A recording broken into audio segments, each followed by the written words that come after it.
So, in a region on edge, Israel and Hezbollah launch major attacks on each other.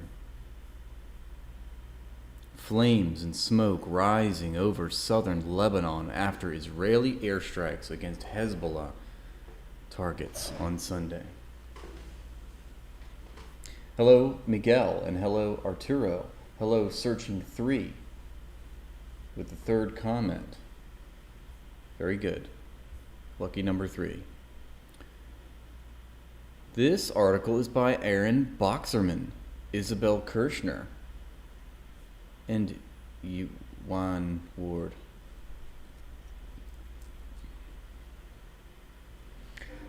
Not just any chai, okay? Em Yisrael chai. We drink the chai tears from Yisrael Chodes.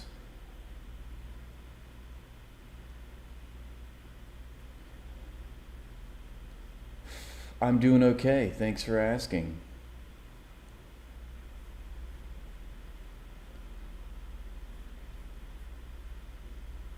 Okay, so let's see. I'm just covering. I really don't know much about this. The recent updates, I guess.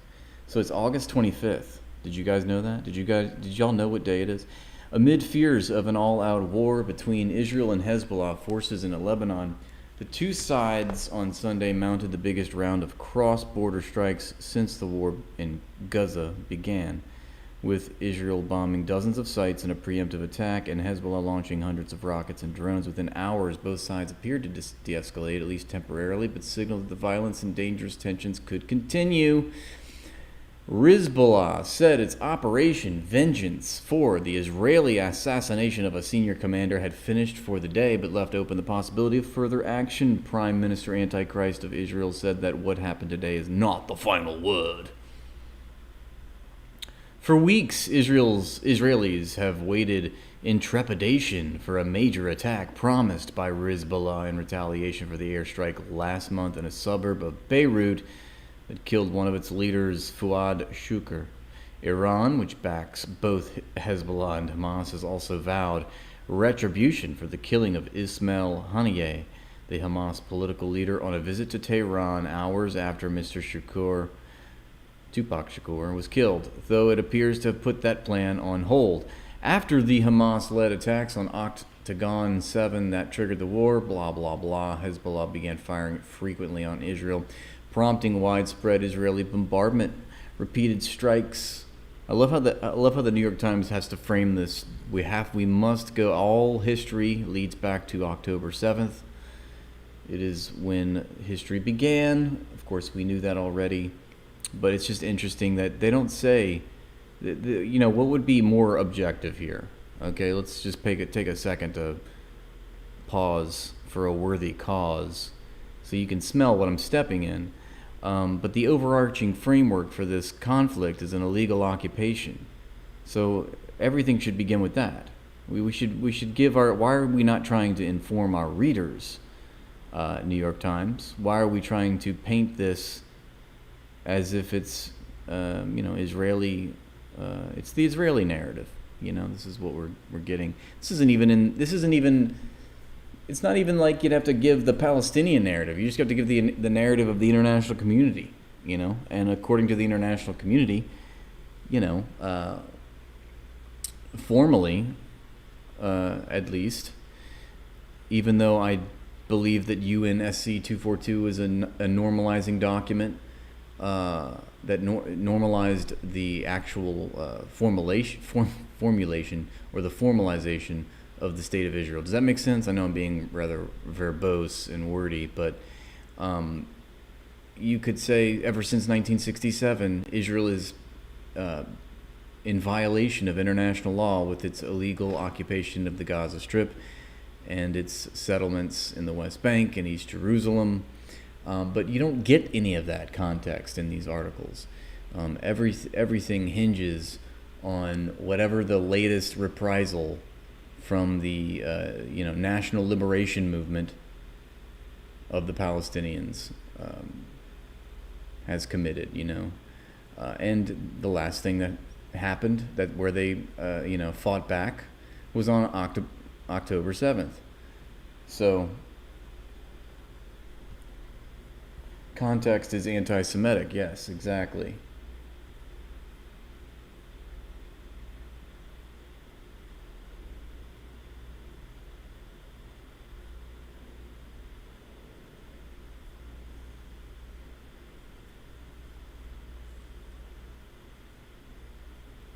Duke. No, I did not see that. The 321 missiles. No. I'm trying to get caught up on all the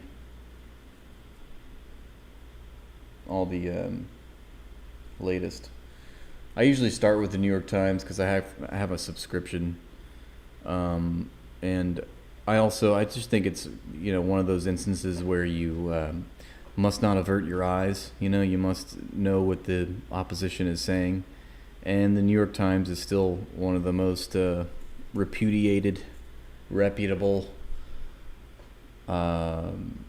publications and most heavily resourced publications. So that's my. It does say send links. Unfortunately, on YouTube you can't. See, this is a trick. This is my clever ploy to get you to join me on Twitch, because on Twitch you can send me links. Yes, my plan is working. So join me on Twitch. It's Wrath_Bone. Yes, my last stream, I did get a copyright infringement, and I think it's because I played Vice, but I just let it play. I took my camera off, so I think that's what happened. But I'm still here, okay? I'm still here on YouTube, but who knows? For how long, I don't know.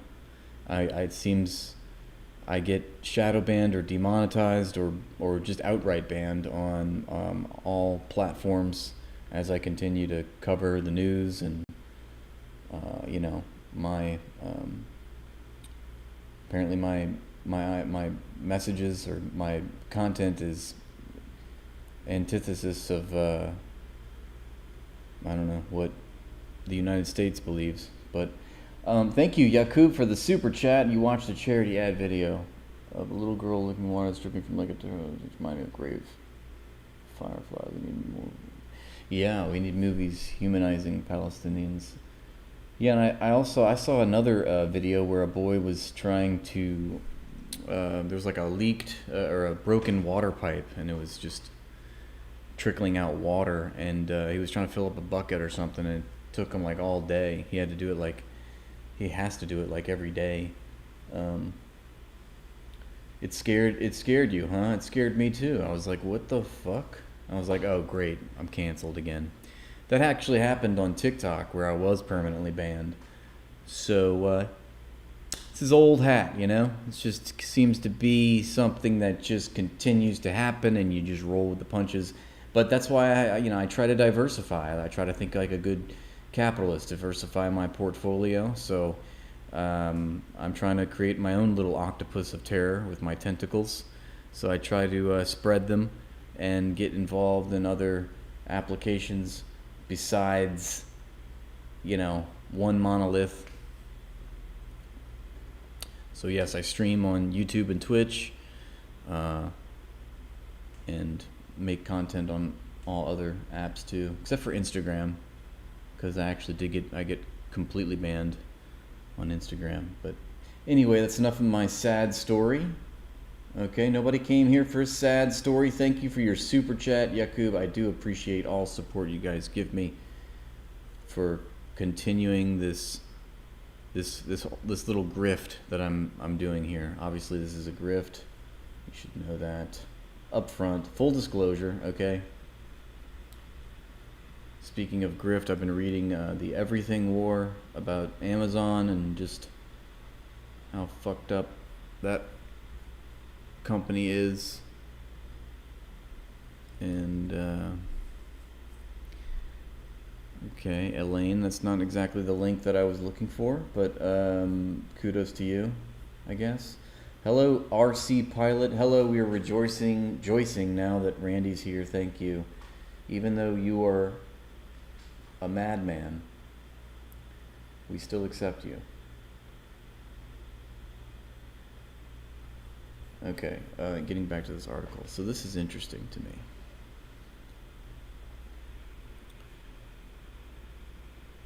So we were talking about the context. Obviously, context is anti-Semitic. We know that. Repeated strikes, counterstrikes, and threats have forced more than 160,000 people to evacuate on both sides of the border, stoking fears that the conflict would ignite full-scale regional war, pitting Israel not only against Hezbollah, but also its patron, Iran.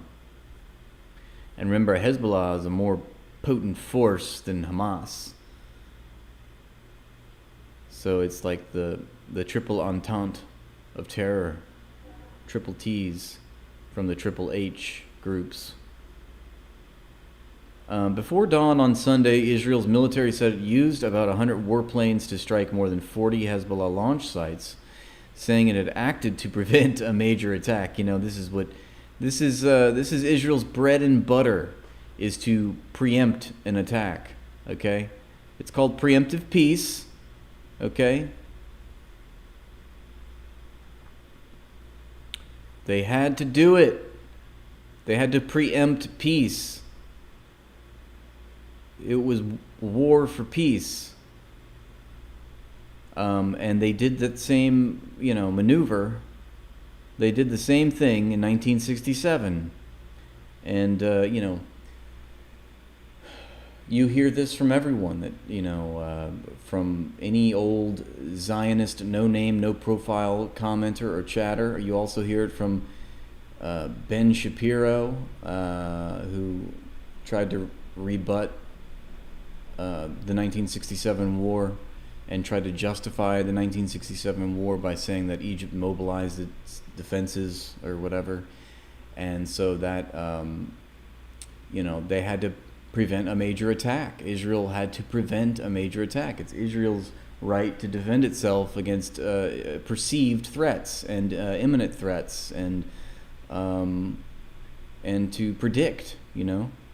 Apparently Israel, is the thought police, because they can actually predict a crime before it happens.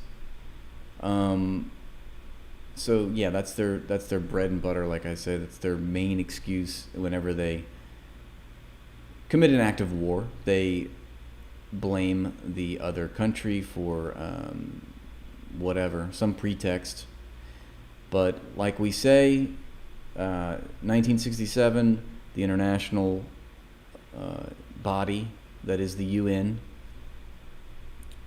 among a whole plethora and a mountain of other organizations that have weighed in on the matter, consider or conclude that yes, in 1967, Israel committed an act of aggression by bombing Egyptian airfields. And why am I bringing that up? Because in this article, Israel's military says it acted out of a preemptive, it was a prevention tactic to launch a major attack.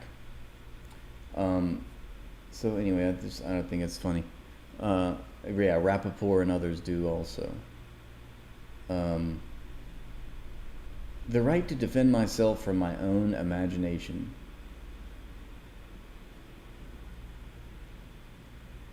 Okay, so Lebanon's health ministry said at least 3 people had been killed and 2 others hurt, and Israel said a soldier was killed and 2 others wounded. The Hezbollah leader, Hassan Nasrallah, said in a televised address on Sunday that it had launched 340 rockets at military sites in Israel, which would make it the group's largest barrage during the Gaza war. Oh, another Islamic barrage of rockets. I loathe you, New York Times. Israeli officials said the figure was somewhat lower. Either way. No, it was only 321. We promise. Either way, the attack did very little damage, the Israeli military said, in part because of its preemptive strikes, and in part because it had shot down most of the Hezbollah munitions that took flight. Of course, the Israeli military said that, so we don't know really. We'll have to get a fact check on that for sure. Analysts say both Israel and Hezbollah are unlikely to want to endure a war could. Great. I love when the New York Times makes grammatical errors. Just soothes my soul, like that good old rock and roll. That could devastate both countries and kill thousands with little prospect of the strategic victory for either side. Hezbollah wants to say that we've registered a response and now move on from this phase of anticipation of a wider escalation, said Mohammed Haj Ali, a Beirut-based fellow at the Carnegie Middle East Center. Well, that doesn't sound like a neoliberal cover at all. Carnegie? What is Carnegie doing in the Middle East? What is Andrew Carnegie putting his name on the Middle East Center for? But in the run-up to war, there can be stages, cautioned Ehud Yari, an Israel-based fellow. Why are they fellows? What's up with all these fellows? An Israel-based fellow, is it like a fellowship? At the Washington Institute for Near East Policy, a research group, neoliberal think tank. You can have escalation that is gradual. Mr. Yari noted, however, that all of the reported Israeli targets in Lebanon were within 30 miles of the border, focused on thwarting the threat from Hezbollah's rocket and drone arsenal rather than striking its broader infrastructure, suggesting a measure of restraint. On the other side of the border, Mr. Nasrallah similarly suggested that the current round of escalation might be at an end, and that Hezbollah was willing to consider the reprisals of Mr. Shukur's death concluded if we decide that this initial response isn't enough and needs completion. That can come later at another time, he said. At the current stage, people can take a breath and they can relax. Look at all that fire. A Hezbollah drone intercepted by Israeli air forces. I wonder how much the drone cost, and I wonder how much the missile cost. Hello, Charmander. The United States has sought to prevent a wider regional war, in part by trying to advance a ceasefire between Israel and Hamas in Gaza.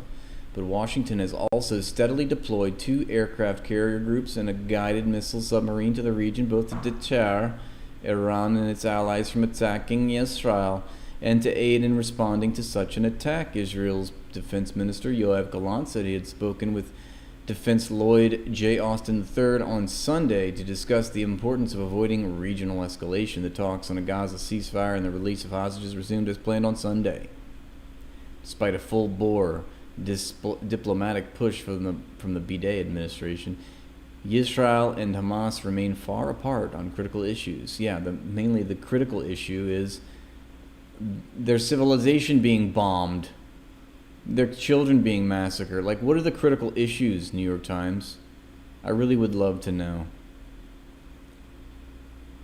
I mean, is it not clear? Leading officials to conclude that an immediate breakthrough is unlikely. Well, of course, anything immediately has been unlikely. It has been unlikely for generation after generation after generation after generation. Remember, the old will die and the young forget. Mr. Nasrallah said Hezbollah waited 4 weeks to retaliate for the killing of Mr. Shukur, to give enough time for the negotiations that were taking place over Gaza, which appear to have made minimal progress in that time. Well, yeah, the time for waiting is no longer, okay? It's time to pop off, all right?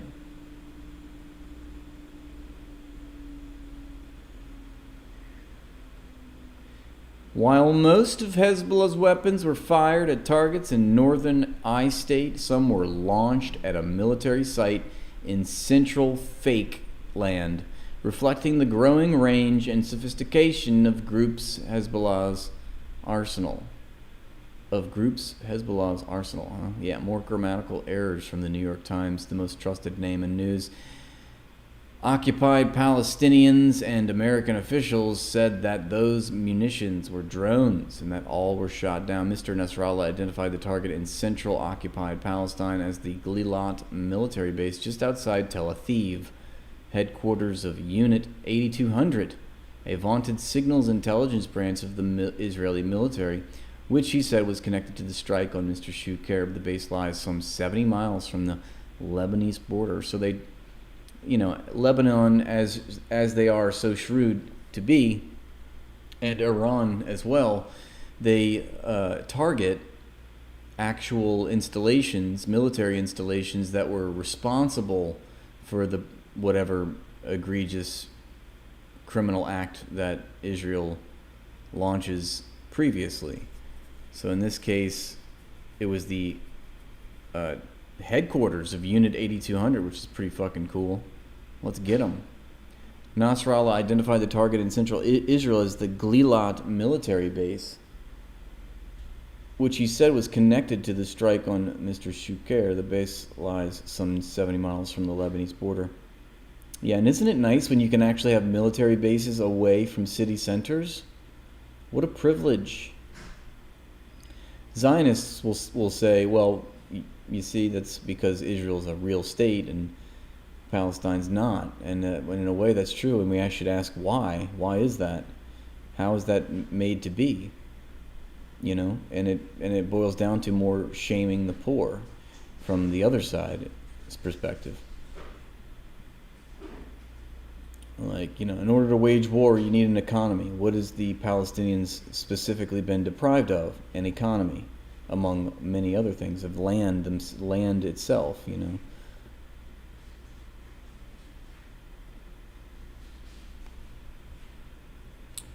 For fake officials speaking on condition of anonymity to discuss sensitive operational topics said they believed Hezbollah had intended to target the headquarters of both Unit 8200 and Mossad. Yes.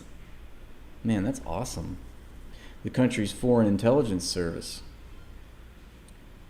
Hey, we got a raid happening, chatters. This is pretty cool. We got Zach AP raiding with 27 viewers. Zach, thank you so much for the raid, my friend. I hope everything is going well. How was your stream? Welcome in, raiders. We're just reading more about the failed state of isn't real and what troubles they're into today. Oh no, what's ailing you today, Israel? What are you complaining today about, Israel? What's up, Bounce House? Hello, Too Old for Twitch.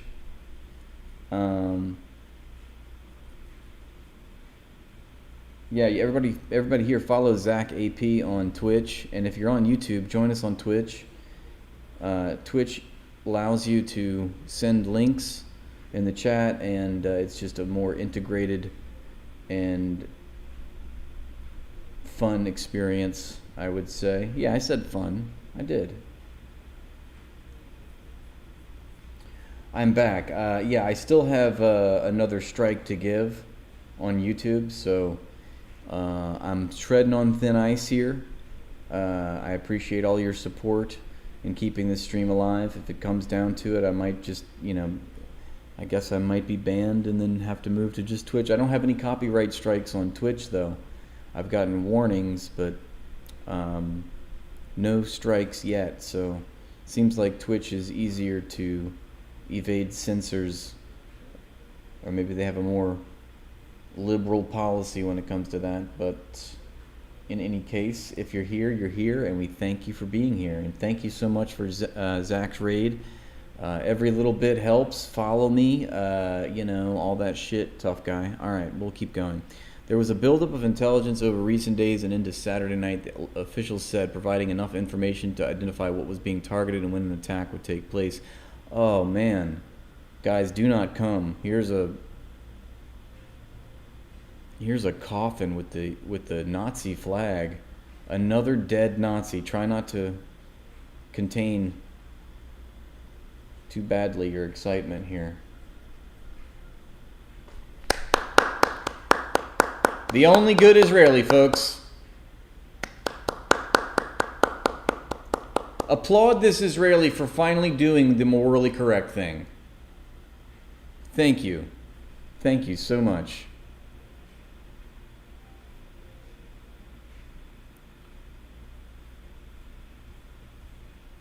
What's up, violence against the rich? Every shit-raily death makes my nipples hard. I couldn't agree, Alan, more. Couldn't agree more. The only good crow is a dead crow. Those are the vibes. Once the visual surveillance detected clear movements of missiles, the officials said the Israeli military recommended the strike on launchers, weapons stockpiles, and other targets in Lebanon. A U.S. official said American drones and aircraft provided some of the surveillance imagery used to target Hezbollah launchers. Mr. Nasrallah disputed the Israeli claim to have largely defeated the attack. Of course, yes. Okay, now we actually get to the truth. What does Nasrallah think? Saying that the strike at Galilat was successful and that none of the rocket launchers Hezbollah intended to use in the barrage were destroyed ahead of the time. Oh, but he did not provide evidence. Oh, well, so by contrast, everything that Israel says, which you don't back up with evidence, has been backed up with evidence? Why is this sentence never attributed to Israel? You know, I ask you this. I think we know why. But I seriously, I never hear the New York Times say, well, the IDF did not provide evidence, or Israel did not provide evidence, or Netanyahu did not provide evidence. No. In one short paragraph about the leader of Lebanon, well, his claims were not given evidence. Hostilities between Hezbollah and Israel, closely tied to the long-running shadow war between Iran and Israel, have heated up dramatically since war between Israel and Hamas began in October. Hezbollah said it was acting in solidarity with Hamas and that its attacks on Israel would stop when it ends its offensive in Gaza. Some Israeli officials have suggested that Israel could invade Lebanon to push Hezbollah back from the border. Mr. Nasrallah said the Hezbollah barrage on Sunday was timed to begin at 5:15 a.m. At around 4:55 a.m., the fake state of Israel's military announced that its warplanes were carrying out a surprise series of strikes in an attempt to defeat the Hezbollah attack before it began. In a video statement, the Israeli military's chief spokesman, Rear Admiral Daniel There Is a List Hagari, said Isn't Real took the initiative to attack in order to remove the threat. Well, that's interesting that Lebanon would, just like Iran, they give their heads up. They even give a heads up. Or did they? Are we trying to? What can we glean from that? Mr. Nasrallah said the Hezbollah barrage on Sunday was timed to begin. I guess that was maybe after the strike, right? It's not like they would say when it was going to happen, like in the case of Iran. But 4:55 a.m., the Israeli military attacks. So just 20 minutes before the timed attack was supposed to begin, the Israeli military carried out an attack. In a video statement, the Israeli military's chief spokesman said that they took the initiative to attack in order to remove the threat. Residents in a damaged apartment in the coastal town of Acre, northern Israel, after strikes from Lebanon on Sunday. This is why this is just like completely funny to me.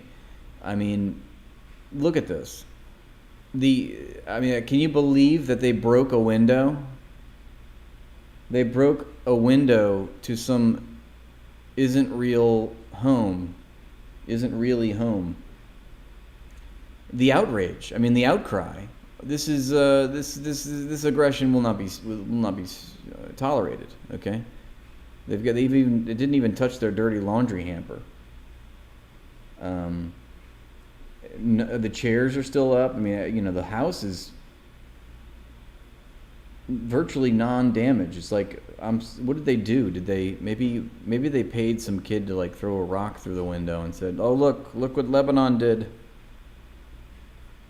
I mean, oh my God, this is where they tell on themselves for me, because it's a picture's worth 1,000 words, right? You see all the devastation coming out of Gaza. And then when you look at what Israel's crying about, it's like, oh, they blew up a car. Oh no, the guy's going to have to take a bus. The guy who owns that car is going to have to take the bus that day to work. Oh no, a window got busted. I mean, it's just you tell on yourself. You can't even.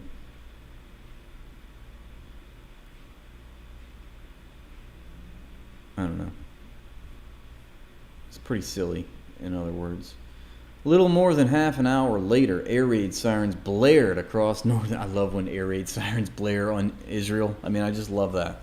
I love that they get a little taste of their own medicine, don't you? I mean, if you have a heart and if you have a soul and if you have a mind, you would agree, I think. If you had a spine, you would agree that Israel, the fucking evil empire of Israel, gets a taste of its own medicine for the shit that it does in spades. Finally, they're shaking in their boots for imminent attacks, and air raid sirens are blared across the country. I mean, Israeli air defenses fired missiles to destroy them. Mr. Nasrallah said the rocket barrage aimed to distract Israel's defenses to allow attack drones headed for Gilat to slip through.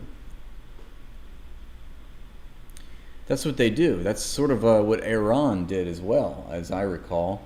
If we go back and look at what Iran did in retaliation for the bombing of the consulate in Syria, Israel's bombing of the Iranian consulate in Syria, they obviously gave a heads up, and they sent some cruise missiles. They sent a wave of drones, and each barrage, as they love to say, the rocket barrage, was designed to distract or deflect or have the defense. There's ways to coordinate attacks to knock out the capabilities of Israel's defense systems, and the generals and the IRGC would understand this. Hezbollah would understand this, and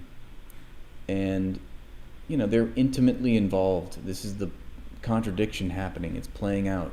The yin and the yang. You've got, it becomes necessary to know your enemy's weaknesses and how to get through. So we may not see it. We're not there. But Lebanon and Iran, they know exactly how to get at Israel.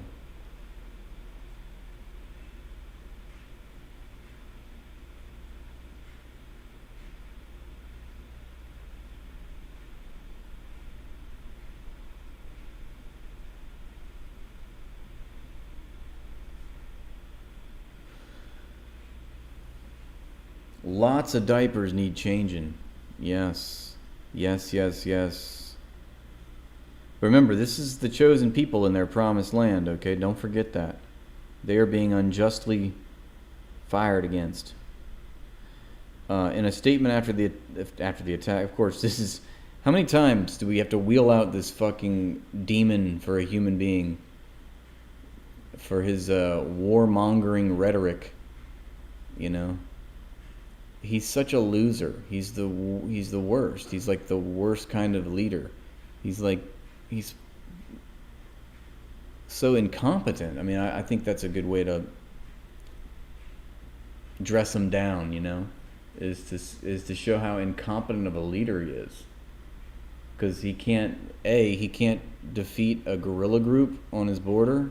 He's the most powerful military in the Middle East, and he's befuddled and losing to a third world armed resistance group that has to hide under tunnels and shoot bottle rockets over the border. I mean, that's a bad look, okay? Also, you just went underground for 12 days?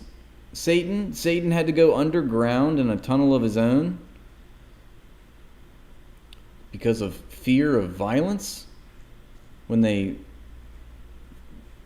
had birds that supposedly flew over Netanyahu's house and they had to scramble fighter jets?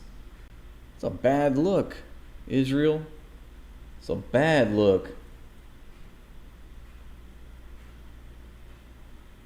They enjoy the sirens. The constant anxiety keeps alive their dead hearts.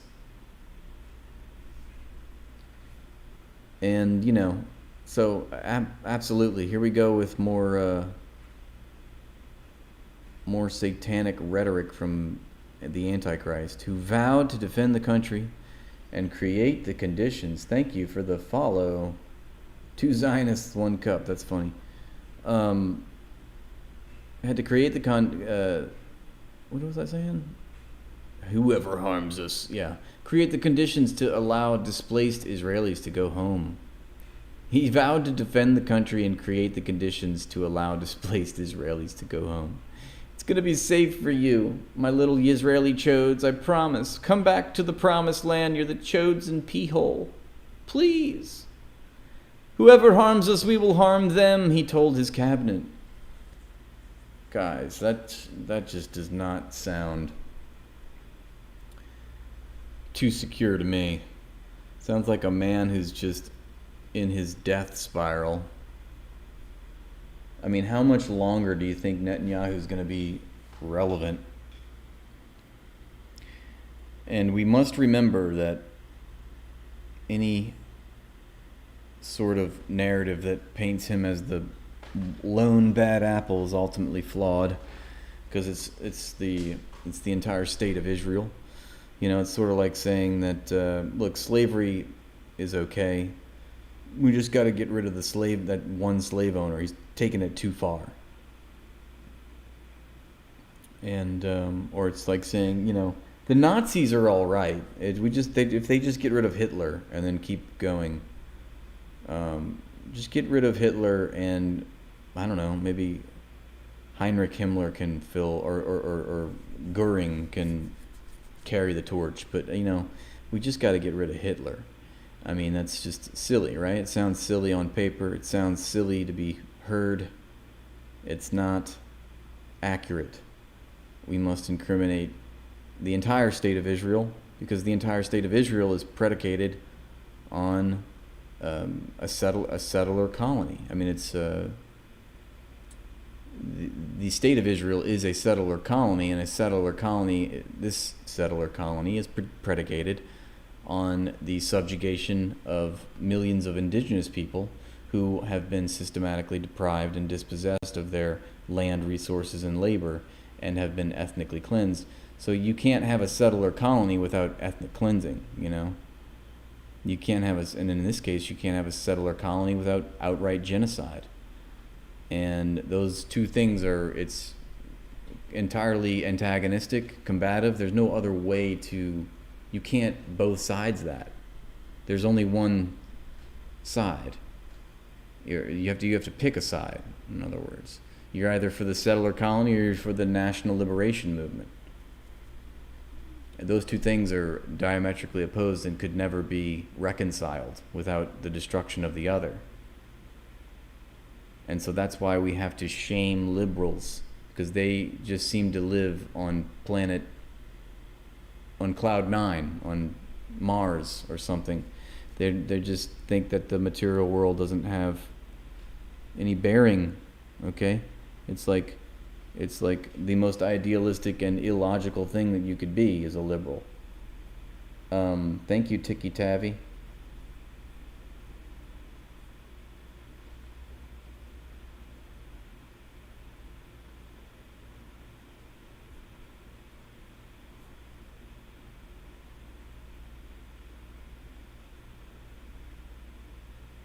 I did not see that, no. That's pretty cool, though. Are they really? Being refused holiday accommodations at hotels across the world, that's amazing. Ricky Tiki Tavi. That's fun to say, isn't it? Liberalism is built upon cognitive dissonance. It's like religion. And it makes me think of the other quote that it goes like this. Perhaps the most dangerous idea in all of our political economy is the idea that capitalism can be reformed. Okay, because you're perpetuating and ensuring the destruction If you think that if you're constantly apologizing for something which cannot be defended, and it's sort of like apologizing for slavery, it's apologizing for the Holocaust. It's apologizing. I mean, it sounds like it's hyperbole. I don't think that it is. And I think liberalism is the most dangerous ideology. It's pervasive and it's fascist enabling. It's the one force in this world that is like ensuring the survival of fascist ideology. It's normalizing it, it's apologizing for it, it's placating it, it's ensuring its continuation. And I think there's so many liberals out there. And I think that liberals are the greatest impediment to social change for that reason. And it will, as long as liberals are controlled opposition, we'll just keep ratcheting it up to the right.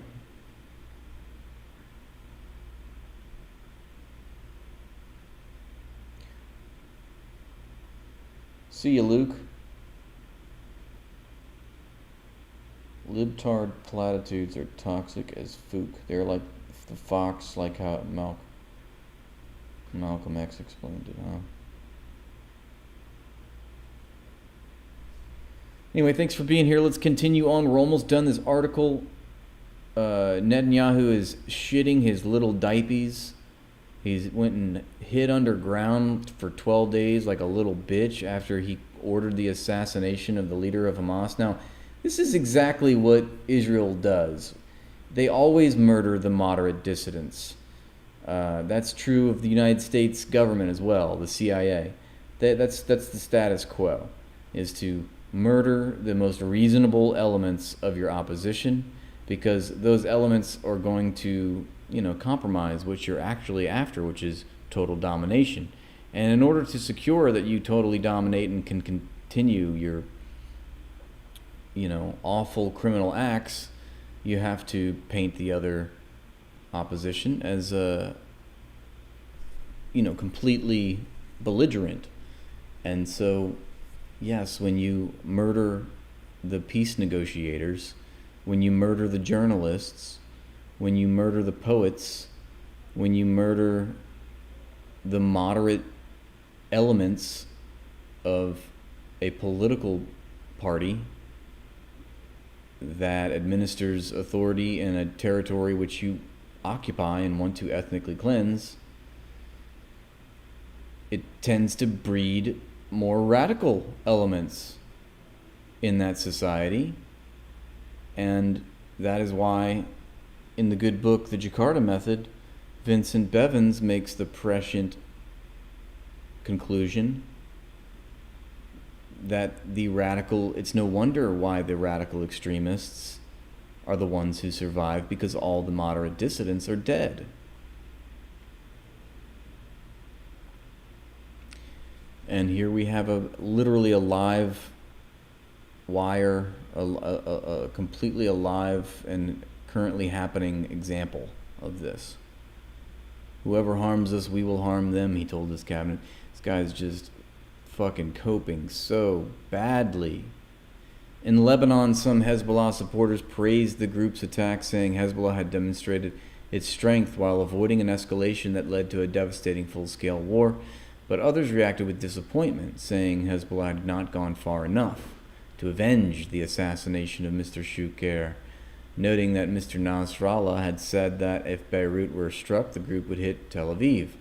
If this is the response for Shukr's death, I think that they will lose a lot of support from the public, said Mohammed Awada, 52, a taxi driver who lives in Beirut's southern suburbs, an area of the Lebanese capital where Hezbollah holds sway. They did not even get close to their promise. What do you guys think, okay? What do y'all think? I think I kind of side with the taxi driver. You know? They murdered your dog. What you gonna do about that, you know?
Welcome to the show. I'm Sami Zaidan. Southern Lebanon Sammy, once again where under you at, Israeli Sammy? attack, while Hezbollah hits back with rocket and drone strikes against targets across the border.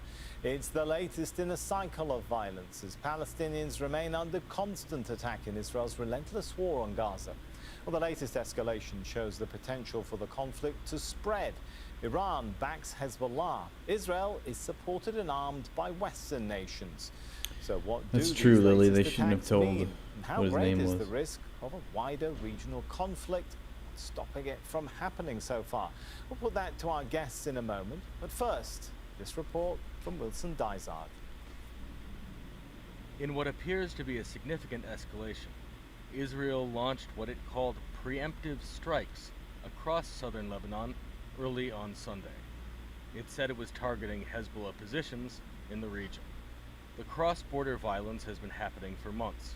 Iran-backed Hezbollah began firing rockets into northern Israel in protest against the war on Gaza. It has said it will continue to do so until there's a ceasefire. But despite efforts to bring an end to that war, Israel has kept up its attacks, threatening a wider regional conflict. People in Lebanon say they're living in constant fear. Stranded passengers in Beirut watched helplessly as flights were canceled one by one after Sunday's attacks. I just want to get out of here by any means possible. I tried to go out by land. I tried with whatever airlines, in any way. I just want to get out of here, then I will figure it out. I was already uncertain when I came here for vacation. I was thinking to myself that at any moment there could be a conflict breaking out. So being here powerless is frustrating, especially since my studies are at stake. There's my situation there, and on top of that I have paperwork for my residency, for security and everything. So being stuck like that, hands tied, I don't know. Hezbollah had promised to respond to Israel's assassination of one of its senior commanders, Fouad Shakur, killed in Beirut in July. In its statement, it said it targeted a number of enemy sites and barracks, as well as platforms for Israel's Iron Dome defense system. Hundreds of fighters and civilians on the Lebanese side of the border have been killed in Israeli strikes in recent months. And hundreds of thousands of Israeli civilians have had to move away from their homes in northern areas. We are determined to do everything possible to protect our country, to return the residents of the north safely to their homes, and to continue to uphold a simple rule. Whoever harms us, we harm him. Tension has been high in the region since Israel Total assassinated diva. senior Hamas and Hezbollah leaders in recent weeks. Iran has promised a response to the assassination of Hamas leader Ismail Haniyeh in its capital Tehran on July 31st. The U.S., which has promised ironclad support to Israel, is sending more Ironclad. military and naval personnel to the region. Just last week, it approved another arms sale to Israel, worth $20 billion.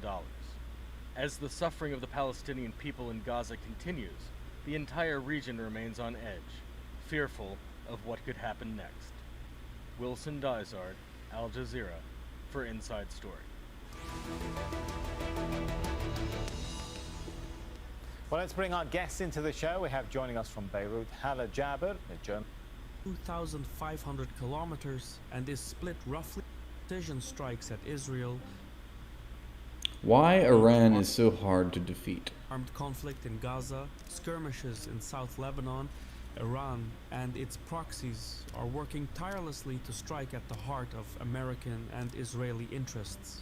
From lethal attacks on U.S. forces in Jordan to precision. Look at all these bases. And this isn't even all of them. But look, the 5th Fleet headquarters in Bahrain. I mean, it's just one big aircraft carrier for the United States. That's basically what the Middle East is, and that's what Iran is having to contend with. But we're supposed to believe that Iran is vying for world domination, even though it is hemmed in by U.S. military bases, nukes pointed at it from all angles, completely encircled. Okay? I mean, and the thing that I like to remind my viewers is find me an analog in the anywhere in the Western Hemisphere of any other country besides the United States posturing this way towards the United States. You can't do it because that's a show, that's an example of U.S. hegemony over the entire world, is its military bases. Remember that the United States is a pointillist empire, and as it learned in the latter half of the 20th century, it's become unnecessary for empires to conquer large swaths of territory. Now, it's because it's for many reasons, because it's very costly. There's a lot of wars that people don't like when you conquer their territory. There's all this resistance. You can see the Philippines, you can see Puerto Rico, you can look to other examples in Southeast Asia, Vietnam, for example. A huge example is Vietnam. Cambodia, North Korea, it tends to be pretty costly to conquer territory. But if you can lease a military base like we do now in the Philippines, or you dot the map with all of these little staging grounds or launch pads for more attacks and more demonstrations of power throughout other regions of the world, then you don't need to actually control all of Saudi Arabia. You just need to control a little dot in the desert. And that's how we won the Gulf War so easily, so handily, against Iraq and Saddam Hussein. Strikes at Israel, the goal is clear: the complete expulsion of American influence from the Middle East. Some lawmakers in the West are now looking for chinks in the armor to strike back. However, Iran has held roughly the same borders for over 500 years. It has fought nearly all superpowers at their respective zeniths and lived to tell the tale. Think of the Romans, the Arabs, the Turks, the Russians, and the British, to name a few. Quite simply, fighting Iran head-on is a terrible idea. It could... Thank you, Rib Tips, for the super chat and keeping this stream available and ongoing. I thank you for all the support. ...backfire disproportionately. Not only does the country operate an extensive network of Shia military proxies, but even inside its own boundaries, a conventional invasion would be a Herculean task. Tehran has constantly demonstrated its ability to withstand invasions, making it almost impossible to subjugate. But why is that? What makes Iran... Come on, Iran, just subjugate, dude. What's the big idea? ...so tough? Is it just mountains, or is there more to it? To find out, we need to dive deep into what makes the country tick and how it evolved to its current configuration. We need to look more closely at the... Paul Bussey asks, does anyone else think death to America? You're in the right place, Paul. You're in the right place. ...surface, because geography reveals the soul of a nation. Today's video is sponsored by Conflict of Nations. It makes logistics as necessary as tactics. The key to victory... Iran is defined by its mountains. Its topographic peaks form the country's walls and encase its cities, with the most important being the Zagros Mountains. To the southwest, the Zagros gently slope down into Iraq, and to the north, they form an almost impassable border with Turkey. Cool. The only section of the western border not guarded by topography is protected by the marshes, where the Tigris and Euphrates rivers converge. Looking north, the Alborz Mountains provide another natural border, while a ribbon of lesser peaks curls around Iran's east, marking the borders with Afghanistan and Pakistan. The sea forms the final wall of the castle. Iran's coastline stretches nearly 2,500 kilometers and is split roughly between the Persian Gulf and the Gulf of Oman. Bandar Abbas, Iran's most crucial port, stands sentinel midway along the Strait of Hormuz, an artery through which about a fifth of the world's petroleum pulses. Concurrently, the Strait of Hormuz is Iran's chief geopolitical leverage. Should Tehran decide to make good on its threat and disrupt the flow of fossil fuels, the global economy would be shaken to its core. This then gives Iran substantial bargaining power when negotiating with its peers. However, when left at peace, the strait confines Iran to land power since it lacks a competing port along the Gulf of Oman that can rival Bandar Abbas. In all, geography not only serves as a boundary but also cradles the majority of Iran's 90 million citizens. Enclosed within its borders, the Kavir and Luth deserts form vast barren plateaus that cluster the populace within a highland belt. Historically, this topographical anomaly has made Iran incredibly tough to subjugate. However, like so many things in Iran, reality cuts both ways. While the mountains protect Iran, they also contain it. Westward expansion tends to lead to conflicts with powerful empires. Think of the Russians, the Turks, the Arabs, and the Romans before it. And when Iran does somehow manage to expand westward, it usually grants autonomy to the conquered territories. This strategy is mainly due to the logistics of mountainous terrain, which makes policing distant regions both challenging and expensive. Gerrymandered autonomy is a strategy as old as the Persian Empire, which maintained its culturally diverse territory by granting self-governance to its vassals and client states.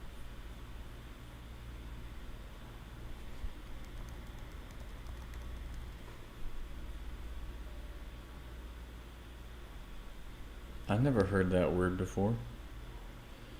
Ancient Iranian Empire founded by Cyrus the Great of the Achaemenid dynasty. Achaemenid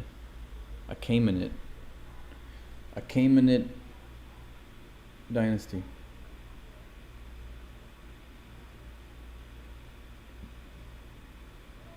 I combine YouTube and Twitch, yes.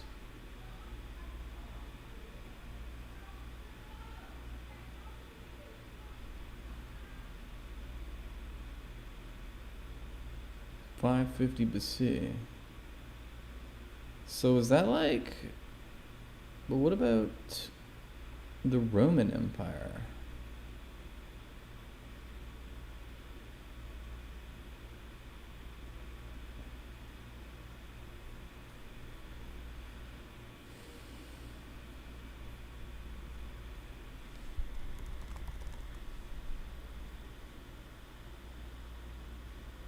So that didn't start, okay, so that was later.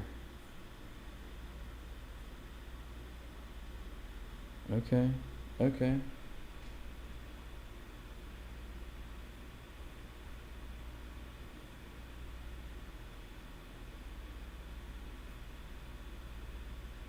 You like the new setup? Cool, thank you. Fast forward to today, and we see a similar pattern. Iran's power projection now relies on a network of primarily Shia proxy groups, each operating with varying degrees of independence. While these proxies are not direct conquests, they serve as extensions of Iranian influence. For a deeper dive into this topic, be sure to check out our previous video, where we explore Iran's use of proxy states in greater detail. Iran's mountains make fully assimilating its many diverse cultures and peoples exceedingly tricky. The towering peaks create pockets of isolation where communities cling to their unique languages, traditions, and identities. So, while its mountains shield Iran from and identity, Kurds, Arab, Lur, Azeri, Turkmen, Persian, Balak. entities. So, while its mountains shield Iran from foreign domination, they also complicate the formation of a unified, centralized government. Ethnic Persians make up just 55 to 60% of the population, with the rest comprising Azerbaijanis, Balochis, Kurds, Arabs, Turkmens, and many others. The clustering of these ethnic groups in specific regions fuels calls for autonomy and separatism. Historically, Iran has granted autonomy to these groups, but the centralization of power in Tehran led to the corrosion of their political freedoms. Hey, thank you for the follow. Consequently, Night a centralized Iran has evolved into an authoritarian state. Tehran must constantly grapple with calls for autonomy and This is where Caspian Report always loses me. I mean, we're not going to talk about anything that the CIA did in Iran in the 50s. Iran has evolved into an authoritarian state. None of these concentric circles do I see the CIA being represented here, or U.S. imperialism. No, you see, just these three. It's just evolved, just of its own, on its own will, of its own volition. Mountainous terrain, multi-ethnic public, centralized government. You get authoritarianism, okay? They say that like that's a bad thing. Why does every liberal chode use the authoritarianism word like it's a pejorative when they don't realize that they already live in an authoritarian government? Liberal democracies are authoritarian, folks. Every government is authoritarian. Authority for who? That's the question. Tehran must constantly grapple with calls for autonomy and independence by its ethnic groups. For example, during the Islamic Revolution of 1979, Kurds, Turkmens, and Arabs sought to secede from Iran, while Azerbaijanis aimed for more self-governance. Although these movements were suppressed, they underscored the ethnic volatility within Iran. Now, while reviewing these internal mechanisms, one disclaimer needs explaining. In a more compassionate world, there wouldn't be a need to examine ways to undo one another, but geopolitics is precisely like that. Exploiting a country's multi-ethnic population may be morally questionable, but it is a weakness nonetheless. And there are those who have no problems getting their hands dirty. Policymakers study, plan, and act on such exploits. So, regardless of morals, the fact remains that ethnic tensions drive much of Iran's foreign policy. Many of Iran's minority groups share deep-running ties with their kin abroad. Yeah, he sort of alludes to it. Azerbaijanis in the northwest share close cultural and linguistic ties with Azerbaijan. The Kurds have connections with Kurdish populations in Iraq and Turkey. It's almost like when you impose militarized borders on people, it tends to lead to bloodshed. To the south, roughly 1.6 million Arabs, who predominantly inhabit Iran's oil-rich province of Khuzestan, share ties with various Arab communities across the Middle East. Meanwhile, in the southeast, the Balochis have strong ties with their counterparts in Pakistan, with both groups fighting their respective overlords.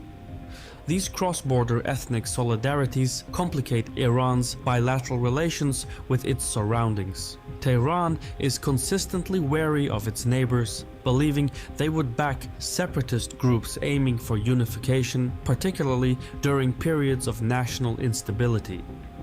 The ever-looming threat of breakaway regions foretells disaster. Such disintegration would not only shrink Iran's territorial size and population, but also severely dent its tax revenue. Moreover, the loss of the Khuzestan oil fields would plunge Tehran into a financial abyss. Oil is the cornerstone of Iran's economy, accounting for a staggering 24% of GDP growth in 2023. Its loss would be cataclysmic. Without its minority regions, Iran would lose its geopolitical clout. The rump Persian majority state would likely be landlocked and stripped of its mountainous borders, leaving it exposed security-wise. While this worst-case scenario of Iran's fragmentation may seem far-fetched, it has happened numerous times in history. In more recent years, Iran's adversaries have sought to exploit its ethnic and religious fault lines. Israel has strengthened its ties with Azerbaijan and shown interest in supporting Azerbaijani separatist movements within Iran. Similarly, some have linked Saudi Arabia to efforts aimed at fomenting Arab separatism in the Khuzestan province, a region with a significant Arab population that borders Iraq. Since Iran is nearly impossible to neutralize from the outside, adversaries like the United States and Israel see separatism as the only option to neutralize the threat that is Iran. However, while the threat of Balkanization exists, Iran's lack of homogeneity may not be the Achilles heel its adversaries long for. During the Iran-Iraq War, Iraqi propaganda emphasized Iran's ethnic and sectarian divides, portraying the Iranian government as Persian chauvinist oppressors of minorities. The aim was to stoke ethnic tensions and separatist sentiments within Iran. Saddam hoped that Iran's Arab minority, particularly in the oil-rich Khuzestan province, would take up arms and support the Iraqi invasion. They did not. Iraq also supported Kurdish separatist groups like the Kurdistan Democratic Party and the Patriotic Union of Kurdistan in their fight against the Iranian government, hoping their insurgency would weaken Iran. This ploy had some success initially. It forced the country to relocate resources to suppress the Kurdish rebellion. Yet, Saddam's plan ultimately failed and the war ground to a stalemate. The fabric of society is based on shared values, common goals, and communal experience. These attributes foster trust, cooperation, and mutual support among its members. However, sometimes nations can achieve the same result by creating the us versus them narrative. This dichotomy creates a sense of belonging and solidarity within each group while fostering separation and sometimes hostility towards the other group. During the Iran-Iraq War, Tehran heavily pushed Iranian nationalist rhetoric that put the war as a fight between Shia and Sunnis. It's the reason why Saddam's ploy failed. But to grasp the efficacy of this strategy, a glimpse into history is warranted. In 1501, Ismail I was crowned Shah in Tabriz, heralding the dawn of the Safavid Empire. Originating from the region that roughly corresponds to modern-day Azerbaijan, the new Shah went on to conquer a vast empire. But Ismail is seen as the founder of modern Iran not because he amassed territory, but because he declared Twelver Shia Islam as the state religion of his empire. This decision unified diverse ethnic and linguistic groups under one religious identity and distinguished the Safavid dynasty from surrounding Sunni powers. Didn't Constantine do the same thing? Like the Ottoman and Mughal empires. Promoting Shia Islam solidified Ismail's control, legitimized his rule, and laid the foundation for modern Iran's religious and cultural identity. Interestingly, Ismail himself was an ethnic minority belonging to the Azerbaijani faction, and so did his court and massive army, which proves the point that religious unity comes before ethnic loyalty. Either way, for the first time in the post-Islamic period, all of Iran's ethnic groups came together in agreement. Today, Shia Islam remains the dominant branch in Iran, with 90 to 95% of the population identifying as such. This religious homogeneity, with its shared beliefs, rituals, and religious practices, helps foster a sense of unity among the various ethnic groups. But that's not all. By promoting Shia Islam, Tehran achieves not only national unity and social cohesion, but also gains strategic leverage in places where Shia communities form a majority.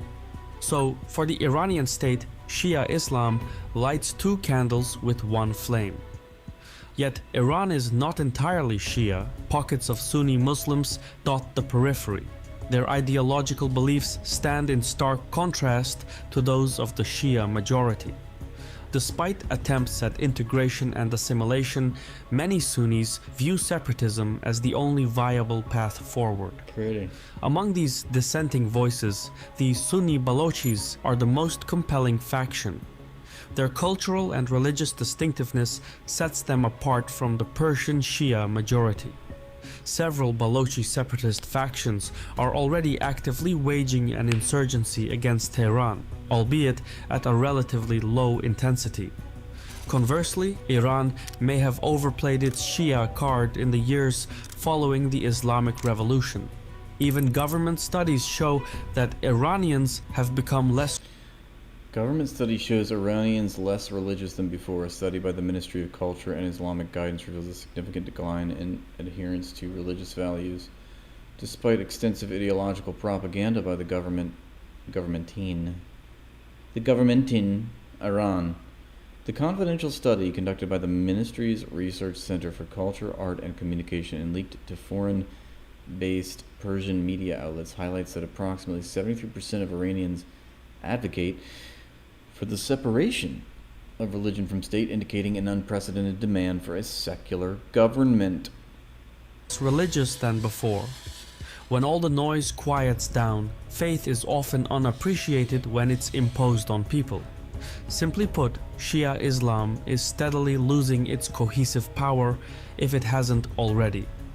So, to keep a hold on power regardless, Tehran employs good old-fashioned brute force. It does not tolerate dissent, and when defiance arises, the security apparatus tightens its grip. Dissidents are crushed, arrested, or sent to the gallows. When mass anti-government protests erupted across Iran in 2022, the largest in nearly 4 decades, Tehran's tools of suppression kicked into full gear.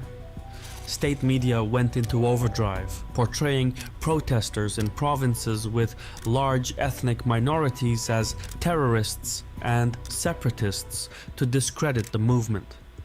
Meanwhile, hundreds of protesters were arrested and Iranian security forces deployed in full force to brutally crack down on the demonstrations.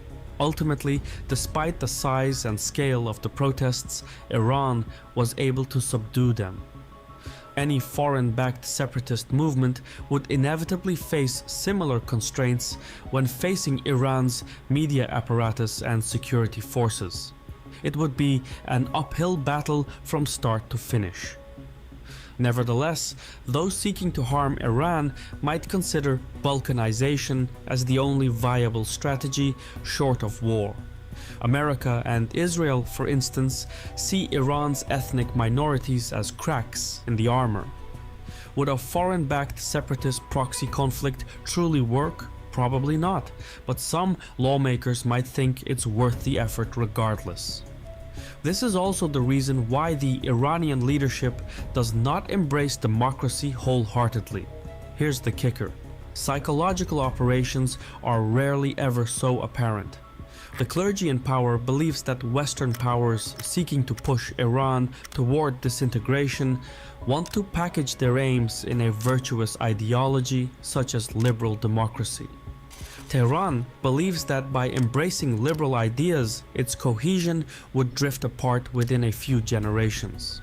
Without authoritarianism or theocracy holding it together, Iran's minority regions would likely employ liberal rights to pursue their own identities and, in time, separate from Iran altogether. Taken together, Iran is stuck doing the same thing over and over again. This is not a story with a happy ending.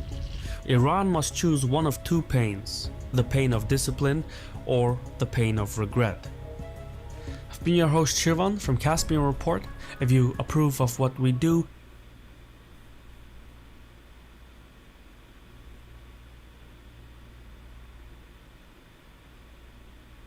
and Marwan Bashar is Al Jazeera's senior political analyst. He joins us now by Skype from London. And Marwan, I suppose there is a concern about whether Israel and Hezbollah will orchestrate this sort of controlled escalation, or whether or not we're at the point where that might change? Actually, judging from statements on both sides, they seem, I hate to use the word relieved, but they do seem a bit relieved that this was the end of that for the day, a bit like Zaina has reported, in the sense that something was coming, it came. And I think we're sort of back to business as usual, or back to our, as someone said, back to our regular war, back to our regular programming, with the war on Gaza and the war on Lebanon being limited. But of course, the war on Gaza, or the genocide, continues to unravel. In fact, if anything, reports from Israel speak of Netanyahu being relieved in a way where he doesn't really feel, if this is the regionalization, if this is what Hezbollah has in mind, then he can go on and continue to obstruct the ceasefire negotiations in Cairo, that he is, feels more assured. On January 19, 2010, agents posing as tourists targeted Hamas commander Mahmoud al-Mabhouh. Two of the agents, disguised as tennis players, followed him to his floor in a five-star hotel in Dubai in what police say was an attempt to note down his room number. Hours later, surveillance footage captured a man and a woman standing guard in the hallway as the execution team ambushed al-Mabhouh in his room.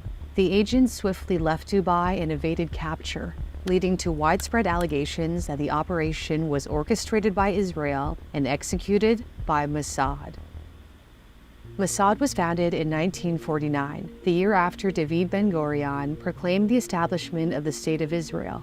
After the horrors of the Holocaust, a UN resolution in 1947 proposed the partition of Palestine, allocating 56% of the land to the Jewish state, which made up about one-third of the total population. 6 Arab states declared war on Israel, vowing to crush the Jewish state. The Israelis won the war. In the aftermath, Jordan occupied the West Bank and East Jerusalem. Egypt occupied the Gaza Strip, and Israel ended up with 78% of the land. Prime Minister David Ben-Gurion understood that the key to Israel's survival lay in robust intelligence capabilities. Israel has 3 intelligence agencies. Amman is responsible for military intelligence, gathering information about enemy armies and other military threats. Shin Bet handles internal security, focusing on preventing terrorism and espionage within Israel.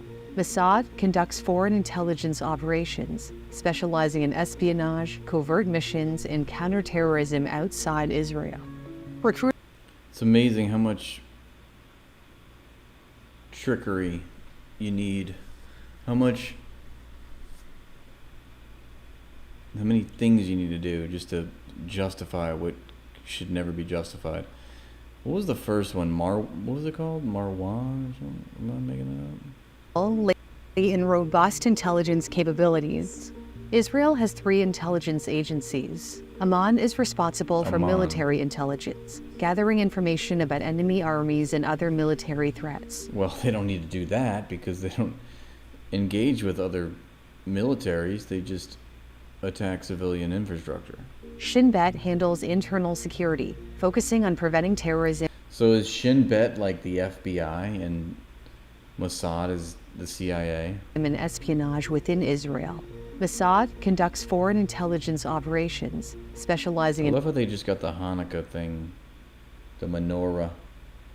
Like another perfectly normal chosen people stuff, right? Just using religious imagery to justify international terrorism.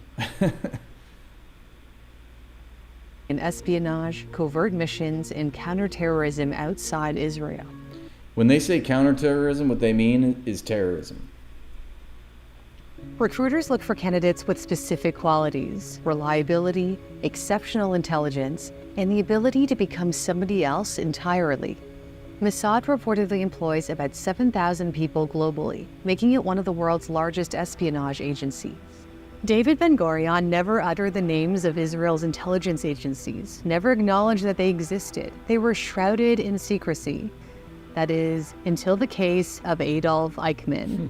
One of the architects of the Holocaust, Eichmann was captured by Mossad agents in Buenos Aires in 1961, where he had been living under the alias Ricardo Clement.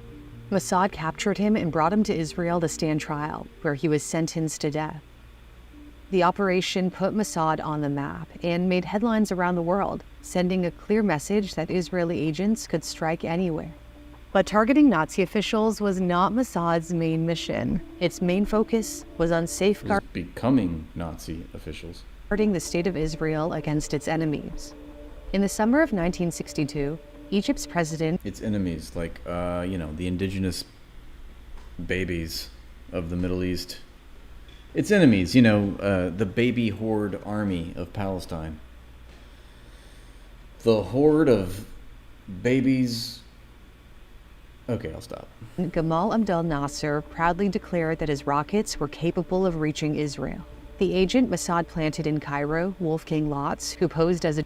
Look at that, he's taking it up the ass right there as we speak. German horse breeder, had failed to report the major progress in Egypt's missile program. Nasser's missile program relied heavily on expertise from former Nazi scientists like Heinz Krug, who managed logistics. In an effort to derail the program, Mossad targeted key figures with parcel bombs that killed several Egyptian workers, but none of the major players. When Krug returned to Munich, Mossad agents kidnapped him and took him to Israel to be interrogated. He was never seen alive again. But Egypt's missile program was still very much alive. So in May 1964, Mossad took an unconventional approach to sabotage the program by making a deal with former SS officer Otto Skorzeny. He was a prominent Nazi who had direct access to leading figures in Egypt's rocket program. Mossad promised protection in exchange for his cooperation. By leveraging his contacts, Skorzeny persuaded one German scientist after another to leave Egypt, and Egypt's missile program came to a halt. However, Egypt soon found a new source of support, as Soviet weapons began flowing into neighboring Arab countries during the Cold War to counter Western influence in the region. The delivery of the modern Soviet combat jet, the MiG-21, to Arab states alarmed Israel. Mossad devised a plan to find an Arab pilot willing to defect and fly one of the jets to them. They persuaded Munir Redfa, an Assyrian Christian in the Iraqi Air Force who faced discrimination, to defect by offering him money and protection. Redfa agreed on one condition. He wanted his entire extended family, all 21 people, to be smuggled out of Iraq. Israel agreed, and Operation Diamond successfully brought a MiG-21 into Western hands. Leveraging its superior intelligence, Israel launched a preemptive strike against Egypt, Jordan, and Syria on June 5, 1967, in response to mobilization by its enemies. Israeli forces defeated the combined Arab armies in 6 days. Israel took control of the West Bank from Jordan, the Gaza Strip and Sinai Peninsula from Egypt, and the Golan Heights from Syria, humiliating its Arab neighbors. By the end of the 6-day war, Israel controlled 4 times as much land as it did in 1948. Thousands of refugees left their homes in the wake of the 6-day war to seek shelter in the Arab-held lands east of the river. For many of them, Jordan had nothing to offer but the squalor and the misery of the refugee camps. Young Palestinians growing up in refugee camps became increasingly radicalized, a development Mossad failed to anticipate. The anger led to the rise of militant groups such as Fatah, which eventually became the dominant faction within the Palestine Liberation Organization. Yasser Arafat, who founded Fatah, vowed to wipe Israel off the map. Mossad tried time and time again to assassinate Arafat, but he managed to evade capture by hiding in neighboring Arab countries. Arafat became the chairman of the PLO in 1969 and focused on radicalizing Palestinians in exile in Europe, establishing networks in universities and working-class neighborhoods. In the 60s and 70s, the PLO carried out numerous terrorist attacks in Europe and Israel to draw attention to the Palestinian cause, including the shocking attack on Israeli athletes at the 1972 Olympic Games in Munich. On September 5, 1972, 8 men with the Black September organization, an offshoot of Fatah, infiltrated the Olympic Village and took 11 Israeli athletes hostage. The terrorists demanded the release of over 200 prisoners held in Israeli jails. Israeli Prime Minister Golda Meir rejected the demands and instead offered to help Germany rescue the hostages. However, Germany declined, insisting on handling the situation themselves. Mossad's hands were often tied, as European intelligence services preferred to remain neutral in the Israeli-Palestinian conflict. The German authorities pretended to agree to the terrorists' demands to be flown to an Arab-friendly country. The plan was to stage a rescue operation at the Fürstenfeldbruck Air Base. However, it went horribly wrong, as German police were not trained snipers and were using outdated equipment, old rifles without scopes. All 11 Israeli athletes were killed. In response, Mossad vowed to track down and eliminate those responsible. Within a year, Mossad operatives tracked down and killed Palestinians in Rome, Paris, Beirut, Athens, and Cyprus. But it also made mistakes, like in Norway, when Mossad agents mistakenly killed a Moroccan waiter whom they misidentified as Ali Hassan Salameh, the alleged mastermind of the Munich attack. Mossad ended up taking out Salameh in a car bomb years later. Mossad's strategy extended beyond retaliation and included fostering regional alliances, exemplified by the adage, "My enemy's enemy is my friend." These connections proved invaluable when Hey, Spike, thank you so much for the extra toilet paper. We just ran out over here, so I appreciate that. Thank you. If you have any more, please share it with us. Israelis were in danger far It's going to save me a trip, honestly. from home.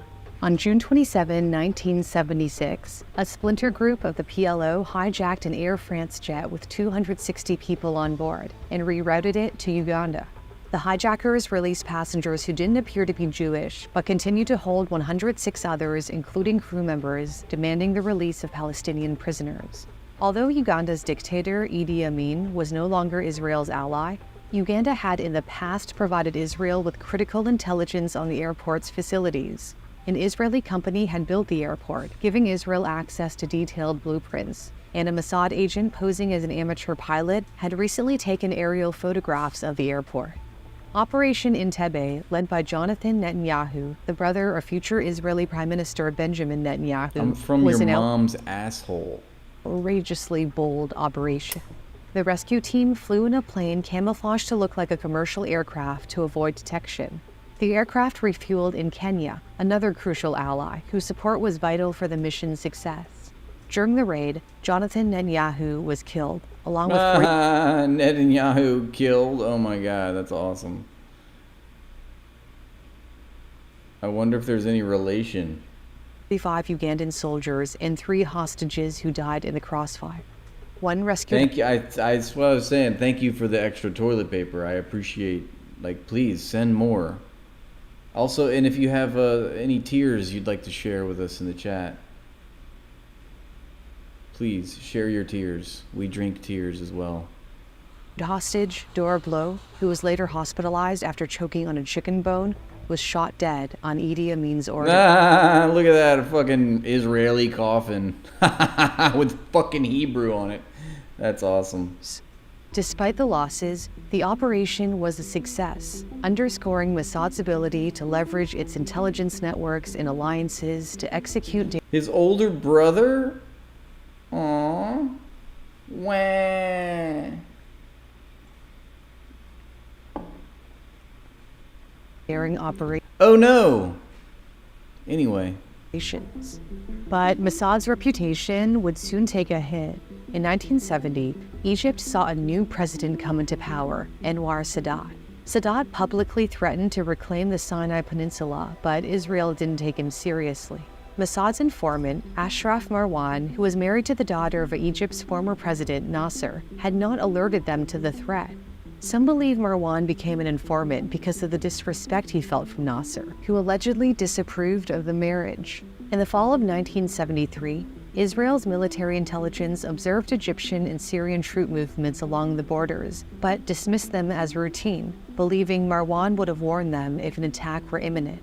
When Marwan did send an urgent message warning that Egypt planned to attack within hours on Yom Kippur, the holiest day in the Jewish calendar... Not the holiest day. No. Not our holiest day. Remember when Gilad Erdan went in front of the UN and said it was the saddest day in Israeli history? Of course, he said Jewish history because there's no difference between Israel and Jews. Clearly, But it was the, what was it? Zavad Bizgava Badaba or something. Some holiday. Aw, there you go. Thank you for the tears, Spike. Oh, you leave with Spike. You leave us with tears and toilet paper. That's awesome. I knew we triggered you. Keep crying. Keep crying. Please, I want more of your comments. They make me feel happy.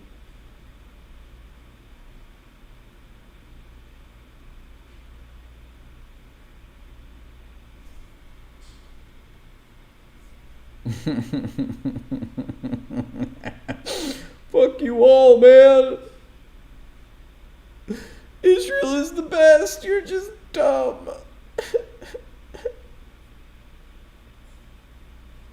Hilarious. I am extra thirsty too. Not only am I thirsty, but I need to wipe my ass. So thank you for all that toilet paper. My God, it's the most plush toilet paper. I love getting all of my dookie on that toilet paper. Which is more than I could say for any Zio, because we know they use diapers. They can't even handle toilet paper. That's too grown up for a Zio. They got to resort to the diapers. But they do have the best, most industrial strength diapers, capable of withstanding the toughest and smelliest dookie that could be flung out of their gaping holes. Wow, that got really disgusting. But you know what? The Zionists are pretty disgusting. Mossad was skeptical. Israel's hesitation proved costly. Although Israel won the Yom Kippur War, it suffered massive losses. Over 2,600 Israeli soldiers were killed. Marwan's identity as a Mossad informant was exposed 30 years later. In 2007, he mysteriously fell to his death from his balcony in London. In the years following the war, Egypt and Israel began to mend their relationship. By negotiating peace with Israel, Egypt aimed to improve its relations with the U.S., a key ally of Israel, and break away from Soviet influence.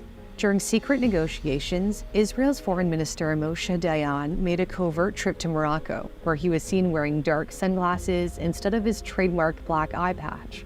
Nah, that motherfucker's only got one eye. Because a Palestinian skull fucked him. Later, Anwar Sadat became the first Arab head of state to visit Israel and speak before the Knesset, Israel's House of Representatives. U.S. President Jimmy Carter hosted the tough talks between Israeli Prime Minister Menachem Begin and Egyptian President al-Sadat, resulting in the Camp David Accords and the signing of a historic peace treaty on March 26, No, Moshe Dayan is a Bond villain. We know that already. 1979. Israel agreed to withdraw from the Sinai Peninsula. Egypt officially recognized the State of Israel, becoming the first Arab country to do so. The landmark agreement shocked the Arab world. Sadat's bold move led to Egypt's expulsion from the Arab League and, tragically, his assassination 3 years later. The treaty marked a pivotal moment in Middle Yeah, how do you wear sunglasses for one eye? Eastern history. Isn't that just a sunglass? Moshe Dayan could not possibly conceivably wear sunglasses. He can only at best wear a sunglass. Showcasing Mossad's ability to not only wage war, but broker peace. However, the regional landscape shifted dramatically with the advent of the Iranian Revolution. Iran had been one of Israel's secret allies since the 1950s under the rule of Shah Mohammad Reza Pahlavi. Iran sold oil to Israel, and in return, Mossad provided internal security support and military intelligence training. Then, in 1978, huge protests erupted, led by Islamic cleric Ayatollah Khomeini, who was in exile first in Iraq and then in Paris. The Shah, facing mounting pressure, appealed to Mossad to assassinate Khomeini, but Israel refused out of concern for regional stability. Eventually, the revolution broke out, and Iran's secret police lost control. The Shah fled the country, and Khomeini returned to establish a theocracy, executing military generals and solidifying his rule. Iran, once Israel's critical partner in the region, now became its greatest adversary. Iran openly declared its goal of annihilating Israel, which delighted the PLO under Yasser Arafat, who found common cause with the new Iranian regime in their opposition to both the US and Israel. Mossad aimed to dismantle the PLO, which had established a base in Lebanon after being expelled from Jordan. Palestinian refugee camps in southern Lebanon were increasingly infiltrating Israeli territory. Israeli Prime Minister Menachem Begin and Defense Minister Ariel Sharon aimed to purge the PLO from Lebanon with a military strike. However, they needed to be able to justify invading a foreign country. The attempted assassination of Israel's ambassador to the UK, Shlomo Argov, by a radical Palestinian faction provided them with an excuse, despite the PLO not being involved. Mossad allied with Lebanon's Christian militias, which saw the PLO as a mutual enemy, though Mossad had doubts about their reliability. On June 6, 1982, Israeli soldiers invaded Lebanon in hopes of destroying the PLO and installing a pro-Israeli regime. 2 months Iran's most famous ski destination is Tokal Resort. It overlooks the capital, Tehran. You can get there on a 7-kilometre chairlift from the Tehran suburb of Tajrish.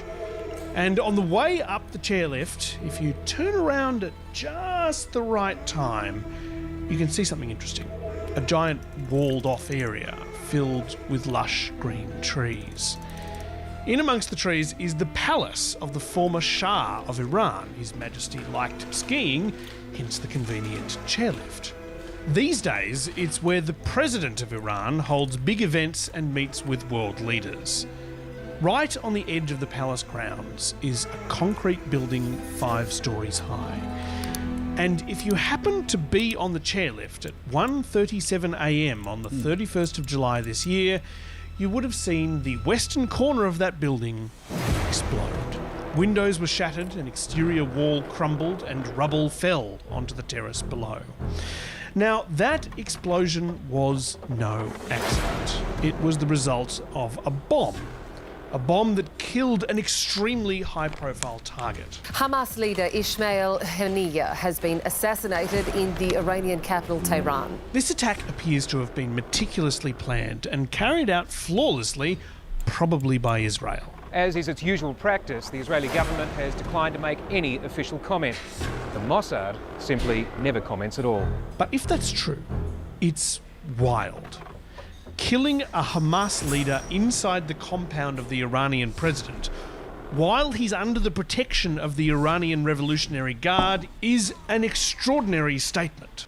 Iran's supreme leader said revenge was our duty and that Israel had prepared a harsh punishment for itself by killing a dear guest in our home. There's some debate about the mechanics of how they pulled this off, which I'll definitely be getting into later in this episode. But no matter the methods they used, the risk involved in this assassination operation is extreme. If it was Israel that did this, why did they do it in such an extraordinary manner? Well, the answer is fascinating, and it tells us a lot about the incredibly complex political situation that Israel has found itself in, where it feels the need for revenge, but only in a way that doesn't alienate its allies. Today, the unbelievable assassination plot against Ismail Haniyeh, and what it tells us about the escalating conflict between Israel and its enemies. The world is on the brink of a full-scale war in the Middle East. I'm Matt Bevan, and this is If You're Listening.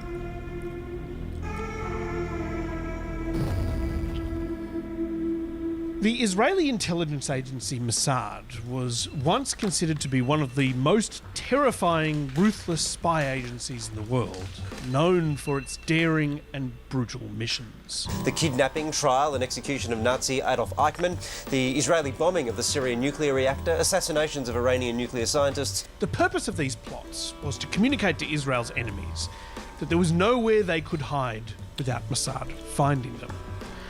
And yet, for nearly a decade, Ismail Haniyeh, leader of Israel's #1 enemy, Hamas, has been living in Qatar for safety, security. The Israelis would like to kill him. He's not alone. A bunch of Hamas leaders live in Qatar. It's a weird setup. Billionaire gas princes, the US military, and Hamas all living next door to each other on the Arabian Peninsula. And they're not hiding there either. They live out in the open. Ismail Haniyeh spent years there and nothing happened to him. You might think that sending your spies to assassinate your greatest enemies would be easier to do in a country that you share a bunch of allies with, but it's not. And the reason for that goes back to a series of Mossad operations that went terribly, terribly wrong. Israelis once saw their foreign intelligence service as invincible. Not anymore.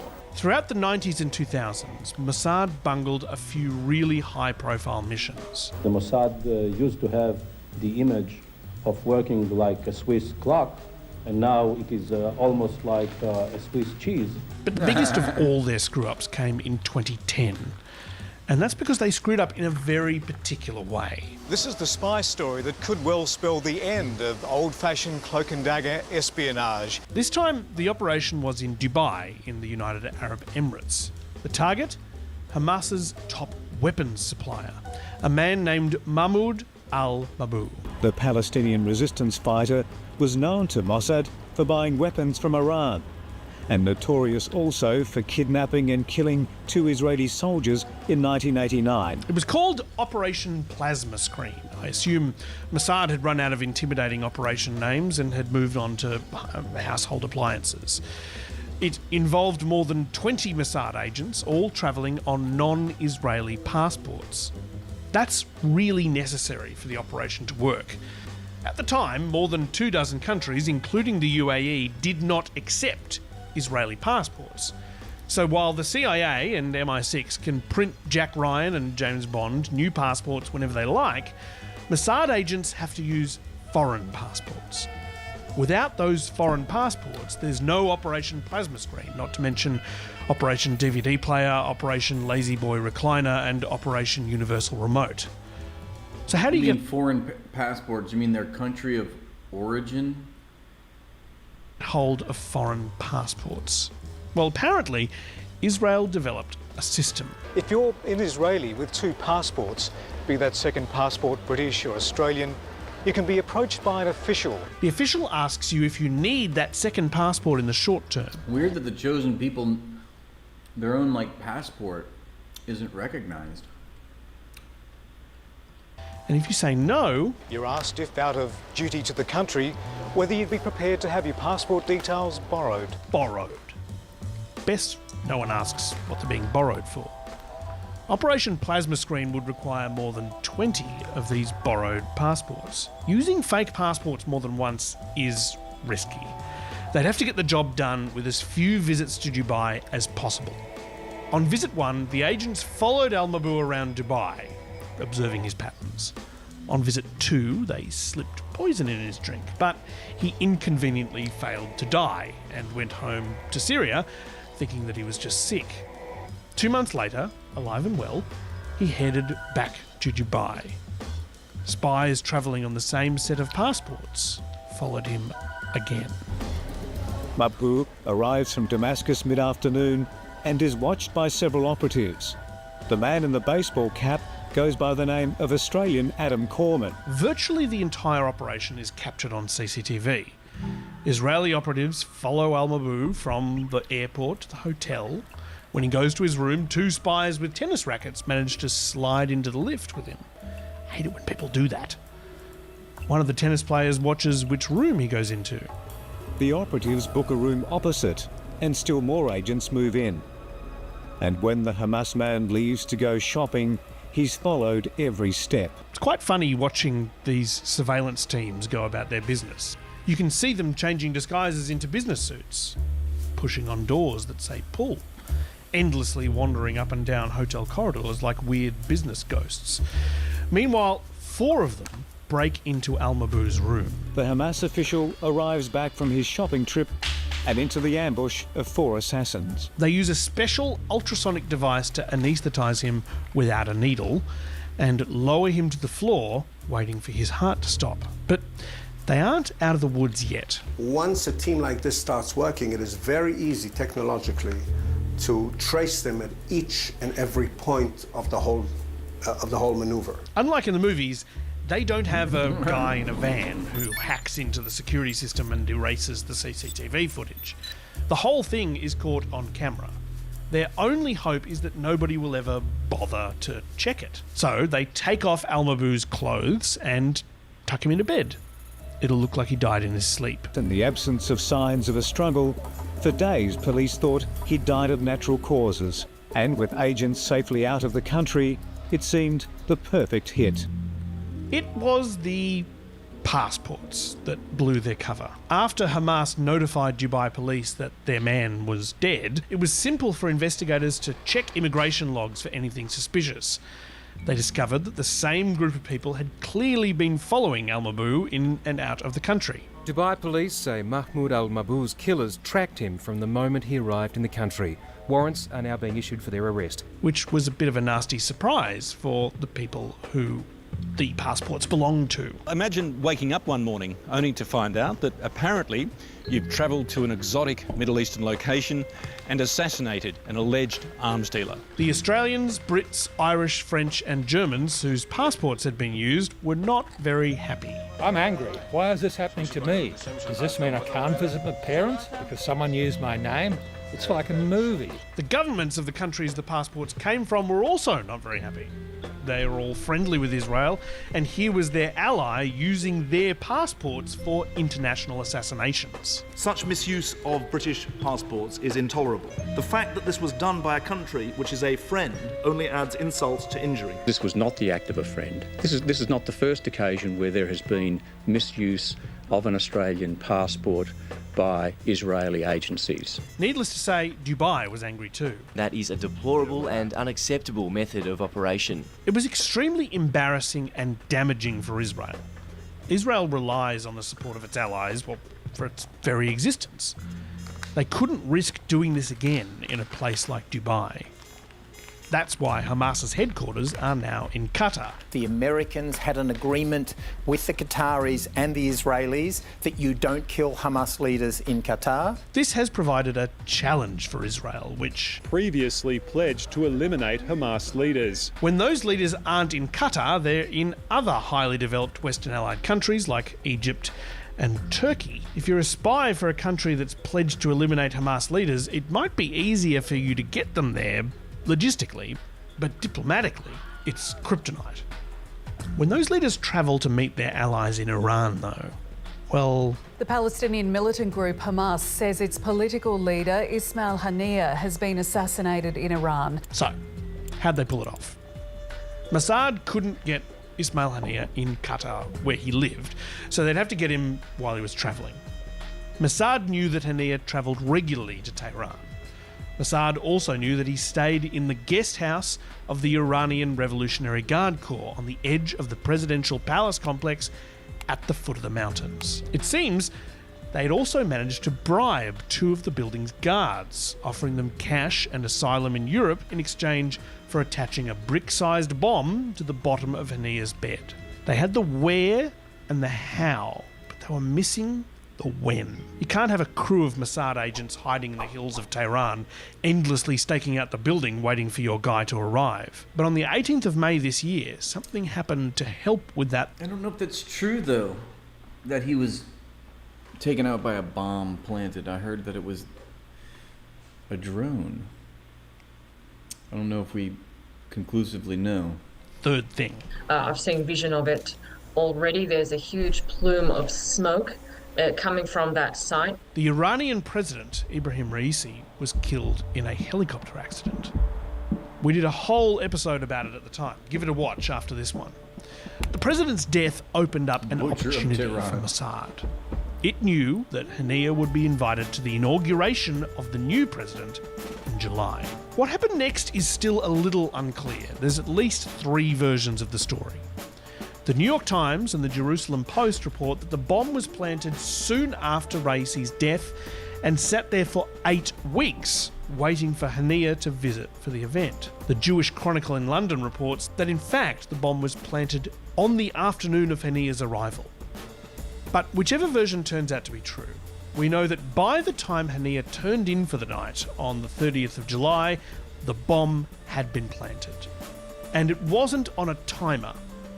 It could be detonated when the time was right. Luckily for Mossad, the building was unbelievably easy to spy on, You can see it clearly from anywhere on the hillside that stretches up behind the palace. You can see it from the chairlift on your way up for a ski. Or you could dress up in green camouflage and climb any of the several hundred trees surrounding the building, which is what the Jewish Chronicle reports that Mossad agents did.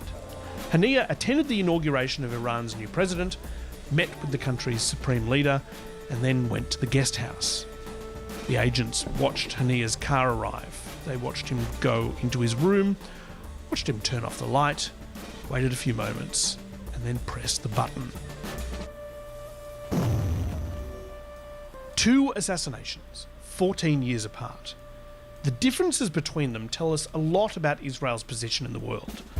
In 2010, Mossad's operation in Dubai really irritated Israel's allies in Europe and Australia. But in 2024, Israel needs those allies more than they've needed them in decades.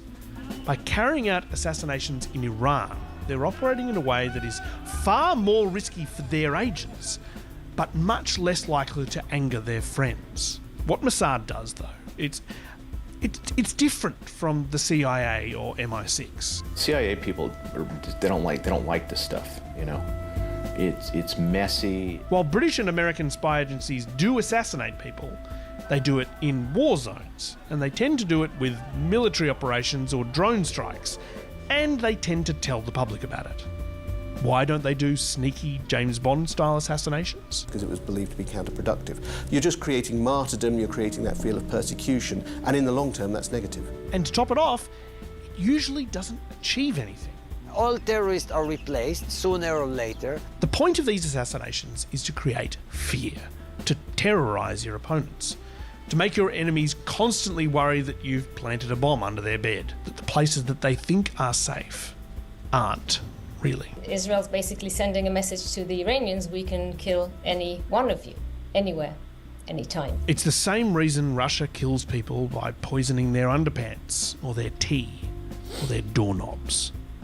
Ismail Haniyeh was the chief negotiator in the peace talks aimed at ending the war in Gaza. And now he's been replaced as Hamas leader by a far more fanatical Islamist, Yahya Sinwar. Islamist. Haniyeh's death potentially indicates an Israeli desire to prolong the war. And it's part of a series of tit-for-tat attacks in recent weeks that could signal an escalation of the conflict. The thing is, though, when Russia pulls stunts like this, they're condemned by the Western world. Israel thinks it's found the guardrails for how to carry out cross-border assassinations without losing friends. But right now, their friendships are quite stretched. They cannot afford to make any mistakes. Well, I thought the video was well done, but I don't know about some of the conclusions that they were saying. Let's see, is this Prime new? Minister Netanyahu apparently was underground for 12 days. Yeah, he was. In some protective facility. They sound Netanyahu sounds like Hamas going underground. That's somebody needs to bomb them. Expecting an attack. I would think Mossad would have a good handle on whether and when the attack is coming.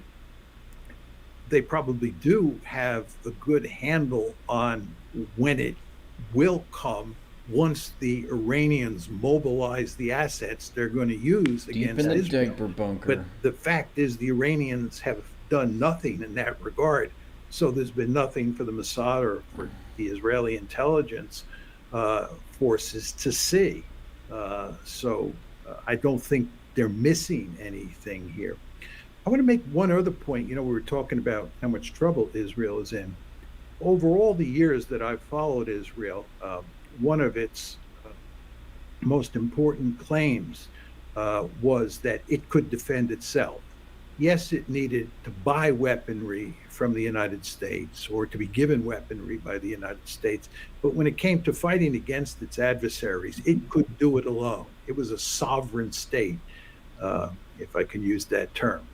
If you look at what's going on with regard to how Israel will deal with an Iranian attack, should it come, and how Israel dealt with the Iranian attack on April 14th, it's very clear that the Israelis need the United States, and they need the United States in a big way. And they not only need the United States, because once they bring in the United States, they bring in some European states as well, like the British and the French. They bring in the Jordanians, they bring in the Saudis, and it's a collective effort. Now, one can say this is a good thing because Israel's able to work with other countries. Okay. But the real problem is, if you're Israel, you don't want to be in a situation where you're dependent on any other country in the crunch. And this includes the United States. And for a long time, this was one of the central planks of Israeli security policy, this sense of independence. But it has really gone away. And it just shows you how much of a game changer all these missiles are that have proliferated in the Middle East and are now in the hands of the likes of Hezbollah, Hamas, the Houthis, and the Iranians.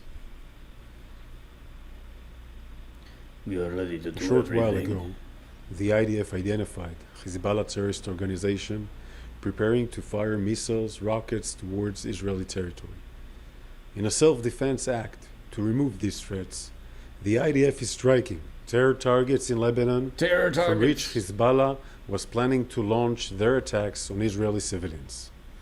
This follows more than 6,700 rockets, missiles, and explosive UAVs fired by Hezbollah at Israeli families, homes, and terror communities targets, aka children daycare centers. Since October 8th. Hezbollah will soon fire rockets and possibly missiles and UAVs towards Israeli territory. We will shortly... Excuse me, proletarian pulse. I don't think I remember any of us dismissing you from the classroom. So, no. Your request is denied. You must stay here after class, actually. We're holding you till after the class. Update the Home Front Command defensive guidelines for those in Israel. Holy moly, we got an anonymous gifted 50 subscriptions. What the fuck? A hype train started. Look at this. I can't see too good of it. Is Saeed in the audience? How did this happen? This sneaky motherfucker. The fuck is going on? Up. I spy a Saeed.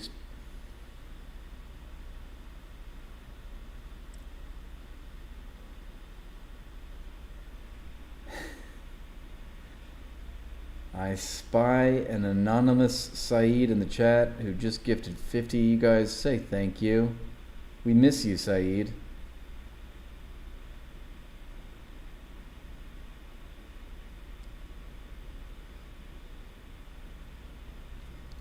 Thank you, thank you, thank you. Can y'all hear the alert sounds?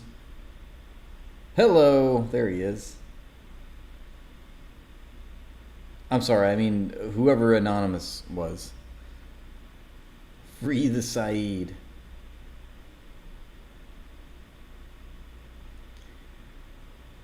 What's up, y'all? I don't know a Saeed, I only know a legend. His name is known far and wide. Saeed has a list of terrorists.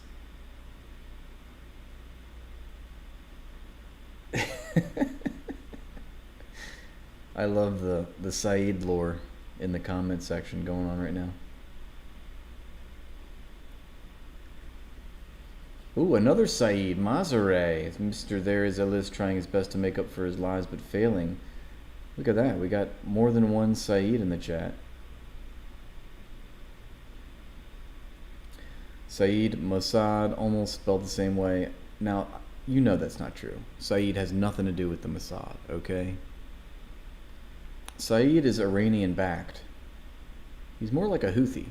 From right next to the homes of Lebanese civilians in the south of Lebanon, we can see that Hezbollah is preparing to launch an extensive attack on Israel, while endangering the Lebanese civilians.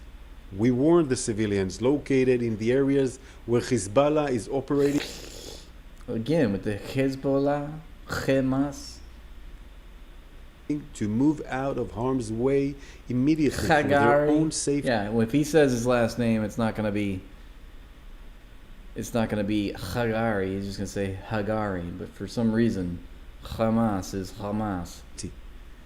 Hezbollah's ongoing aggression. He didn't do it that time. That's how you know it's manufactured. Ongoing aggression risks dragging the. Listen.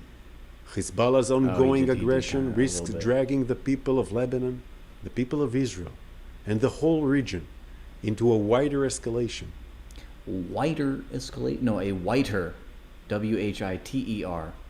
Meaning y'all fucking white ass motherfuckers about to get charred up, bitches. Israel will not tolerate Hezbollah's attacks on our civilians. We are operating in self-defense from Hezbollah and any other enemy. I'm trying to operate in self-defense from those ears. My God, look at those ears. That joins in their attacks against fly away. us. And we are ready to do everything we need to defend the people of Israel. We will do everything. A short while. Everything to do to defend Israel, the people of Israel. And don't you just love Netanyahu telling his civilians that he's going to make it safe again? Netanyahu should run, whenever his re-election is up, he should run on the ticket, on the slogan, make Israel safe again. Because let me tell you something, Israel is not safe right now. He probably did hear me, those fucking ears. Jesus Christ. Israel has the right to a list. Oh my goodness. Another 50 gifted. What the fuck? I'm not worthy. What the fuck is going on?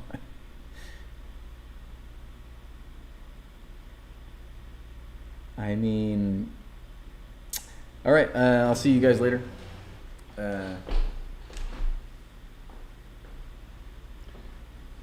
Hit my quota for the day.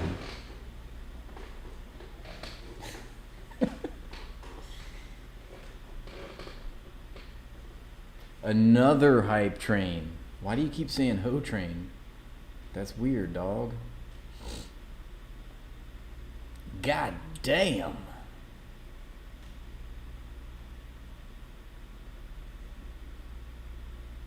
Shit. Thank you, Anonymous.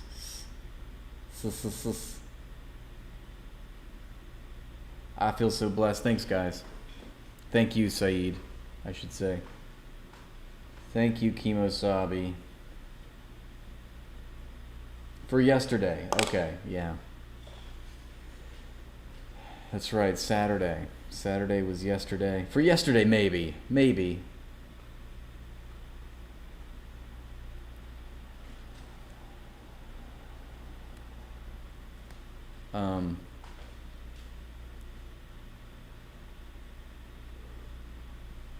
So I really love this new. I want to. You know what I want to see is, what was that extended? Let's go. I know I don't like Napolitano, but I want to see is the new. That's for the 26th. The DOJ. No, we don't care about that. I'd like to hear what John Mearsheimer's thoughts are. Okay, here it is. 30 minute. Let's just see if...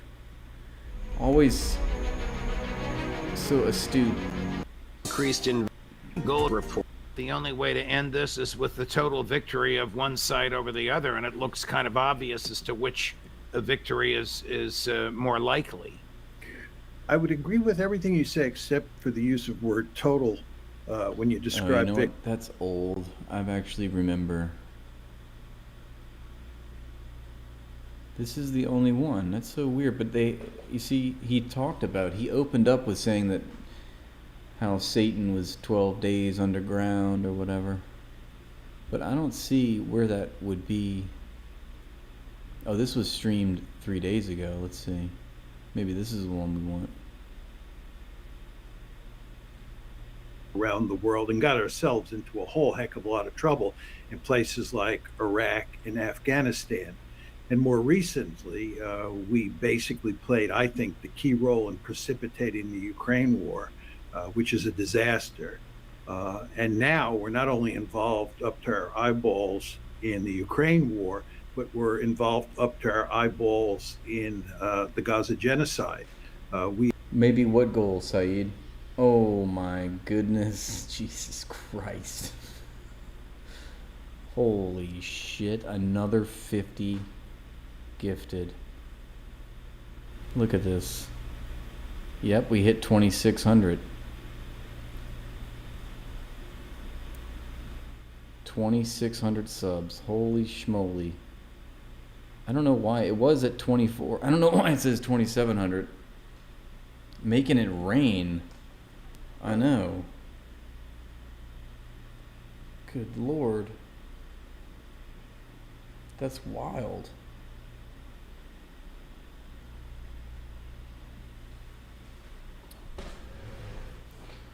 We got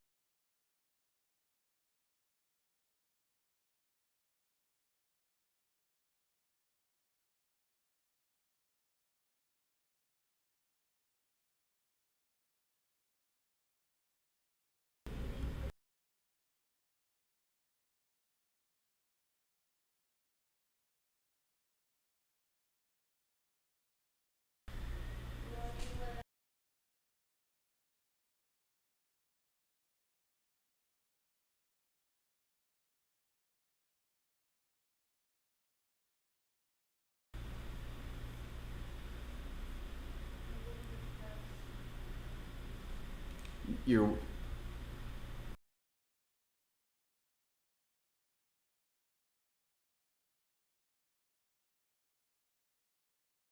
We have supported the Israelis hook, line, and sinker as they've executed this genocide. Furthermore, the war has escalated beyond.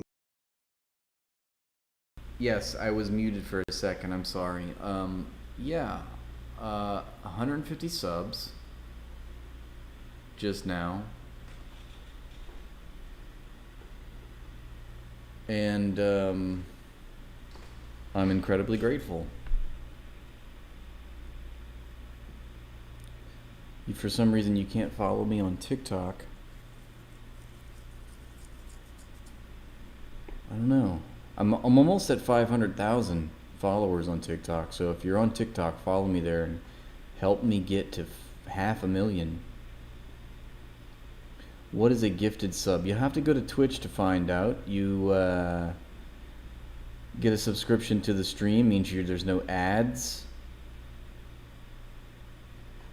And you get access to emotes.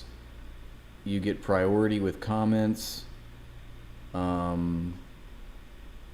You get, it's just a better streaming experience, okay?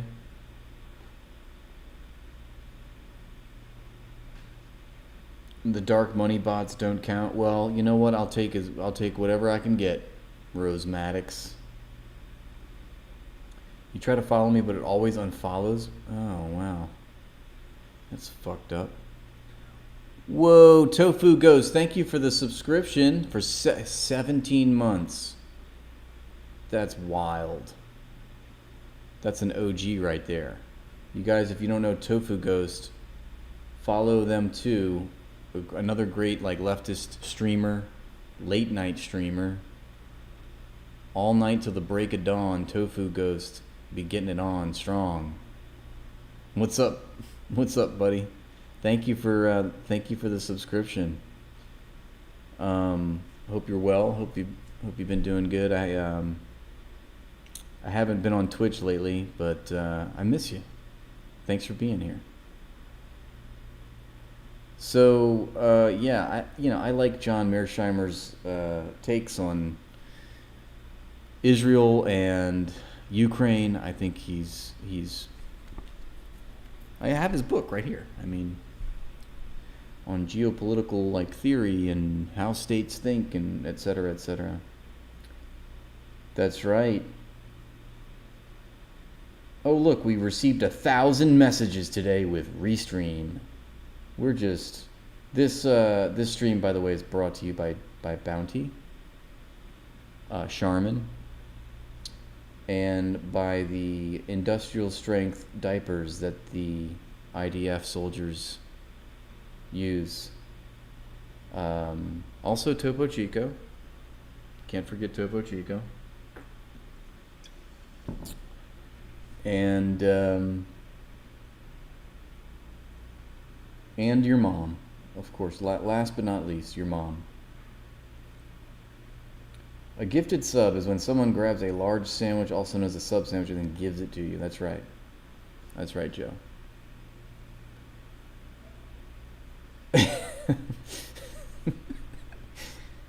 My girlfriend laughed at that, so that must mean that you're funny. Fucking funny guy over here, making jokes, cracking jokes in the chat. Who do you think you are?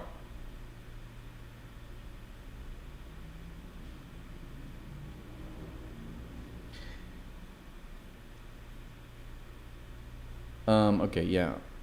Let's keep going.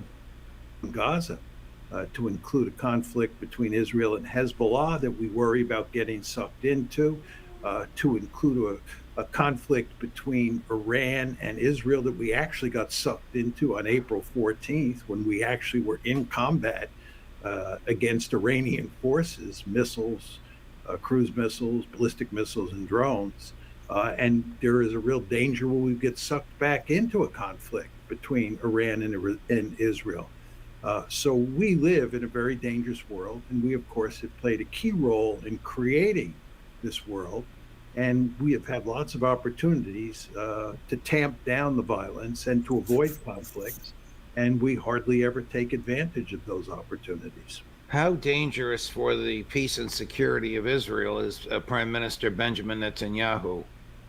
Well, I believe he's a disaster for Israel. I think it's in Israel's interest to certainly shut down the war with Gaza, or the war with the Palestinians in Gaza as soon as possible. And I believe that would put an end to the conflict with Hezbollah, or at least put that conflict on the back burner, which is in Israel's interest. And furthermore, I think if Israel were smart, they would work out some sort of meaningful modus vivendi with the Palestinians over time. It's not clear that's possible anymore, in large part because of the policies that Netanyahu has been pursuing over the years. But Israel has a deep-seated interest in working out some sort of deal, some sort of arrangement with the Palestinians, putting an end to the conflict with Hezbollah. And furthermore, Netanyahu has a penchant for picking a fight with Iran. He wants, indeed, to drag the United States and Iran into a war. He's tried twice now to precipitate that war. This is not in our interest, and I believe it's not in Israel's interest. So if you look at all these conflicts that Israel is in, you look at the damage that's being done to Israel's economy, and the fact that it looks like this damage is going to continue to occur because he's not going to put an end to the war in Gaza, you see that Israel is in really serious trouble. Let me add to this, if I may, Professor Mearsheimer, the fact that every time Hamas agrees to whatever is on the negotiating table, Israel demands more. And whenever Israel places a plan on that negotiating table, it knows Hamas will never accept it. Moreover, Israel has murdered the chief negotiator on the other side. Can we safely conclude that Prime Minister Netanyahu has given up on the hostages, given up on the ceasefire, never wanted it, and given up on negotiations? Yeah, I think it's clear that Prime Minister Netanyahu does not want a ceasefire. It's interesting. Tony Blinken recently was in the Middle East, and all the headlines advertised the fact that after talking to the Israelis, including Netanyahu, Blinken pronounced that Israel accepted the deal, the bridging proposal that the Americans had put on the table creating a ceasefire. But if you read those articles carefully, in the articles, a couple paragraphs down, So apparently Lebanon, Hezbollah, targeted the Gilat military base in Israel, which was used to assassinate, in the assassination of Hezbollah's leader Fuad Shukar. And they also apparently targeted the Mossad headquarters. But I don't know exactly, I can't verify what that means or what happened necessarily. Like, does my wildest wet dream come true and the Mossad headquarters was destroyed? Or, I mean, probably not, right? But apparently, that's what I've heard. Is Israel hiding losses?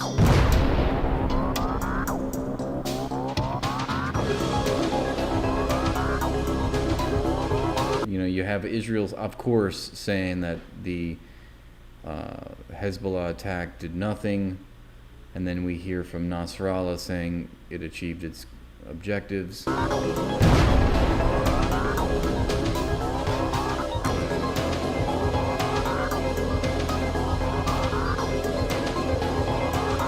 What is this music?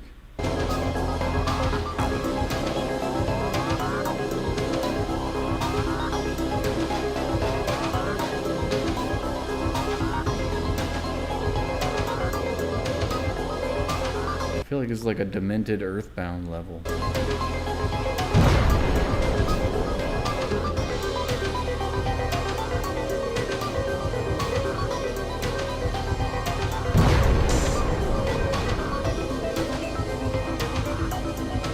Ooh, look at that. Look at those missiles firing over Tel Aviv. Oh, God.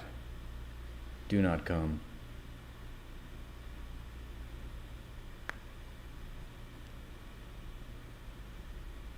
They always got wild tunes, huh? Hey, Conquer. Media reports say hey, what are they away? Yeah, we at there. Fazai, thank you for the follow. I'm sorry, Fabs.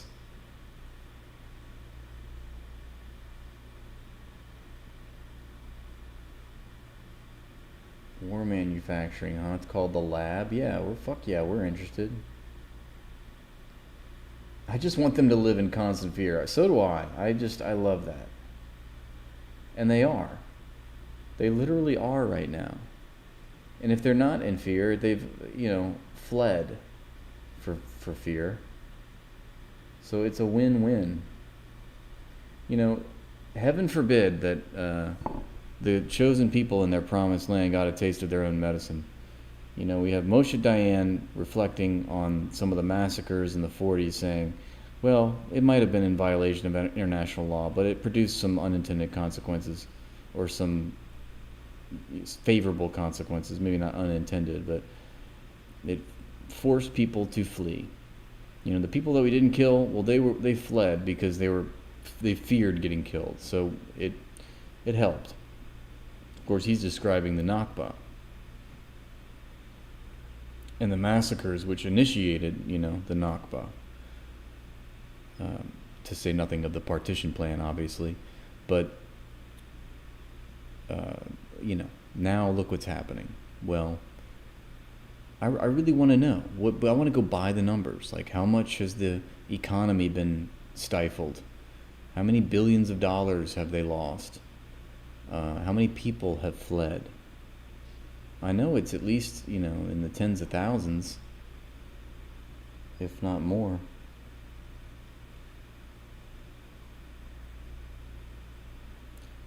No, Saeed is jerking your chain, Conquer, because I was not live yesterday. I normally just, I don't stream on Saturdays. Things got really wild and heated. That's right. Yeah. Let's just go ahead and let's keep gaslighting the chat. That's what Saeed is good for. We know that. Yeah, things got pretty heated, pretty wild. I did receive a copyright strike for YouTube for Conquer is to blame. Conquer shared that Vice video. Actually, it really wasn't your fault, Conquer. It was. I'm sorry. I did ruin it. I'm sorry.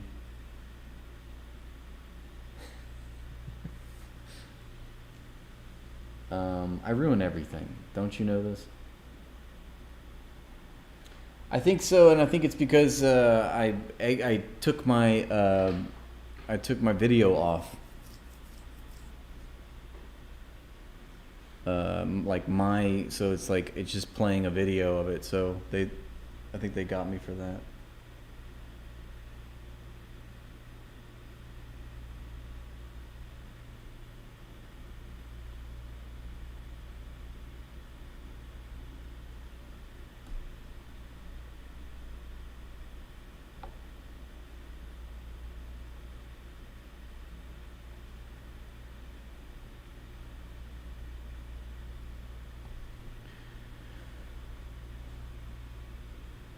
Yeah, I mean, I'm not quite banned. I am on thin ice, apparently. I have 2 strikes out of 3 and a warning for YouTube. So I can't get another strike.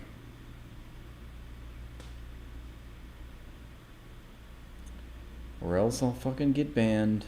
But luckily on Twitch, I don't have anything. I don't have any strikes on Twitch.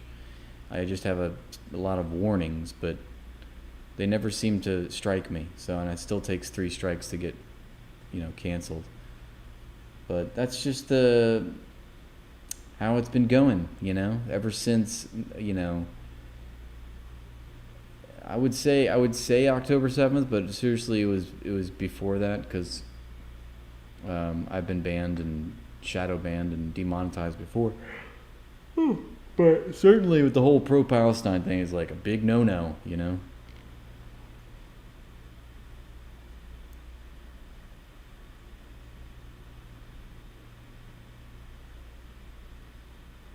You're taking your link and go home. We don't want you to take your link and go. I don't do anything wrong. Well, tell that to the judge, That's big if true, apparently. Oh, yeah. This is good. Yeah, I wanted to see this. And Tig, I know Tig. Hi guys, I thought I'd tell you about something that happened to me yesterday that you might be interested in. So, I posted a comedy sketch about a so-called terrorist group that sounds a little bit like hummus. Just to be really, really clear, it wasn't a puff piece or a recruitment video. It wasn't me screaming from the rooftops about how much I love them. It was a comedy sketch, because I'm a comedian. I believe that's an art form, rightly or wrongly. I was expressing my artistic drive, my creativity. I believed up until recently that, I live in the West, and we're always told here we've got freedom of expression. We're so lucky. Hell yeah, brother. You got that from America, you Irishman. Say what we want through our art. It's amazing, unlike all those nasty, restrictive brown and black countries. But what happened bizarrely was that the video was taken down from YouTube within, I think, an hour. I was suspended, and my ability to monetize videos was taken away from me. Meta similarly took down the post from Instagram, and I got some more warnings on Instagram, and they're kind of like official warnings. Like I like how he does this. He's got no hair. He's like, let me pull my non-hair back behind my ear. Sorry, Tig, I love you. We've been really naughty this time. Now we're going. Thank you for the follow, Ignis Switz. Going to get rid of your account. But I'm Sources free in the charge that I was leveled with was that I was endorsing or promoting a criminal or terrorist organization through a comedy sketch. Baffling. Take a cursory look at YouTube yourselves there. There are numerous comedy sketches about ISIS. Some absolute comedy heroes of mine like Frankie Boyle and Steve Coogan have done iconic sketches on the IRA, the Irish Republican Army. In fact, I've got lots of sketches about the IRA up on YouTube. Mafia, wow, you'll never get through all the sketches, the comedy sketches about the mafia online. So I think what's happening is that the tech fascists are moving to a new place now where they're effectively saying, it's not that we're against content that celebrates or promotes criminal or terrorist organizations. It's not that. We're just against any expression at all of solidarity with Palestinians. We have an open Palestine exceptionalism. That's what's happening with big tech. And I'm just pleading with people who still have a soul and who still believe in basic logic to call these people out, to call the tech fascists out. If there's lawyers out there, researchers out there, please do some work on this. It's not the biggest issue that we're facing right now. The genocide is undoubtedly the biggest issue. But these big tech companies are laughing in our faces, you know, defying all logic, defying all reasonableness. They're effectively trying to outlaw Palestine. That's what they're trying to do, or any expression of support for Palestine. Now, luckily, YouTube's threat of demonetizing me is kind of laughable because I've never monetized any video on YouTube. I don't have any ads. I don't give these creepy fascists a cent of my money so that they can sell their tat through advertising. I'm lucky. I've got people on Patreon and PayPal that support me so that I can remain independent. But aside from calling out these tech fascists, I also want to appeal to my fellow comedians. He just said Asaid. But Asaid? Said, what's going on? Fellow artists. If you haven't already got up off your arse to support Palestinians as they're being mass murdered every day, will you at least get up off your arse for yourselves? These people are trying to outlaw art. They're trying to outlaw satire. Do you think it's reasonable in the utopia that is the West that I, a comedian, would put up a sketch yesterday that had the audacity to just mention this group and that it would be ripped down and a stream of income would be denied me? Please, for the love of God, speak up. That's good, Said. That's a good use of the word schadenfreude. The evidence, the proof that we're seeing the end of Israel's economy, which would spell the end of Israel as we know it, which would also spell the end of genocide, which is a good thing. I'm going to put that down. I'm going to jot that down right. I totally see what you're saying, though. Well, it's also just that he's, you know, it'd be funny if he was, like, weirdly getting censored for, I don't know, being pro-Israel. But he's actually based, you know? He's a based Westerner. So, yeah. But I also, like, completely identify with the position of, like, having schadenfreude, as you put it, for, you know, Westerners getting their comeuppance, as is said, as the expression goes. I'm not sure who shared this, but okay, Israel's economy is officially up. This is sort of what I was wondering about. Let's see how far. This is 9 days ago. Okay. Right now as a good thing. And for those of you who are regular viewers, you may go, well, I already saw that you covered how a bunch of businesses in Israel have collapsed. In fact, that number is 46,000 businesses across Israel have collapsed since October 7th because of Israel's actions. Not because of what happened on October 7th, because of everything Israel has done since October 7th and some on October 7th. That is why 46,000 businesses have collapsed in Israel, and they're estimating it's going to be 65,000 have collapsed across Israel by the end of the year. I already brought you that, but it's actually much larger than just that, and that's why this is not. That's right. So Taig is, you know, he's second rate, right? I mean, he's like good. He's just like not the best, because, you know, obviously I mean, I don't want to, you know, I'm not trying to insinuate anything here, but I mean, there's just,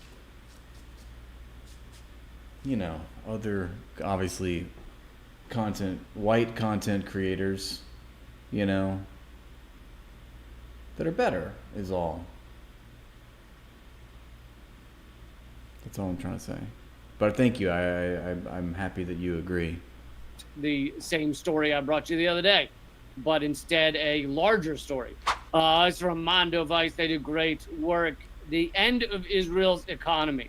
No state on earth, it says, has been able to inflict so much damage to the Israeli economy as the state of Israel itself. And the result is growing indications that the Israeli economy has reached an impasse with no path forward as long as the state remains an apartheid Zionist state rejected by the whole world except the US and Germany. And you may say, well, it's not rejected by everybody. You know, there's also Canada and to some degree Britain. And yeah, but in many ways, they're vassal states to the United States. So really, the only two propping up the U.S.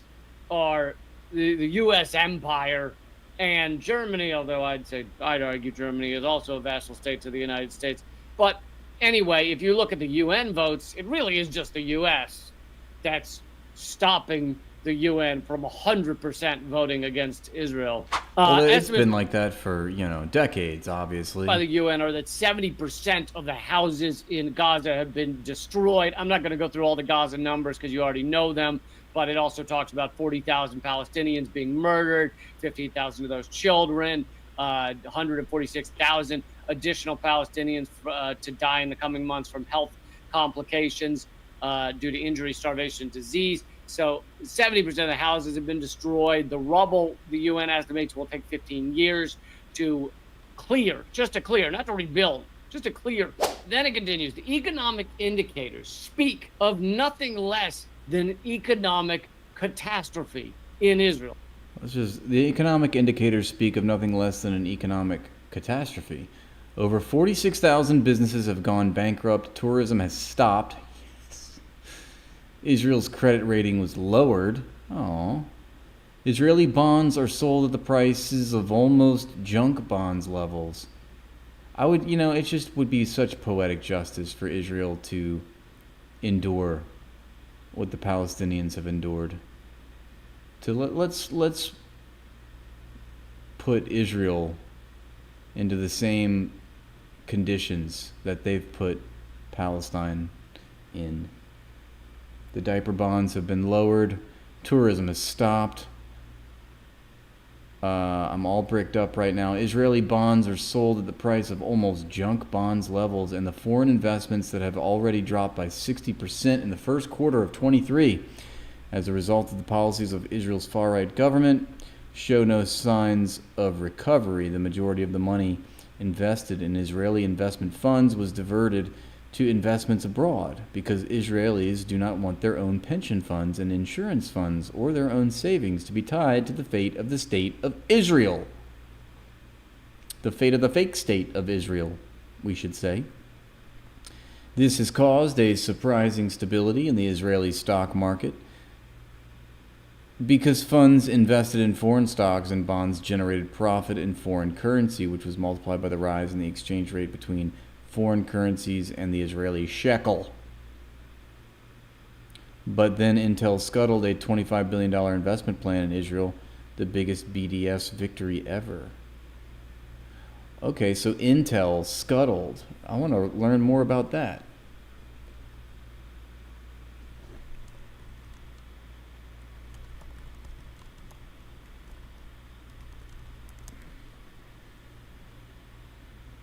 Ooh, a chip maker. That was recently too. See, this is the shit that it's like you have to fucking go and search for this shit because Western media is just not going to give you. They're not going to report that. I know this is Reuters, but you have to go digging for this shit. Keckle for a shekel, bitch.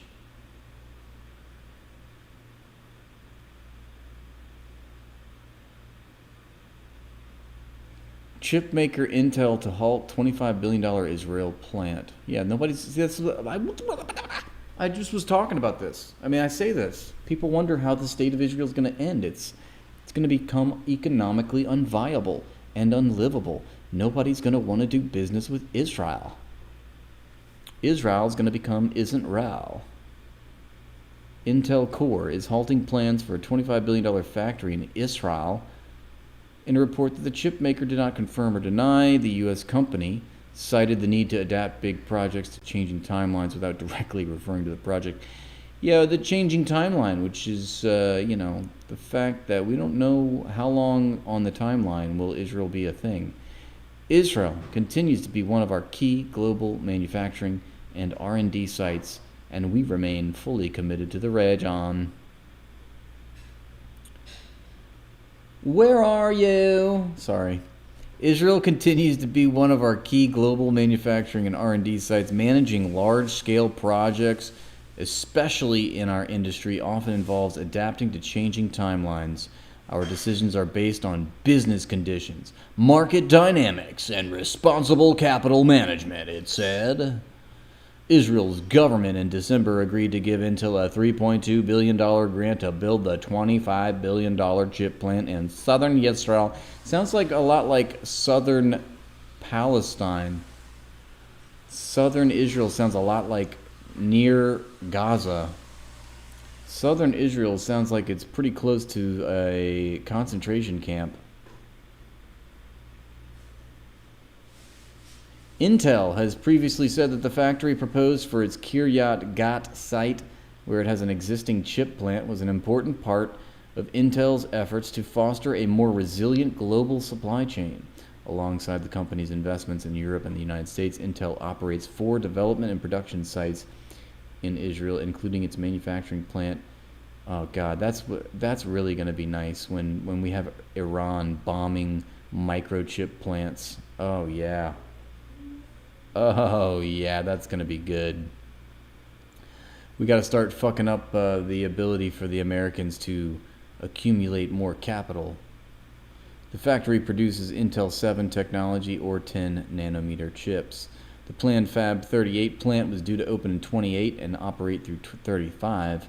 Intel employs nearly 12,000 people in Israel. Well, damn, that sucks, man. That's shitty, dude. Not for Gaza. Obviously, Gaza's not doing well, but this is for Israel. Over 46,000 It sounds businesses real gone dirty. bankrupt. Southern Israel? I mean, come on. Who you trying to play? That's occupied Palestine, brother. Also, yeah, Southern Israel.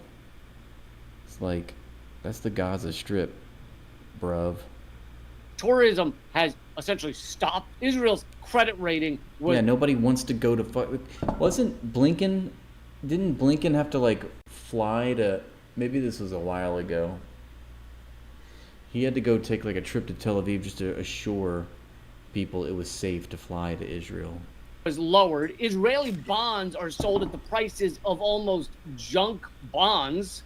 And the foreign investments that have already dropped by 60% in the first quarter of 2023 show no prospects of recovery. Dropped by 60%, foreign investments have. And also tourism, which I just mentioned, which has collapsed, was a major component of the Israeli economy. The majority of the money invested in Israel... Don't talk bad about Blinken.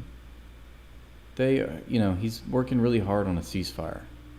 Or so he says. Israeli investment funds was diverted to investments abroad because Israelis do not want their own pension funds and insurance funds on their own savings to be tied up in the fate of their own state, which they know is committing a genocide and is in cataclysmic times. This has caused a surprising stability in the Israeli stock market, because funds invested in foreign stocks and bonds generated profit in foreign currency, which was multiplied by the rise in the exchange rate between foreign currencies in the Israeli shekel. But then Intel, obviously a major corporation, scuttled a $25 billion... Well, I'm living in a city that's not going to exist in 100 years. So... investment plan in Israel, the biggest BDS victory... BDS sounds dirty. Speaking of dirty, ever. They ended a $25 billion plan to invest in Israel, and that was due to boycott, divest, and sanctions. Most of you, of course, know about BDS. BDS incredibly important. I have talked a lot about how important BDS is and how we should all be involved in boycotting companies connected to Israel in order to stop their genocide. To continue from the article, these are all financial indicators, but the crisis strikes deeper at the means of production of the Israeli economy. Israel's power grid, which has largely switched to natural gas, still depends on coal to supply the demand. And that puts new meaning to Colombia's action of sanctioning Israel by stopping shipment of all the coal exports to Israel. And the biggest supplier of coal to Israel is Colombia. There you go. Which announced that it would suspend coal shipments to Israel as long as the genocide was ongoing. After Colombia, the next two biggest suppliers are South Africa. And that's crazy because, like, even all they have to do is stop, right? And everything will go back to normal, which is crazy in and of itself. The fact that, like, it should be, even if they stop at this point, they should be sanctioned. They should, you know, the sanctions should continue. Africa and Russia, both of which, you may know, are showing signs of also cutting off a lot of their cooperation with Israel because they are opposed to the genocide. Without reliable and continuous electricity, Israel will no longer be able to pretend to be a developed economy. Server farms do not work without 24-hour power, and no one knows how many blackouts the Israeli high-tech sector could potentially survive. International tech companies have already started closing their branches in Israel. I mean, this is everything. This is everything the Israeli economy is all just sinking. And it's due to their own behavior. It's due to the fact that they're committing genocide. It's due to the fact that they are just obliterating a whole society and acting like it's morally okay. So they're doing it to themselves, which is kind of fascinating because this is kind of what Hamas wanted, right? For Israel to collapse and no longer be able to imprison them in an open-air prison and have 5,000 hostages pre-October 7th, etc. It's what Hamas wanted, but this is all due to Israel's actions. This is not due to Hamas's actions. This is due to Israel's actions. This is due to Israel's genocide. Israeli newspapers are full of articles about the exodus of educated Israelis leaving the country. Professor Dan Ben David, a famous economist, argued that the Israeli economy is held together by just 300,000 people, the senior staff in universities, tech companies, and hospitals. Once a significant portion of these people leaves, he says, we won't become a third world country. We just won't be anymore. Because obviously, in order to be this, high-tech, sophisticated society that Israel, brags about being, you have to have pretty high-level people, very smart and educated people. And those are also the people that often tend to see the writing on the wall and flee a sinking ship. They say the estimates of the number of Israelis who have already left varies wildly because it is tough to know, like, how many are just taking long vacations abroad, which apparently is a big thing right now for Israelis, trying to thinking they can wait it out. Oh no! This is democracy now. The evidence, the Israelis leaving the country. Professor Dan Ben. Yeah, they're so sad that they have to take extended vacations. Poor Israeli chodes. We just won't be anymore. Because obviously, in order to be this, high-tech, sophisticated society that Israel, brags about being, you have to have pretty high-level people. Lee Camp is a self-hating Jew. Oh, we can't listen to this guy. He hates himself. Very smart and educated people, and those are also the people that often tend a sabbatical, some might say, to see the writing on the wall and flee a sinking ship. They say the estimates of the number of Israelis who have already left varies wildly because it is tough to know, like, how many are just taking long vacations abroad, which apparently is a big thing right now for Israelis, thinking they can wait it out and then go back afterwards. Ha ha. So far, there's been no afterwards. So how many have actually fled and will never come back is very unclear. The two sectors of the Israeli economy that do not report a crash are the arms companies, big surprise, which are reporting high sales, you think? And the exits, which is not a term I had heard before, as in EXITS, the exits, as international corporations scavenge the carcasses of Israel's tech sector looking for bargains. I don't know if exits is a standard financial term, and I'm just a moron for not knowing it, but anyway. Even Google expressed interest in buying the Israeli cybersecurity company Wiz, founded by Israeli intelligence officers who are eager to sell their company to Google in order to be able to leave Israel. So, yet again, a top Israeli company chomping at the bit to get the hell out. In the age of the information economy, the economic prospects of states are neither determined by raw materials nor the quality of the workforce. And this is an interesting point and an important one about just the reality of successful states in general nowadays. They argue in this article, instead, we live in an era of economy of expectations. And this also goes for individual companies. They're pretty much the same. Individual companies now are often successful off of expectations. And Tesla is the perfect example of this. Elon Musk is the perfect example of this. Most of what has been achieved, quote unquote, by Tesla and by the other companies that Elon Musk has been the head of is actually about expectations and about how much he can keep his name in the news and that kind of thing. It's not that much about how much they've produced. Now, Tesla, the car company, part of his empire, is doing pretty well nowadays, but it only became profitable a few years ago. Most of the money that Tesla was making before that was due to selling carbon offsets rather than actually producing anything. That's right. That's right. They were like not selling carbon points or something. They weren't selling cars. That's not how they were turning a profit. They were selling carbon points to other companies who couldn't hit their quota or something. And so the fact that Tesla's stock, I don't know if it still is, but for a long time was worth more than all of the big four automakers combined, had a lot to do with the economy of expectations. And the fact that it's about keeping your name, both the name of the company, the name of Elon Musk, etc., at the top of newspapers and websites, etc., and then people invest in the stock, which is a Ponzi scheme. People are so fucking dumb, etc., and it all goes off of that. So when you have Israel collapsing in this way, it's the reverse. Their economy has nothing because there are no expectations. This is a genocidal maniac country committing genocide and people fleeing from Israel, not out of safety, but out of, not out of fear for the tiny Hamas rocket that occasionally hits, but out of fear for what Israel's doing to their own society. I suppose there may be some fear of Iran attacks and Hezbollah, depending on what part of Israel you live in, but that's not, for the most part, Tel Aviv. Although they did, was it? Faith-backed colonial mindset. Yemen hit Tel Your mom told you this weekend how terrified she is of Trump, and yet she thinks Israel has the right to defend itself, and that she is a moderate in doing an embargo would change her mind. So if I said, if you're so scared of Trump, why would an embargo change your mind?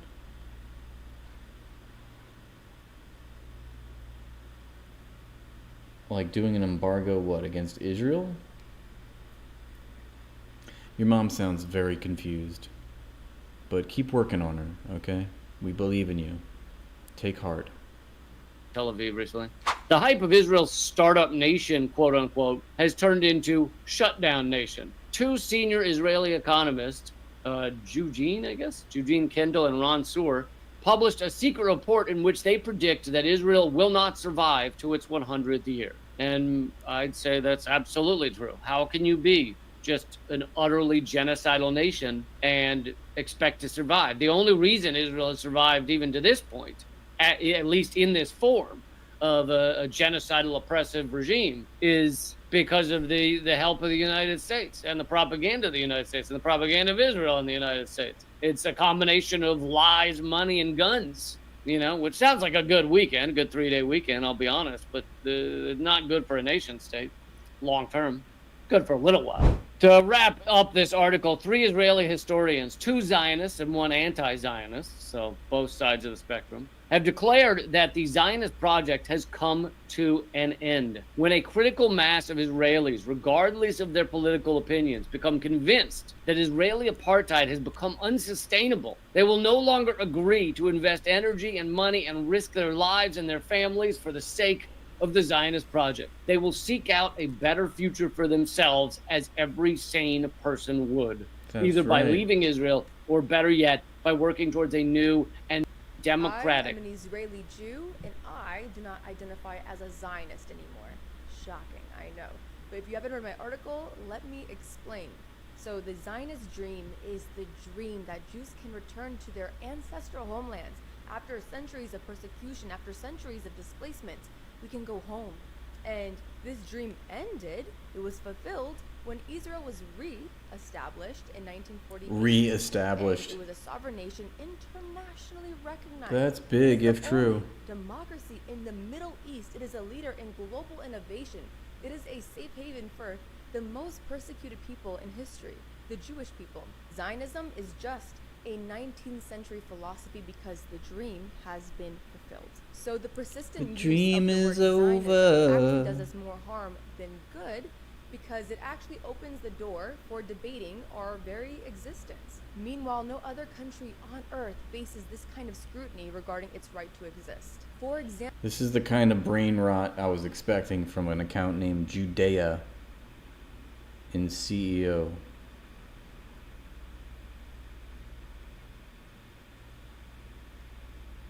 Oh no, they ended their groupie. She's trying to say that because Zionists have already accomplished the state of Israel, even calling attention to the word Zionism is debating, the very existence of Israel, the very question of Israel.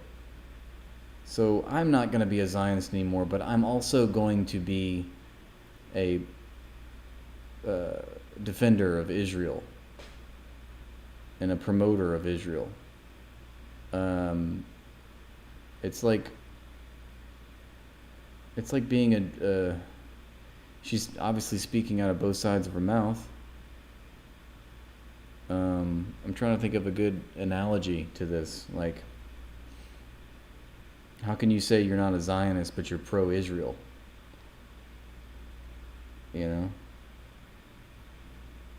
It's like, I am not a Nazi. I'm just a white supremacist who hates Jews.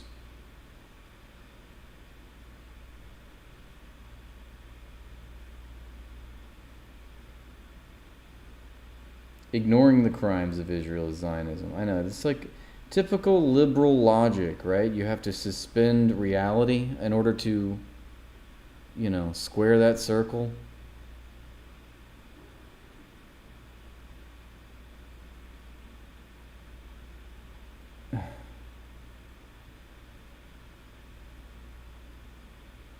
Yeah. She's like, we've reestablished the state of Israel, so we win.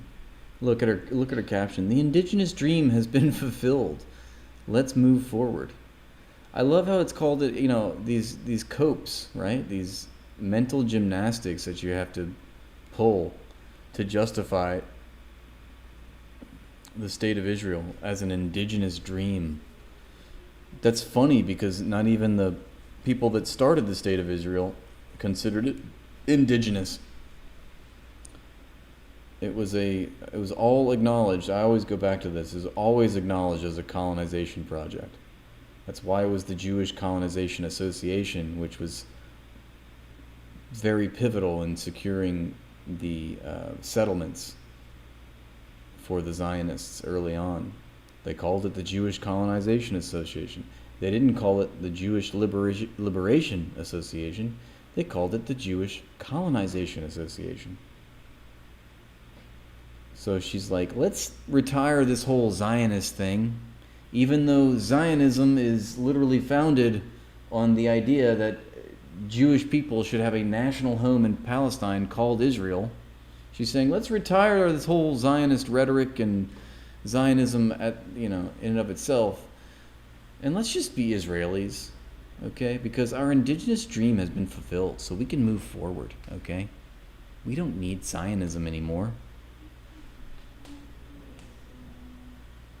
Maybe indigenous means something else in the new revival. Maybe it means something else. It certainly doesn't mean but that's good old Israeli logic, right? They just change the meaning of words, so that's cute. I could tell this. Okay, I'm going to just keep listening to her. example, the United States is never debated over its revolutionary battles with Britain. Americans don't go around saying, hey, we're Americans, we're revolutionaries because we believe in the right of America to exist. No. Yeah, you're talking about the American Revolution when the Americans fought against their colonial oppressors.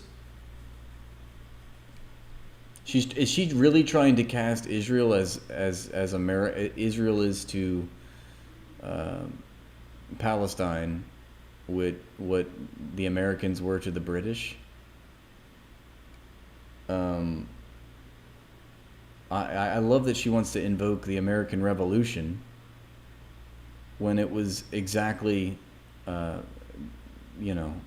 Americans that were fighting against and really that even then it's kind of a bad analogy because the Palestinians actually have an authentic struggle for their own right to self-determine against Israel, whereas the Americans were trying to ensure that they could keep their slaves, for one, and they could keep settling the land westward of the Appalachian Mountains, which was strictly forbidden by the British Empire.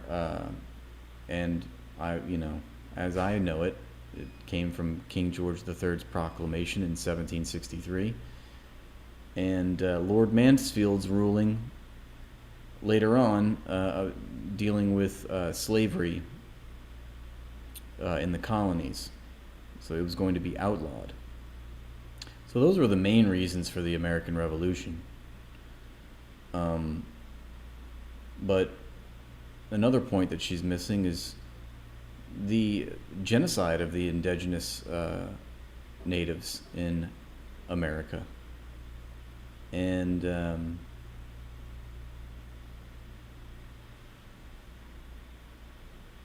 this whole analogy is just terrible. No, they're just Americans. They have moved forward, and it's time for the Jewish people to also move forward. So it's time to embrace our Jewish identity as Let's Jews. go back No to other that. country on earth faces this kind of scrutiny regarding its right to exist. No other country on earth faces this kind of scrutiny for its right to exist. Again, typical Zionists try not to project, right? You're actually projecting what you do to the Palestinians. No other country. You're what are you doing? You're like taking their victimhood away from them and masquerading as if it's your own victimhood. The truth of the matter is, Palestine is the only country that faces this sort of scrutiny for its right to exist. They are the victims of ethnic cleansing, and this Israeli chode is trying to tell us that they are the victims. I mean, typical Zionists try not to center themselves and victimize themselves, challenge impossible.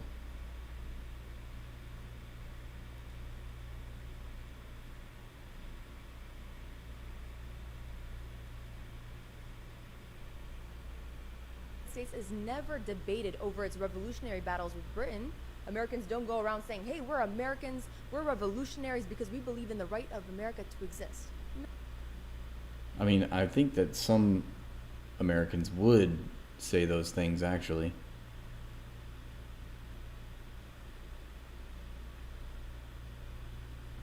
No, they're just Americans. They have moved forward, and it's time for the Jewish people to also move forward. So it's time to embrace. Notice how insidious that was. She's equating a national identity with a religious faith. The truth of the matter is that, why didn't she say Israelis to move forward? No, she said Jewish people to move forward. So Americans and Jewish people are like, it's a perfect analogy in her mind, equating a national territory with a religious faith. When there are Jews all over the world, it doesn't require you to be Israeli to be Jewish. Just move on. Why are we facing so much scrutiny? Just let us do our genocide in peace.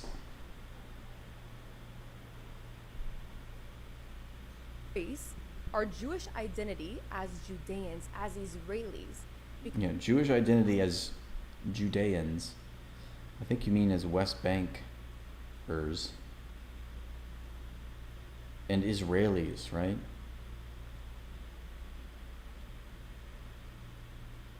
Because Israelis and Jewish people are one and the same.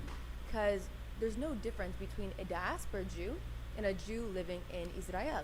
It's just a matter of if you filled out your paperwork or not. You almost figured it out. Yeah, you're unironically reporting your own ignorance. Yes, there is no difference between a Jew in Ethiopia or Israel or Australia or the United States of America, because being Jewish has nothing to do with a national identity. So thank you, except for a piece of paper. That's exactly right. A piece of paper co-signed by an imperial force that tells you you have some sort of national identity.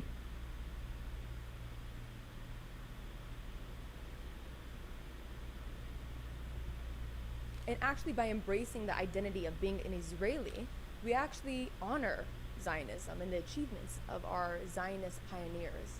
Yes, exactly, which is why you can't separate Zionism from being Israeli. Or why you can't, it's exactly why you can't separate being Zionist from being Israeli, even though that's exactly what you were trying to do in the beginning of this video, was to retire Zionism, as if we don't, you Israelis don't need this anymore, even though it's fundamentally, intrinsically tied into your own national identity, is Zionism. Zionism is an ideology based on the existence of the state named Israel. You are Israeli. The two are completely synonymous with each other. Not only that, but we actually remove 1 degree of separation between diaspora Jews and their homelands. We actually strengthen our civilization, especially during a time where we see our civilization? So there's a separate Jewish civilization. Remember that Zionism is predicated on the belief that there is a Jewish supremacist state. And when you have a Jewish supremacist state, you can't have supremacy without subjugation of others. She's just tattling on herself. of Western Jews not feel so connected to their homeland. How come they all look the same and they all their homes, their look, there's no culture, just white walls to go with their whitewashing of history? And I know it feels like a cop-out, especially now when people are hijacking the definition of Zionism by trying to make it seem like a bad thing. It's because it is. And it feels like almost natural to say. It's like, I hate when people try to give Nazis a bad name. I hate when they talk bad about the slave owners. Like, that's really rude. No, we are Zionists. We are supporters of indigenous movements. And Are you? If you were a supporter of indigenous movements and you were a supporter of indigenous people, then you wouldn't have colonized the land of Palestine and done so consciously, knowing full well what you were doing, which was self-acknowledged as a settler colony project. Meaning, you cannot have a settler colony project and be indigenous. Those two things are not the same. They're diametrically opposed. I mean, the brain rot in this Judea-Samaria Israeli chode is palpable. indigenous people, but in the long run, this is going to hurt us because we're giving a word life that is allowing our existence in our Jewish states to be debated. And it's Yes, because the whole existence of the state of Israel was debated. And Zionism itself, but let's go back on that. We have to listen to this brain rot one more time. I feel like I could give a better thought on it. Because we're giving a word life that is allowing our existence in our Jewish states to be... It's not the word that's giving life, it's your actions. You know, Zionism is a movement. It was a project. The only reason that you have this state of Israel is because of Zionism, giving it life. So that word, nobody's giving that word life. The people that gave, you know, the project life were Zionists. The people that instituted the state of Israel are the ones that gave Zionism life.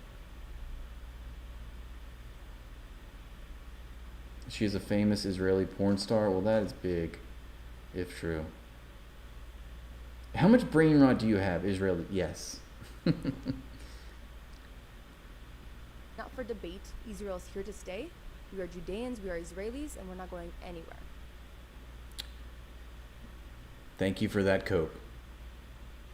I don't know where you're coming from, but nobody was talking to you, okay?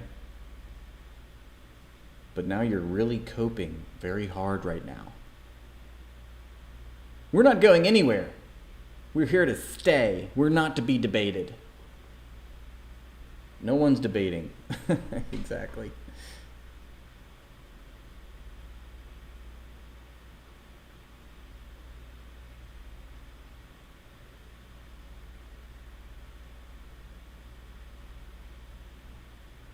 We're not going anywhere.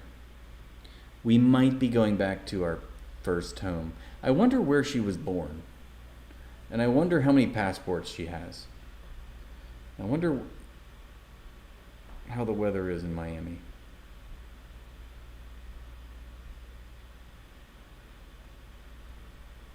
I am an Israeli Jew, and I do not identify as a Zionist anymore. Shocking, I know. But if you haven't read my article, let me explain. His dream is the... Stop using the word Zionist. It's a little too hot right now.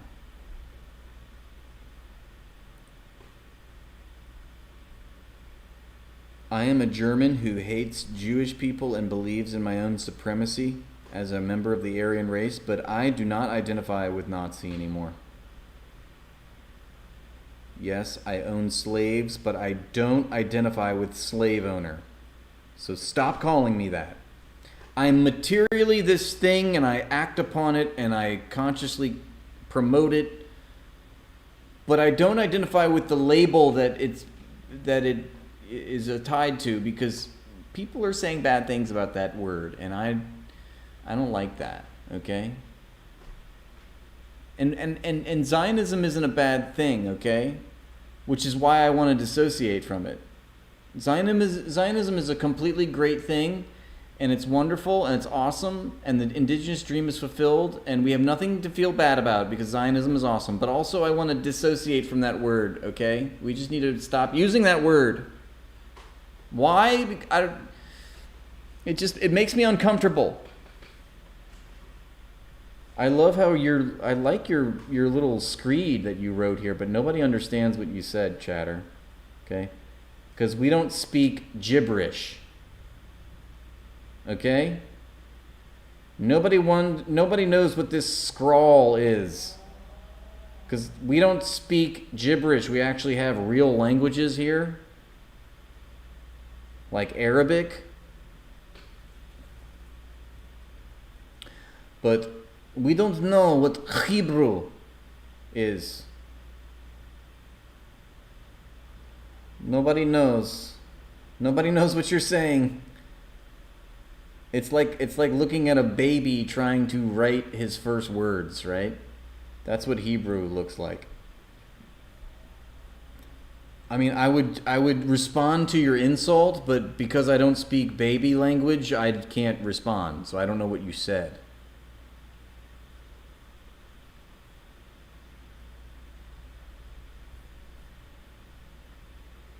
It's called Fleminese.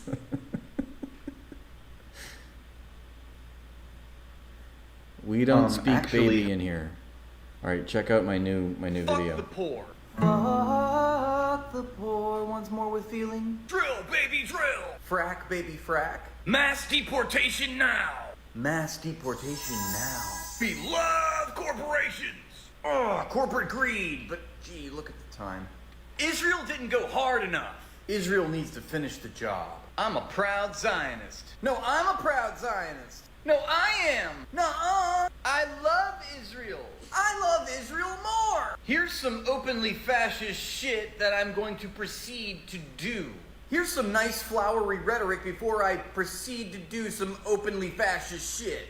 More cops. I see you're more cops and I raise you more cops. We must have the strongest military. No, we must have the most lethal force. This is the land of the free, home of the brave, the red, white, and the blue and the white. We must defend democracy. We're the United States of Israel, goddammit. Fuck the poor. Yes, yes, yes. That guy that's just straight Hebrew, he's probably filling his diaper with some bagel schmutz. Why do they all come in like little bots and they say the most body kind of thing? Israel is alive. Finally, you speak a language that isn't fake. I love that you came here to cope and you're so insecure that like you're so insecure about your ethno state that you're like you have to reiterate for everyone, we're still alive, okay? Can you imagine me going around or any other country going around into somebody else's live stream and typing in comments being like, the United States is alive. Iran is alive. Australia is alive.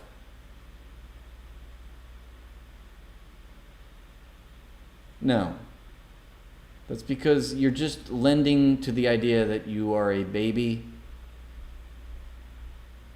and you're feeling insecure. Try not to go into your feelings. Challenge impossible for an Israeli chode, such as yourself. It's alive. It's alive. Yes, for another couple years, you'll still be around. But poor Israel won't make it to its 100th birthday. New prediction, new projection. You just heard it here. Israel won't turn 100.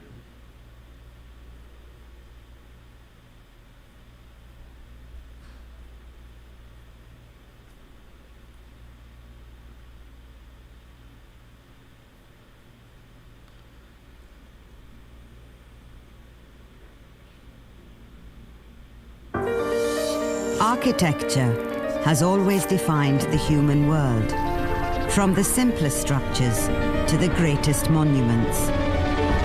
But a rebellion is underway, led by a new breed of architect that puts people before icons. Architects using the tools of their trade to restructure their surroundings and redefine their profession. مرحبا معكم بسام من فلسطين، واليوم عندنا السؤال جديد رح تسمعوا إجابته باللغة. Trying to get through all your links here. חייל! הלו?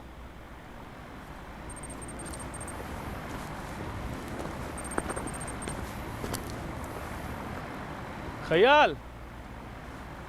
תשמע, תראה, זה היה פה, היה לנו פרויקט פה פעם לפני Perfectly זה. normal stuff from the chosen people. לפני שאתם נכנסתם. אני יכול להתקרב קצת? לא. למה אסור להתקרב? מה, זה רק שלכם המקום הזה? זה מקום של כולם, למה אתם בכלל פה? מי אתם שתהיו? לא להתקדם. למה? ככה. למה ככה? ככה, אסור להתקדם. זה הבית שלך, הצינור הזה? זה לא הבית שלך. אתה יושב פה בתוך צינור כזה ואומר לי מה לעשות, למה מה? them. Doesn't he look ridiculous inside his pipe house? Like his pipe being house. the king of the hill. The king of the hill. Inside his tube.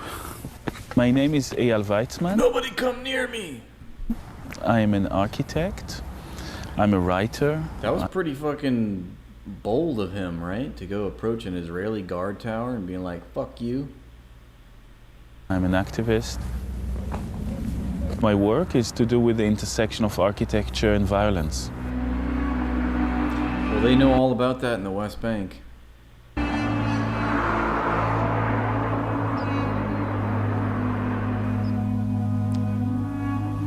Look, our little Israeli chode is still crying in the chat with their little tears. God chose Israel as the chosen people, and therefore anyone who doesn't admit this is anti-Semitic.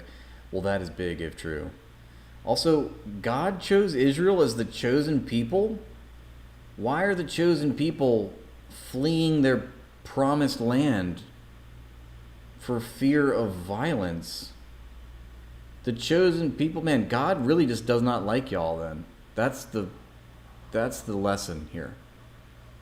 God fucking hates Israel. God fucking hates Israelis. I mean, that's what I see, because look at them. You got your own fucking prime minister going underground for 12 days. Like, God did not choose wisely.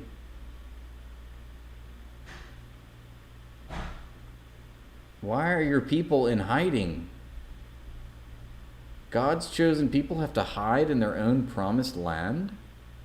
Why are they being attacked by every other country around them? If they're the chosen people, why can't they live in peace? Why do they have to commit a genocide?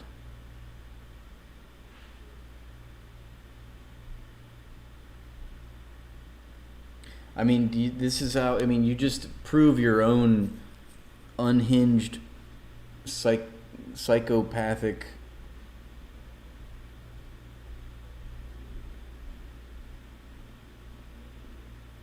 God's a shitty debater.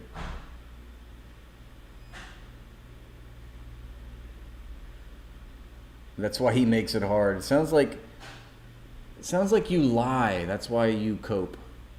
You say because they sin, that's why he makes it hard. So Israelis are simultaneously God's chosen people, but they're so sinful that they're risking their own annihilation.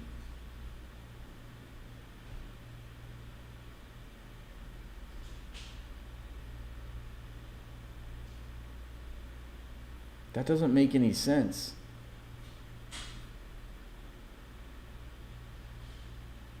Everybody is anti-Semitic.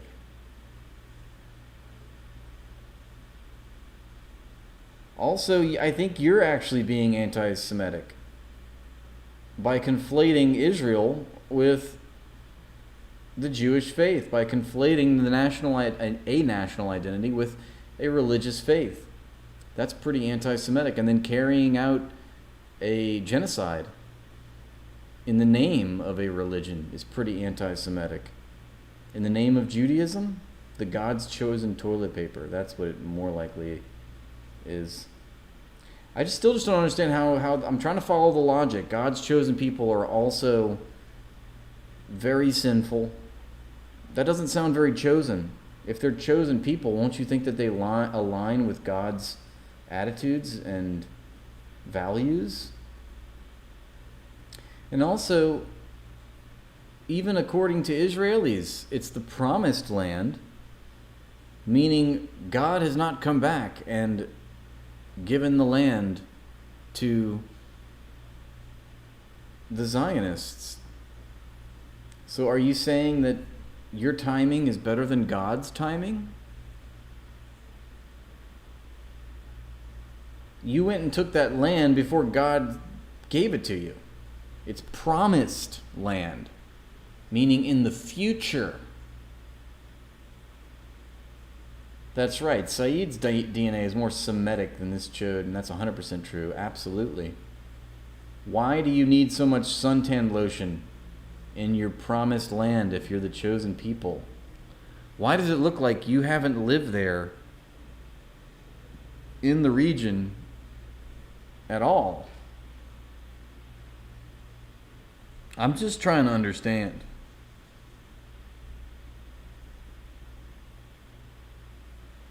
And isn't it funny that that TikTok account that we just watched, where she was like, I'm not a Zionist because Zionism implies we have to debate our existence, and I'm Israeli. We've already won. We're already here. We don't need to debate anymore. And yet still we have Israelis coming into the chat, proving her wrong, having to debate and justify their own existence. Sounds like they can't keep their story straight. Sounds like they can't keep their story together. Let's have a sun off and see who gets sunburned first.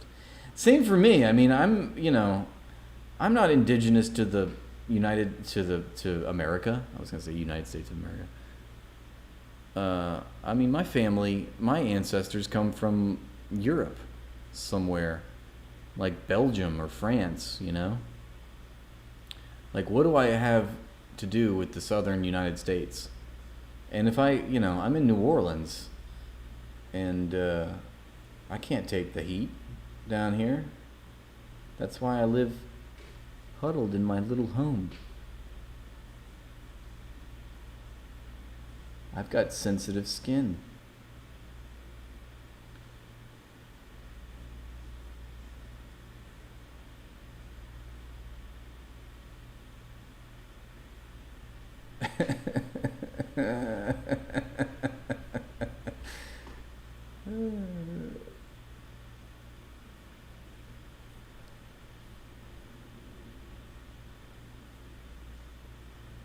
Antarctica lives, Antarctica chai. God's chosen penguins. Architecture and the built environment is a kind of a slow violence. Yeah, the architecture of violence, the architecture of occupation, it's pretty much just a wall. I mean, if you think about it. It's just walls with barbed wire, with security checkpoints and guard towers. I like how it's sort of churched up, though, for us. The architecture of occupation. Yes, I'll take wall for 450, Alex. I'll take, what is wall?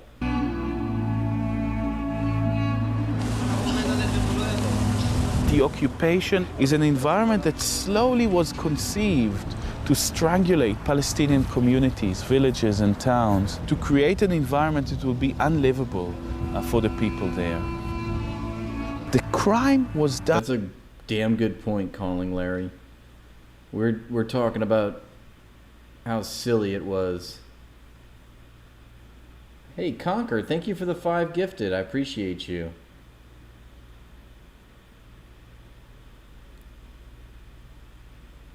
R.I. Piss, Sharon, that's right. Thanks, Conquer. I was just saying that that's interesting that, you know, we, like Democrats, liberals are like, oh, Trump's wall, what a farce. And then we're like paying for the fucking apartheid wall. Nobody wants to talk about that, though. And on the drawing board itself. Nothing the says settlements which are here like in blue have been built like wedges, not only to serve the colonists themselves, but consciously to... Yeah, to the Israeli in the chat, why is this a war crime right here? Why does the international community recognize the apartheid wall in the West Bank as a literal war crime? I mean, riddle me this. To say nothing of the settlements that have been normalized in the West Bank. Create material damage, cutting apart the very sort of fragile Palestinian built fabric. Bye-bye, Iman. Architecture is used by architect as a weapon. Let's see. There are two ways in God's leadership with the people of Israel. As in the whole world, there is from above and there is from below. There is an exile leadership to wait passively for their... Why? You know, typical Zionists try not to sound like a radical religious nut. Challenge impossible. Do you have any, like, argument for your state of Israel that's rooted in reality, in our material world here? Do you have any adherence to international laws and standards? Or are you just a fucking religious fanatic? Zionists try not to sound like a religious psychopath. Challenge impossible. There are two ways in God's leadership with the people of Israel as in the whole world. There is from above and there is from below. There is an exile leadership to wait passively for the redemption of. An exile leadership? You mean like the leaders of Hamas who have been exiled to Lebanon and Qatar and who get assassinated in Iran? Are you talking about the PLO? You want to talk about exiled leadership?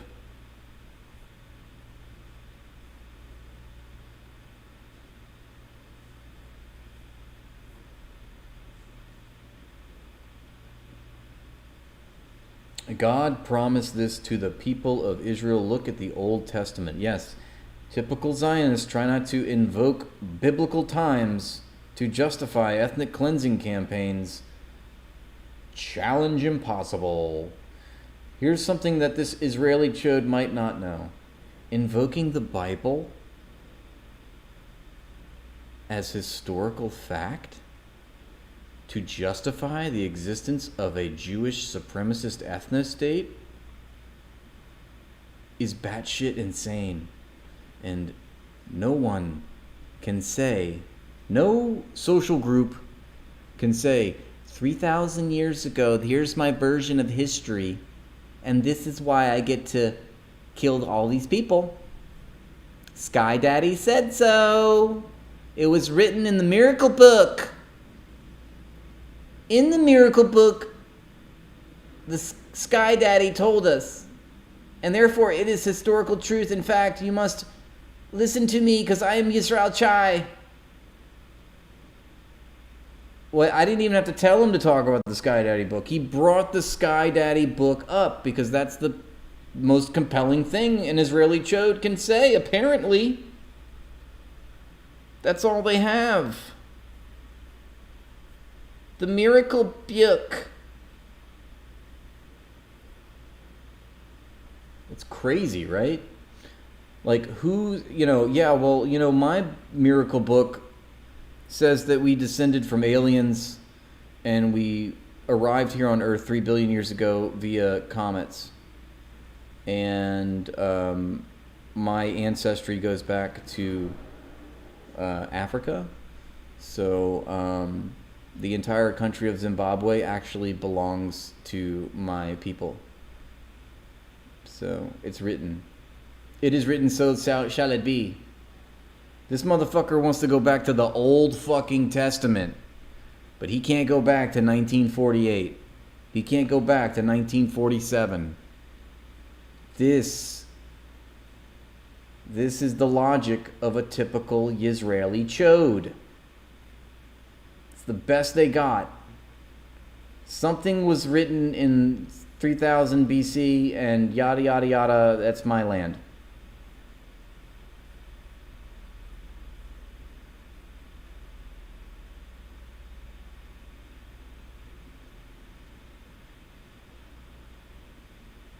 No. According to an Israeli, their version of history is the only one version, okay?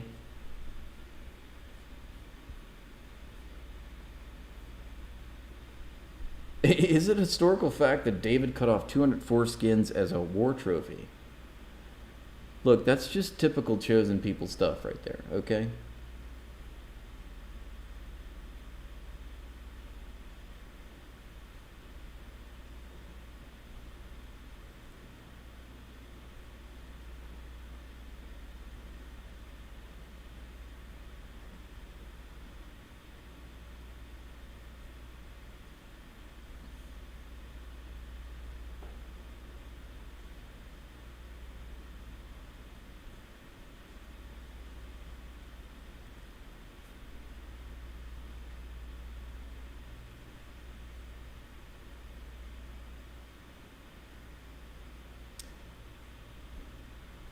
Was the exact coordinates and exact borders mentioned in the Old Testament? What about time zones?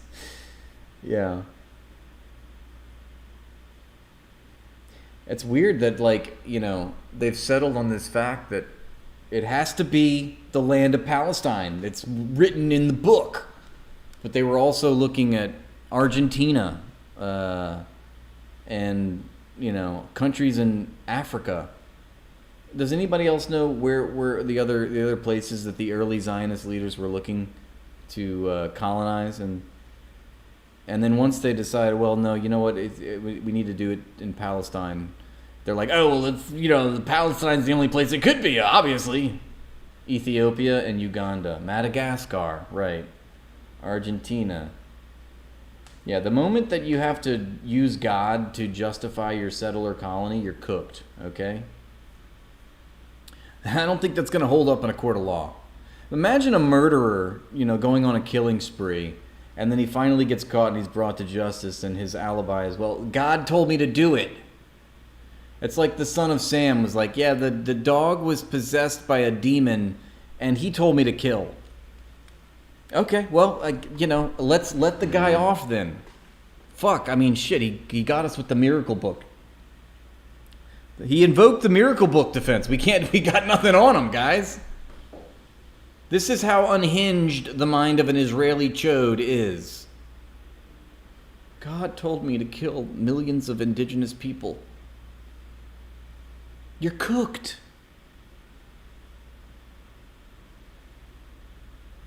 Yeah, it's like how I say, like, Scientologists.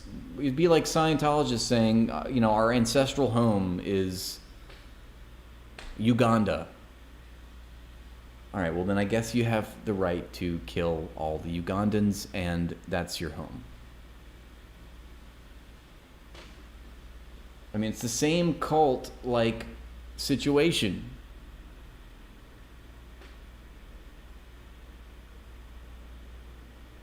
I rest my case. My client trusted in God. God told me it was Jesus. I was just carrying out Jesus' name, Lord, oh man.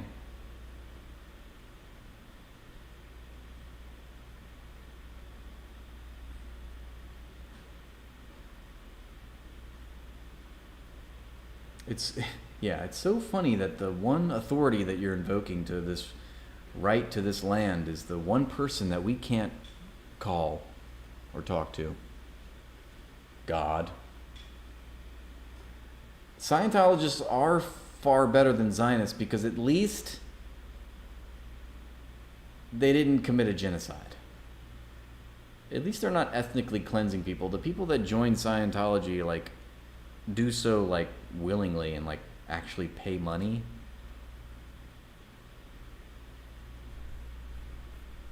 But hey, Scientology's a religion, so is Judaism, so I guess all religions should just have their own national territory, regardless of who actually is living there right now.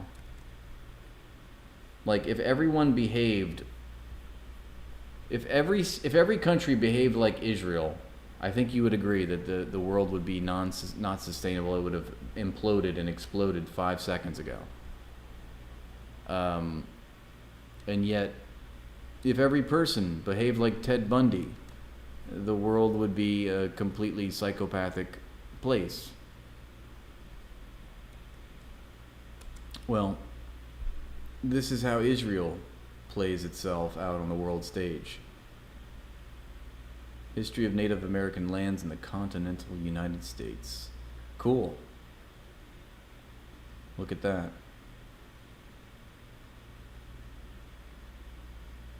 I think, what is in the Choctaw down in New Orleans? I forget. I don't know why it won't let me zoom in.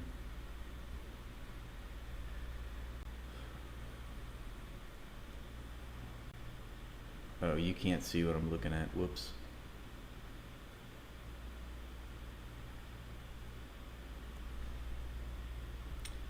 What the fuck? Here, this is what I was looking at. Zionism. I don't know, why can't you type, dude? Get it together. Get it together, Saeed.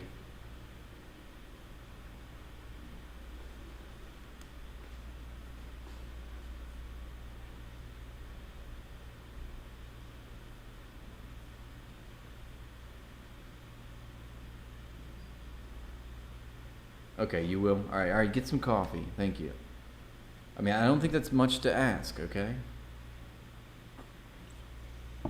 It's what, like at 4:30 there in the morning? I mean, come on, it's getting late. You should be up and at 'em. 3:30, okay. How crazy is it that I can just say something, it can travel across the world, and you can give me an answer in like 3 seconds? Technology. It's getting late. I was being silly. Like, as in, like, damn, you know? Like, it's like it's almost morning time. I don't know. You bought Blood in My Eye. That's cool. You know, Comrade Batty has been reading that live on stream on Twitch.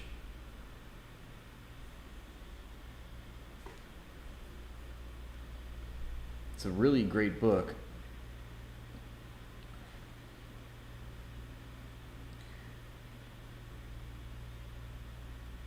Here, we gotta shout out. Let's shout out the homies.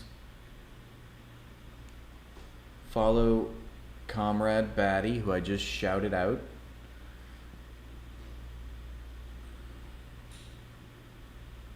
I didn't block anyone.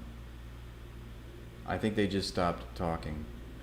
Hopefully they felt some degree of shame and decided to correct their errant ways. But we can't know for sure. The indoctrination is real, you know.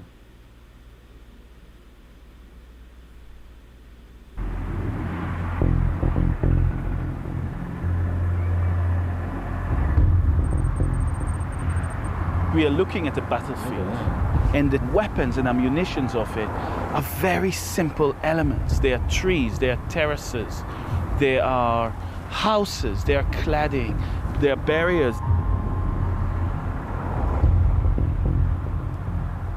Everything in this panorama is a tactical tool within the architecture of occupation. Just need to know how to decode it.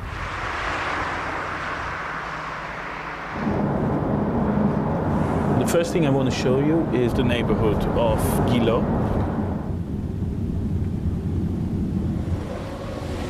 After 1967, Israel annexes a large part of the West Bank and calls them Jerusalem, and immediately starts building remote neighborhoods there. These neighborhoods are called the living wall around the city. Immediately after the occupation, all of a sudden we see that. Buildings that make us feel like we're in the center of Jerusalem. In fact, we are miles away. Look actually at the corner of the buildings. An architect knows that we need to look at the corner of the building in order to study and see its construction. That tells me that this is a concrete building and that the stone is merely a veneer of 1.5 centimeters thick. So the government wanted to tell the people living here that they are living in part of the holy city of Jerusalem, and it was left for architecture to tell that story.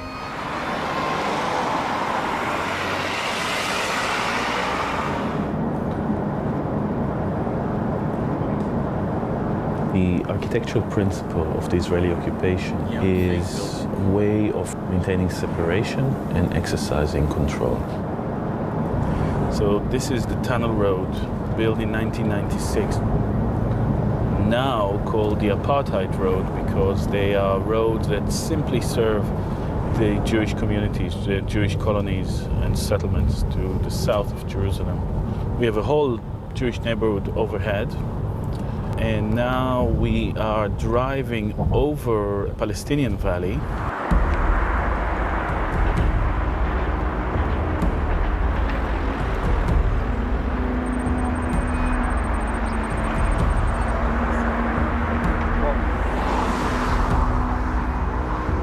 Settlements are built on hilltops, overlooking the Palestinian inner valleys between them. The main reason that they're built on hilltops is for their self-protection. and for them to dominate the surrounding. So although Israel built hundreds and thousands of structures in the West Bank, the number of typologies is very limited. They're all variation on the single or double family houses with red roof, very suburban typology. In fact, red roof is something that is mandated by law because this is allowing the military to navigate the landscape, to understand what's ours, what's there, what's friends, what's foe, where you can bomb and where not.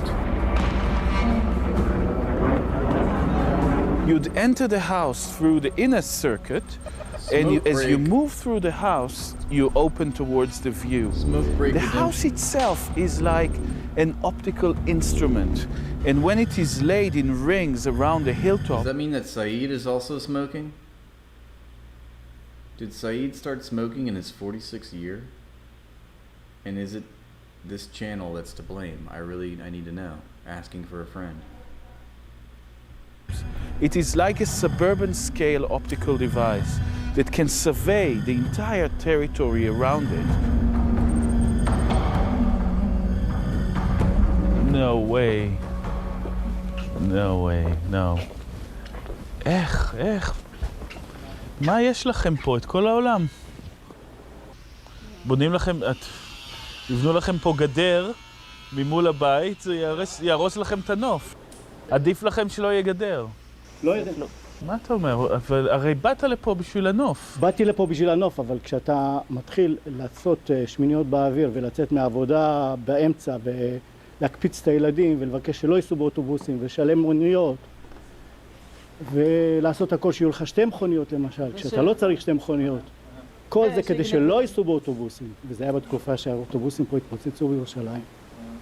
כן.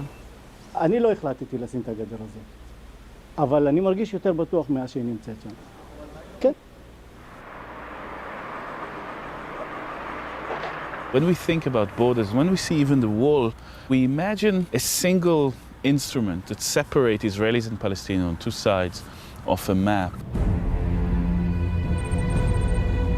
But actually, in the Israel-Palestine frontier, the border had splintered into various border devices.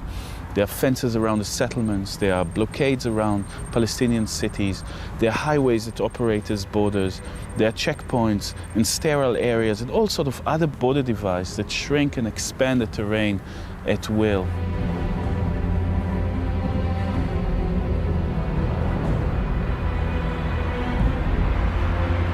To control a space, you need to create differentiation in speed of movement. When you put Israeli colonies on highways, you accelerate their movement through the space. In the same way, on every twist and turn of the terrain, Palestinians would encounter a border, a checkpoint, a fence, a valley that they cannot cross. You wish that Israel just kept their borders? I wish Israel just fucked itself in the ass. We are not the same.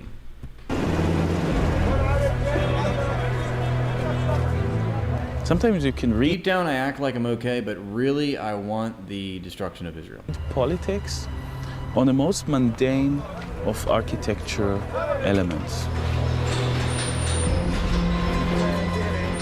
Turnstiles in Israel, when they put them as the most important instrument in checkpoints, they've reduced the arm of the turnstile for it to press against the body in case there is anything a person carries. But that creates horrific situations when people who are a little bit larger would get caught up within that turnstile. It's so cruel and degrading and reduces Palestinians to nothing more than bodies.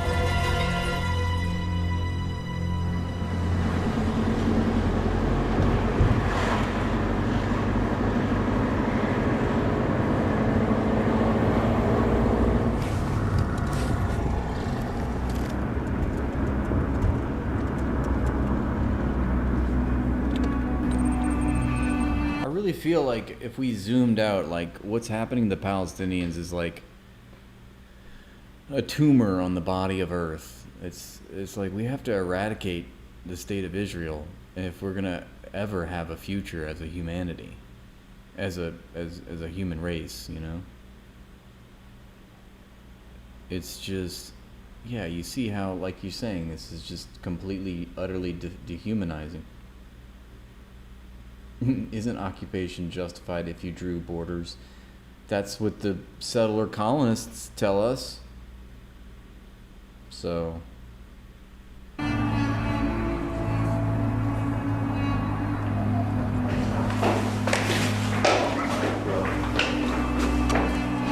Do you remember? It's like, okay, yeah, keep following God, and this is what happens. It's like, if this is what your God is telling you to do, then I'm sorry, I believe in Satan. I'm a fucking Satanist, dog. This view ever without a settlement? Yes, I remember. And fuck God, let's fucking kill God. Exactly. Yeah. I was a child. We used to go there and play. But Yeah. after they decide to take it, the lands, and do this street, we can't go there anymore. So this is effectively the wall. It's just not a wall here, it's a fence. Which Yes, is, we can't walk, we can't do anything here. Herded like cattle. If you notice that it's surrounded by them. Bethlehem and Bejara. Yeah. What is very cruel about this tower next to the wall is that they're designed to hide the presence of the army. So you'd always assume there's somebody looking at you. You see apartheid in action at this moment here.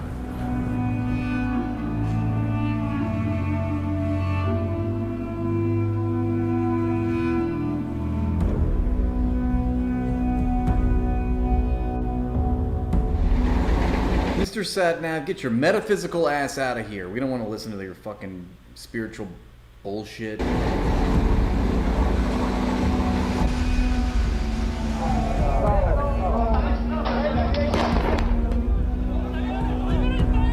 When conflict erupts, the slow violence of the environment is being put into immediate use.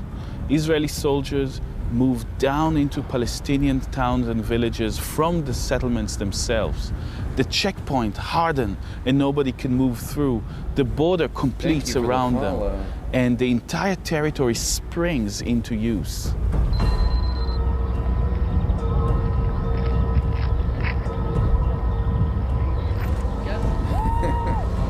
Look at this Israeli math here from the chode in the chat. God equals Israel equals land of Israel. That is typical Zionist math for you. Well, case closed. Nothing to see here, folks. The Israeli guy says that God equals Israel, which equals the land of Israel. So God is land of Israel. God seems like a fucking anti-Semitic place. God seems, you don't have to repeat the equation. It was already very, very easily understood because it's written by a 5-year-old.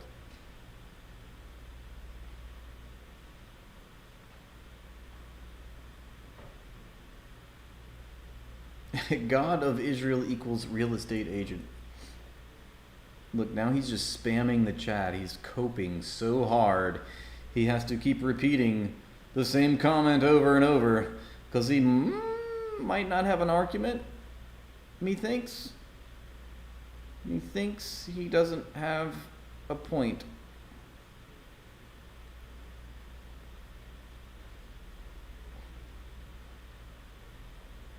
Yeah, it means you have no material evidence if you use God to justify something. He's just a bot, I know. Yeah, God equals me equals everyone has to do what I say. This is what I'm telling you. If everyone in the world behaved like Israel, how fucked up. I mean, we are already so fucked up. But imagine if everyone was like Israel. Every country was like Israel. Every person behaved like the fucking state of Israel. Literal cancer to the world.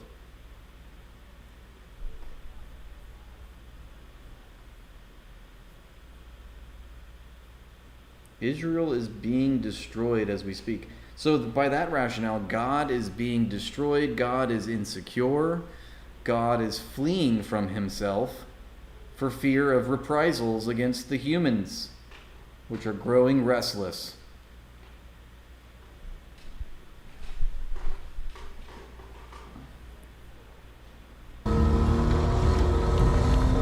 In 2002, Sharon ordered the Israeli army to occupy the entirety of the West Bank as part of Operation Defensive Shield. They had no problem with the open areas, but invading the cities was somehow the most difficult part.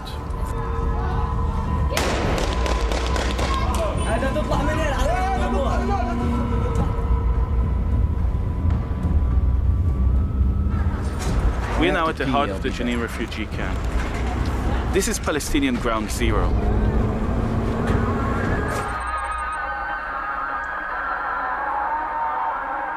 In 2002, the Israeli army tried to take hold of this camp, and then they've decided to enter the city by first using D9 bulldozers. The way they did it really is a kind of a design by destruction of the camp. They cut literally new street through the dense urban fabric in order to allow the tanks to come in.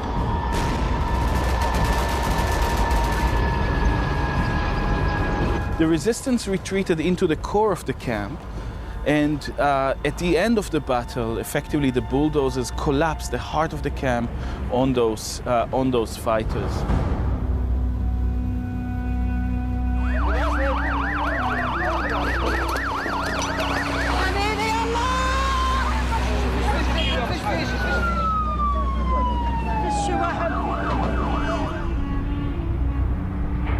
It wasn't the first time that Israel used bulldozers, but it's the first time that the bulldozers were integrated into the battlefield. The fleet of bulldozers grew exponentially, and the bulldozers become really the means of Israeli fighting in Palestinian urban fabric.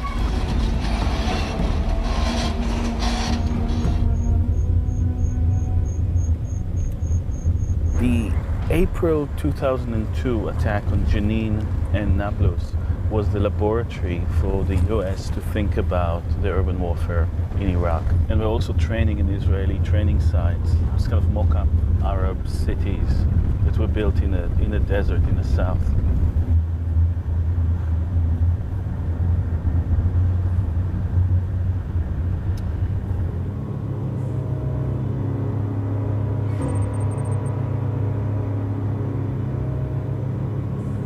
We are now in the city of Nablus. It was one of the biggest laboratories in 2002 for the development of a new type of urban warfare. Israelis were studying not only that city, but how cities operate.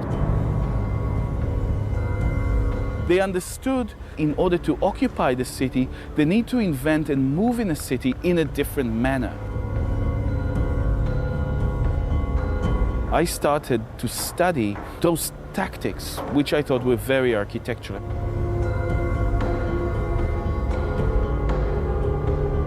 אם אני אנוע במבנה שמכתיבה צורת הרחוב, אני מגיש להם את יחידתי על מגש של כסף. מן הרגע הזה אתה אומר, רגע, הם מחפשים מה שנקרא את חברתי. אני צריך לחשוב איך אני נותן להם שיעור שהם לא ישכחו. לא לנוע ברחובות, להשאיר את הרחובות שוממים ונקיים. ובעצם להיכנס לבתים דרך קדיחת חורים בקירות. What they're actually doing is they're turning private and public space upside down. The private space becomes a space of circulation, and the public space, the space of the street, is where the resistance fighters are being killed. That's a good point.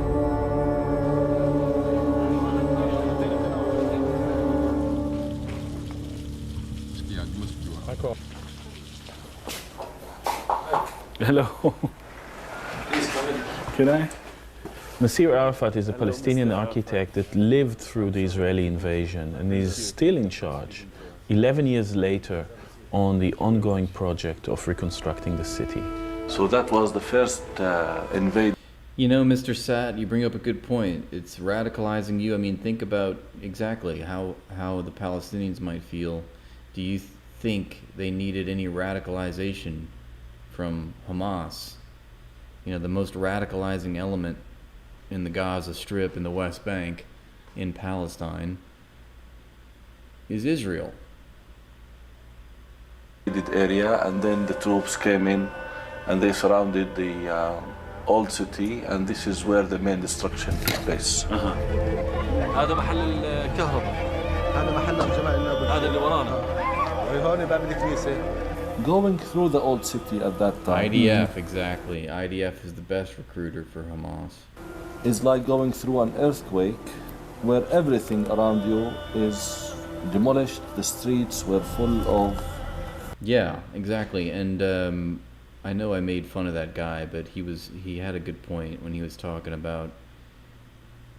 Do you think that you know, are you a coward? Like, you wouldn't fight back if your entire, you know, way of life was being destroyed? You know, you expect these people to just lie down and die? You wouldn't fight back? You're saying that you wouldn't. That's what you're basically saying, is that if you were in the same position, you wouldn't resist by any means necessary. And so what you're basically saying is you're telling on yourself that you are in fact a coward. Either that, or you're just a fucking liar and you're still a coward. Rubbish. Now what's done here is a comprehensive restoration for one of the quarters that was badly affected by the invasion. Can you see the arrow there? Yes. This is what the Israeli soldiers have used in order to indicate to the other soldiers which way you should go. I really love Electronic Intifada. Thank you for sharing. I know I haven't gotten to all of your links yet, but... We'll go to the north. We're going to focus in on Tel El Hawa there in the southwestern edge of Gaza City. Tel El Hawa has been in these reports for months now, fighting valiantly as everything around them is being destroyed. And the Netzarim corridor is, again, it's a key corridor like the Philadelphia corridor that didn't just come out of this war. This is one of the fingers that Ariel Sharon planned for Gaza from the 1970s to put these positions to put civilian positions in, to make them military installations and make them justifiable by using human shields, using civilians as they do in the Gaza envelope. They did that in the Netzarim corridor too, and because of that, Netzarim corridor has been a site of struggle. It was a site of struggle in the first Intifada, in the second Intifada. In many ways, the spreading Bucko, of the second you just piped in with another banger. Our little chode liquor says, you are not worth your own shit and urine. I know, I saved that all for Israel. I saved that for the toilet paper. God's chosen toilet paper gets my shit. I'm not worth it. That's for my little Israeli toilet paper roll. Can you send me some more toilet paper too? Because I just ran out. Can y'all send me some more toilet paper in the chat, please? Because I need it for my own shit, which I'm not worthy of.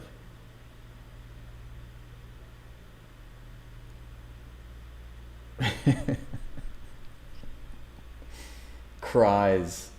Literally, he's still crying. He's still, like, that conversation was like 15 minutes ago. He came back? You're here for another fresh round of ass whooping? He sounds so butthurt, I know.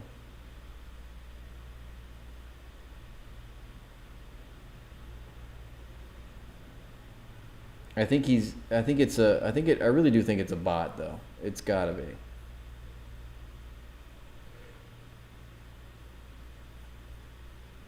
Intifada from the Al-Aqsa Mosque throughout Palestine was with the murder of Mohammed al-Dura, the young boy who was killed in the Netzarim Junction on international television, and really was the spark that really carried out the intifada that would then last for 4.5 years or so until the Israelis left the Gaza Strip. So successful operations during that period, during the Second Intifada, resistance along the corridor, everything from kids throwing stones to the more qualitative operations of the Qassam brigades at the time, made it impossible for Israel to be in Gaza. Yeah, so when exactly. they come So back to Gaza in 2023, 2024, they're taking back these positions that they had strategically used for decades before. And we predicted that that would happen early on in this show because that's the way the whole of the Gaza Strip is set up. The concentrations of population are trapped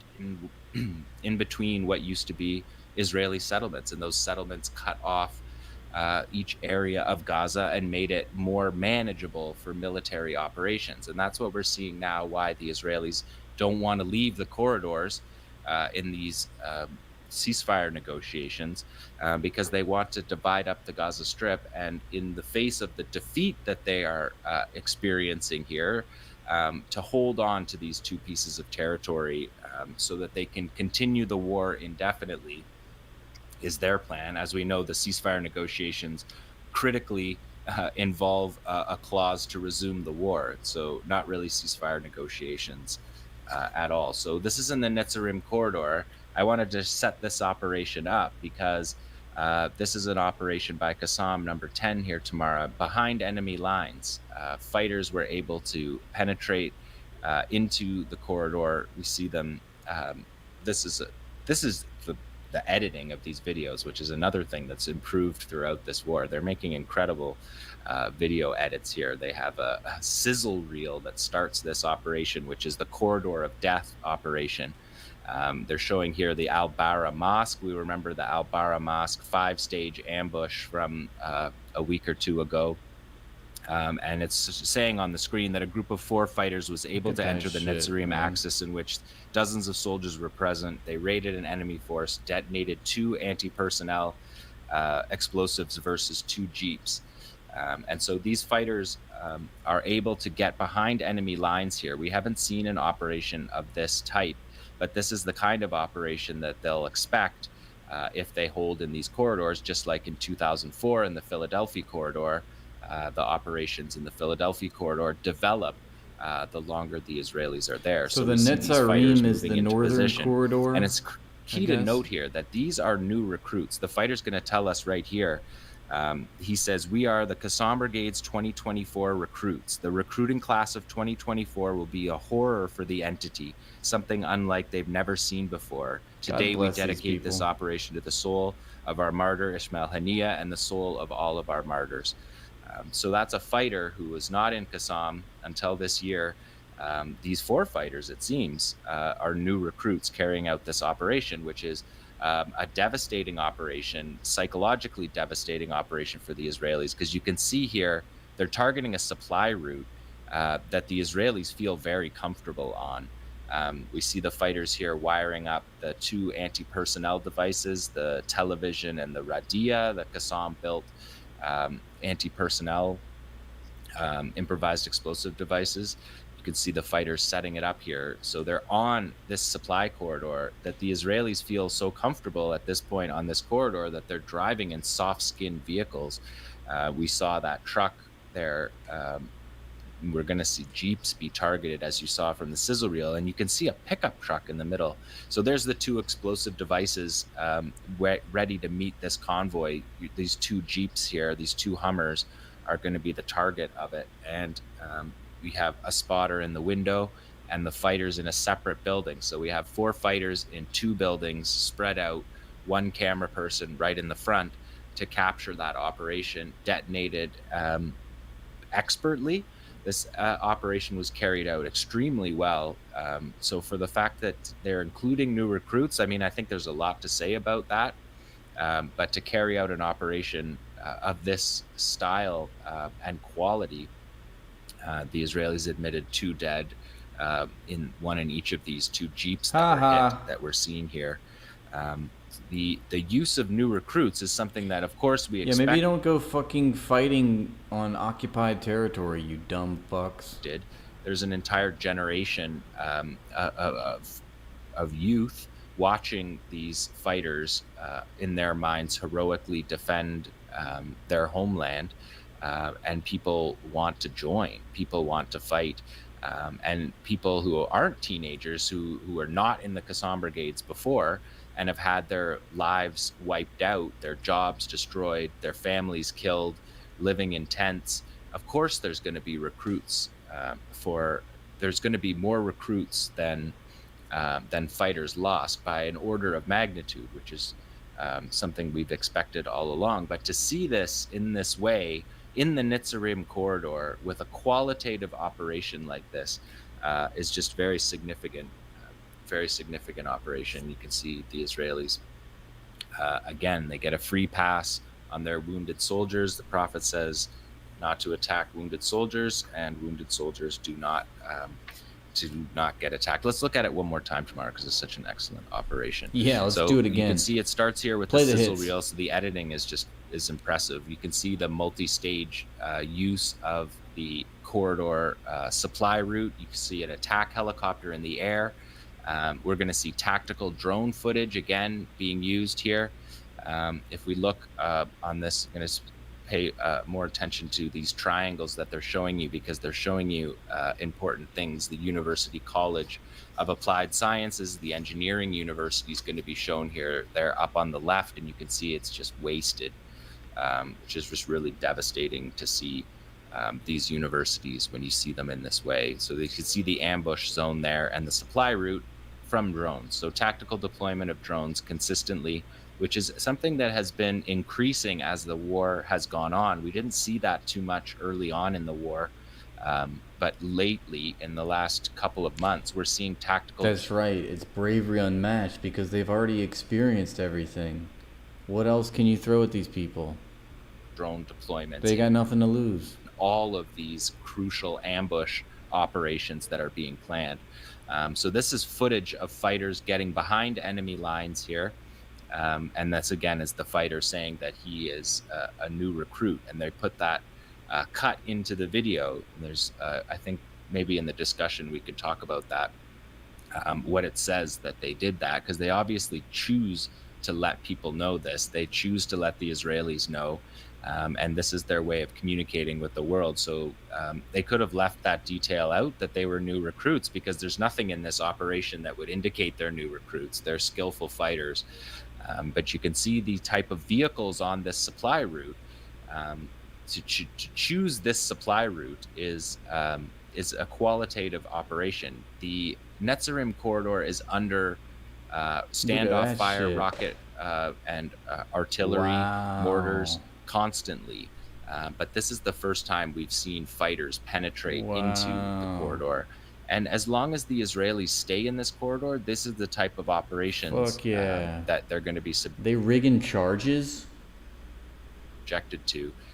So the resistance has a say. When the Israelis say, we're staying in the Netzarim corridor, or we're staying in the Philadelphia corridor, the resistance gets a vote on that as well. The Israelis can't just decide these things, because the cost to the Israelis to be in these areas is raised by the resistance. And once the Israelis pull out of the other areas of Gaza and leave themselves just in the buffer zone and in the corridors, they're more susceptible to these operations, obviously, the longer the battle goes on. And that Jeep is just accelerating there into the berm. And the second Jeep you're seeing here get hit. So both the IEDs, the Radia is a unidirectional IED, and the television is omnidirectional. So they use both anti-personnel weapons. They didn't normally. You'd think they would use a Shawad EFP, but because they're soft-skinned vehicles here, they're again choosing the appropriate weapon for the operation. It made more sense to use an anti-personnel weapon because these vehicles are not up-armored vehicles, and so they're choosing the right weapon. They're not using just what they have, and it worked to devastating effect. And here's the fighters. Actually, I didn't mention this the first time around, but you would hear it if the audio is in. But these fighters fire on the immediate aftermath of the ambush. So you can see that they're in position to fire on the evacuation of the wounded troops with, like, there's something like 16 Israelis in that scene with the troops, and they don't target them. I know a lot of people in the comments question that decision. It's something that they're standing on principle. Look at that. I mean, they're within, the fighters are still within that corridor. Wow, and they still didn't target them. You've got just a whole gaggle. I'd be fucking blah, blah, blah, blah, blah. I know I talk a big talk, but look at that fresh meat right there. Of soldiers carrying stretchers there. So impressive operation in the Netzarim corridor. And Qassam did number 11 here tomorrow. Qassam put out a poster here, which links in why I did the introduction. Sick. That's a sick picture, man. To the Netzarim corridors, because this is a telling poster that Qassam put out that quotes Abu Ubaidah, the spokesperson for Qassam, on July 7th. He's based as fuck. And saying that Netzarim will be a corridor of death and terror for the enemy occupying soldiers. The enemy will emerge defeated as they did before in Gaza, driven out of these corridors. But also, just a small note here, it's that sign is into a helmet, but Netzarim corridor checkpoint, when it began, that's what it looked like. There was a sign and it was a tire. This is what checkpoints looked like when I got to Palestine at the beginning, in the Second Intifada, before they built the wall. Many of the checkpoints were just signs in concrete in a tire, like a tire. They fill it up with concrete, put a signpost. So there's layers to these resistance media communications, and this poster is one of those layers, because it's referring back to Abu Ubaidah threatening the corridor. It's hearkening back to, well, the operation, because you can see the Jeep in the background. So it's specific to that operation. But then it's got that signpost that everyone in Gaza knows, because you couldn't get through Gaza without going through the Netzarim corridor. And the Netzarim junction was a checkpoint that was hell for Palestinians. So just this kind of communication with the outside world, with Gazans, with the international community, with each other, all going on consistently. And now with number 12, we have, this video took some time to release. This is from last month's battle in Shujaiya. And it's a joint operation, Qassam and Sarai al-Quds. You see the fighters here with two Yasin 105s.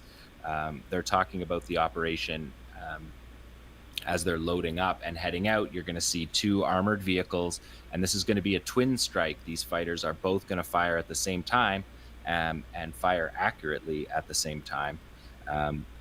Sometimes these videos come out after, especially from Shujaiya. The operational security in the Battle of Shujaiya was such that, if we remember back, Qassam released all their videos after the main invasion, the second invasion of Shujaiya. So the fighters are coming out here, and the one fighter says, "Be careful of the drones."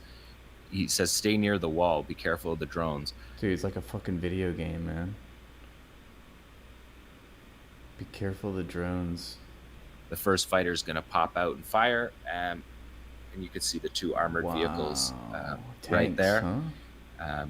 A twin operation. If you fire two at the same vehicle, they're an even more potent weapon, because the armor is pierced by the first round. And then these fighters are going to go back, and the audio's not in. If you want to go to my Twitter to check out the uncensored version, these fighters, the joy in their voice, and as they return to their base safely, the joy of their operation, the just the depths of what they've gone through for the last 11 months.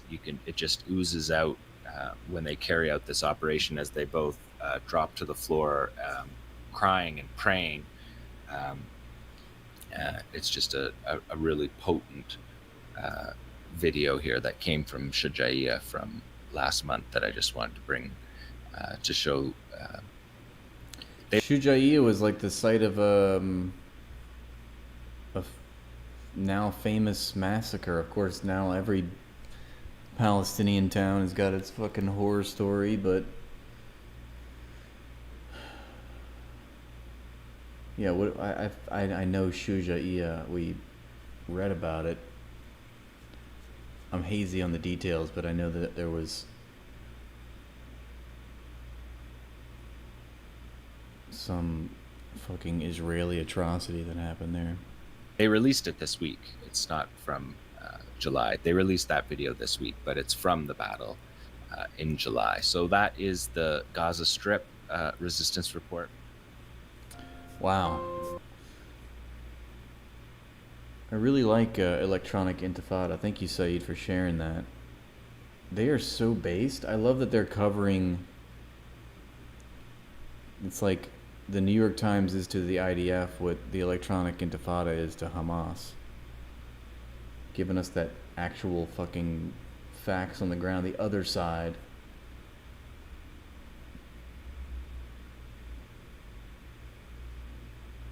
I know, I almost want to go watch the unedited version. Yeah, I'm going to have to follow John Elmer on Twitch. On Twitter, sorry. Twitch, Twitter, TikTok, your mama.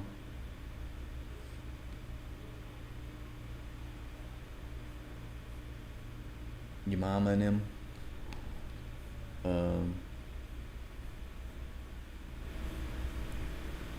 Look at that, 4,084. We're almost to our goal of 4,100.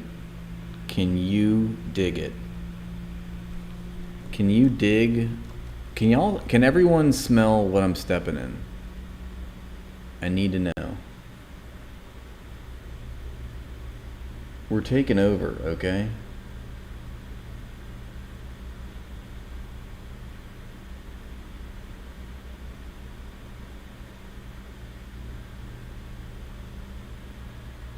No, not a poop. God damn it.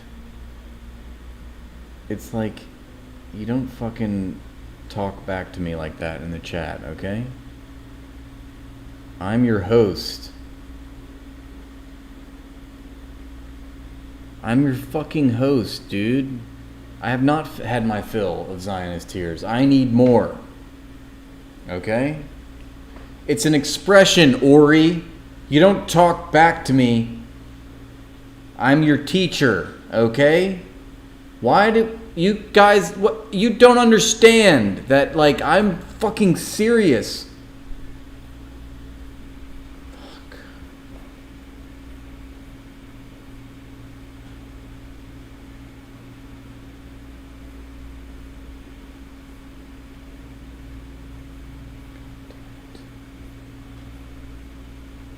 God damn it.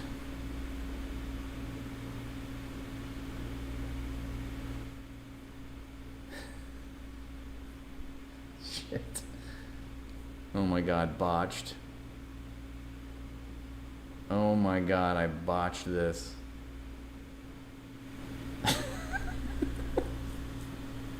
What just happened?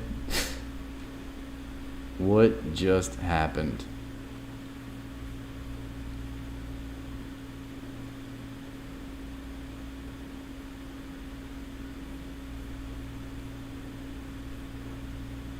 Can you believe I done fucked up? But it's like, why though?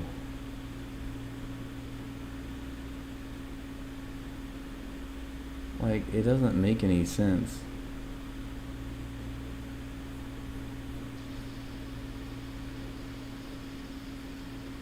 Like, why? I need to figure this out for future references' sake. Because, like, if I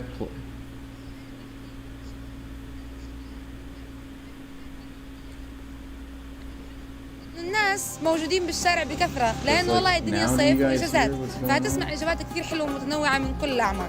خلونا نسمع ونشوف شو بيطلع معنا إجابة.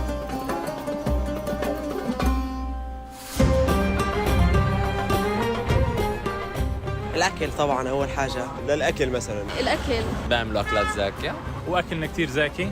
الأكل الشعبي. احكي لنا أهم 3 شغلات لازم الناس تعرفها عن فلسطين. أول شيء لازم يعرفوا الأماكن التراثية اللي عنا. في كتير أماكن مثلا برج الساعة باليافا ولازم نهتم فيها ولازم نوصلها للعالم من الخارج.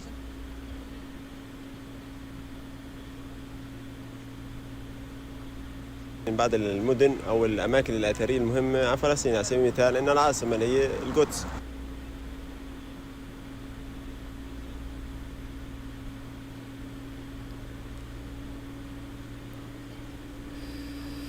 Sorry.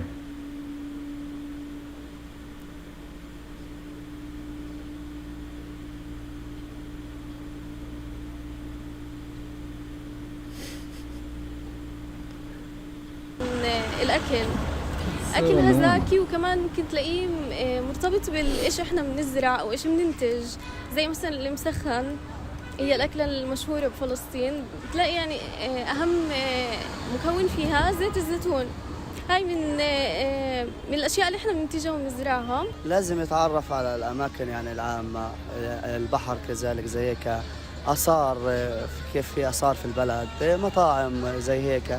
يعني كتجول كدكاكين يعني كشراء يعني أسعار كويسة، حياة كويسة، ممتع. إشي كويس يعني في البلد هذه، خاص ناس غزة يعني وفلسطين عامة يعني.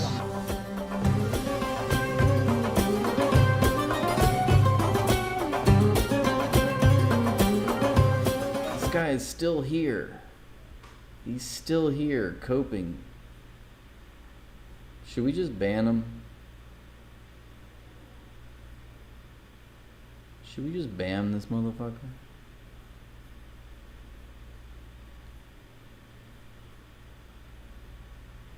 No, he's fun? Okay.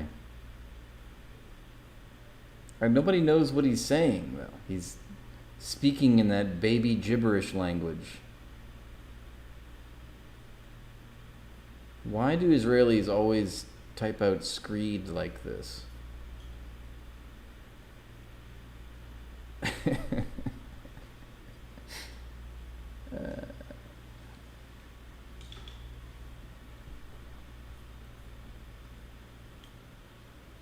Let him humiliate Israel.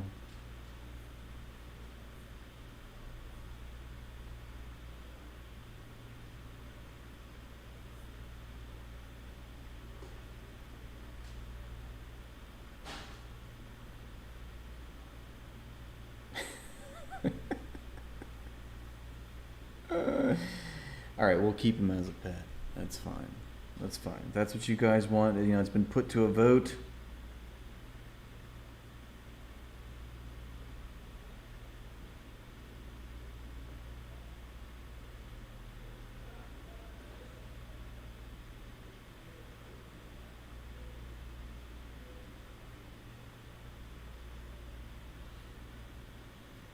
Like a stinky stray dog.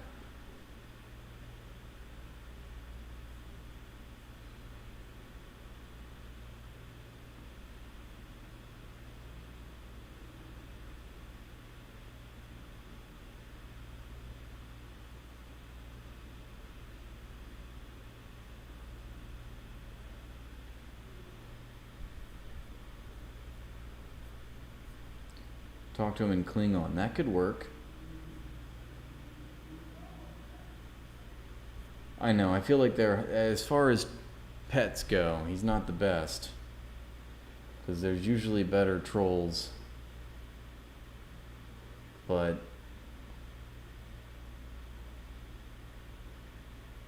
I know, let the Zionists watch the resistance reports. I know, watch his precious little diaper soldiers get blown up.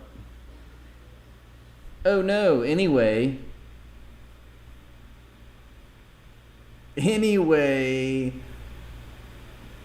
duh. It's like, you fucking loser. These Israeli chode losers.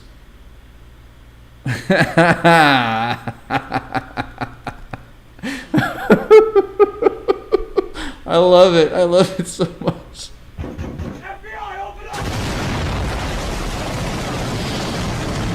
Mom! Fuck! The FBI's here again. God damn it. I'm sorry, guys. It's just fucking FBI once again. Mom, the FBI's here. Can you please... Can you just go ahead? I'm sorry, guys.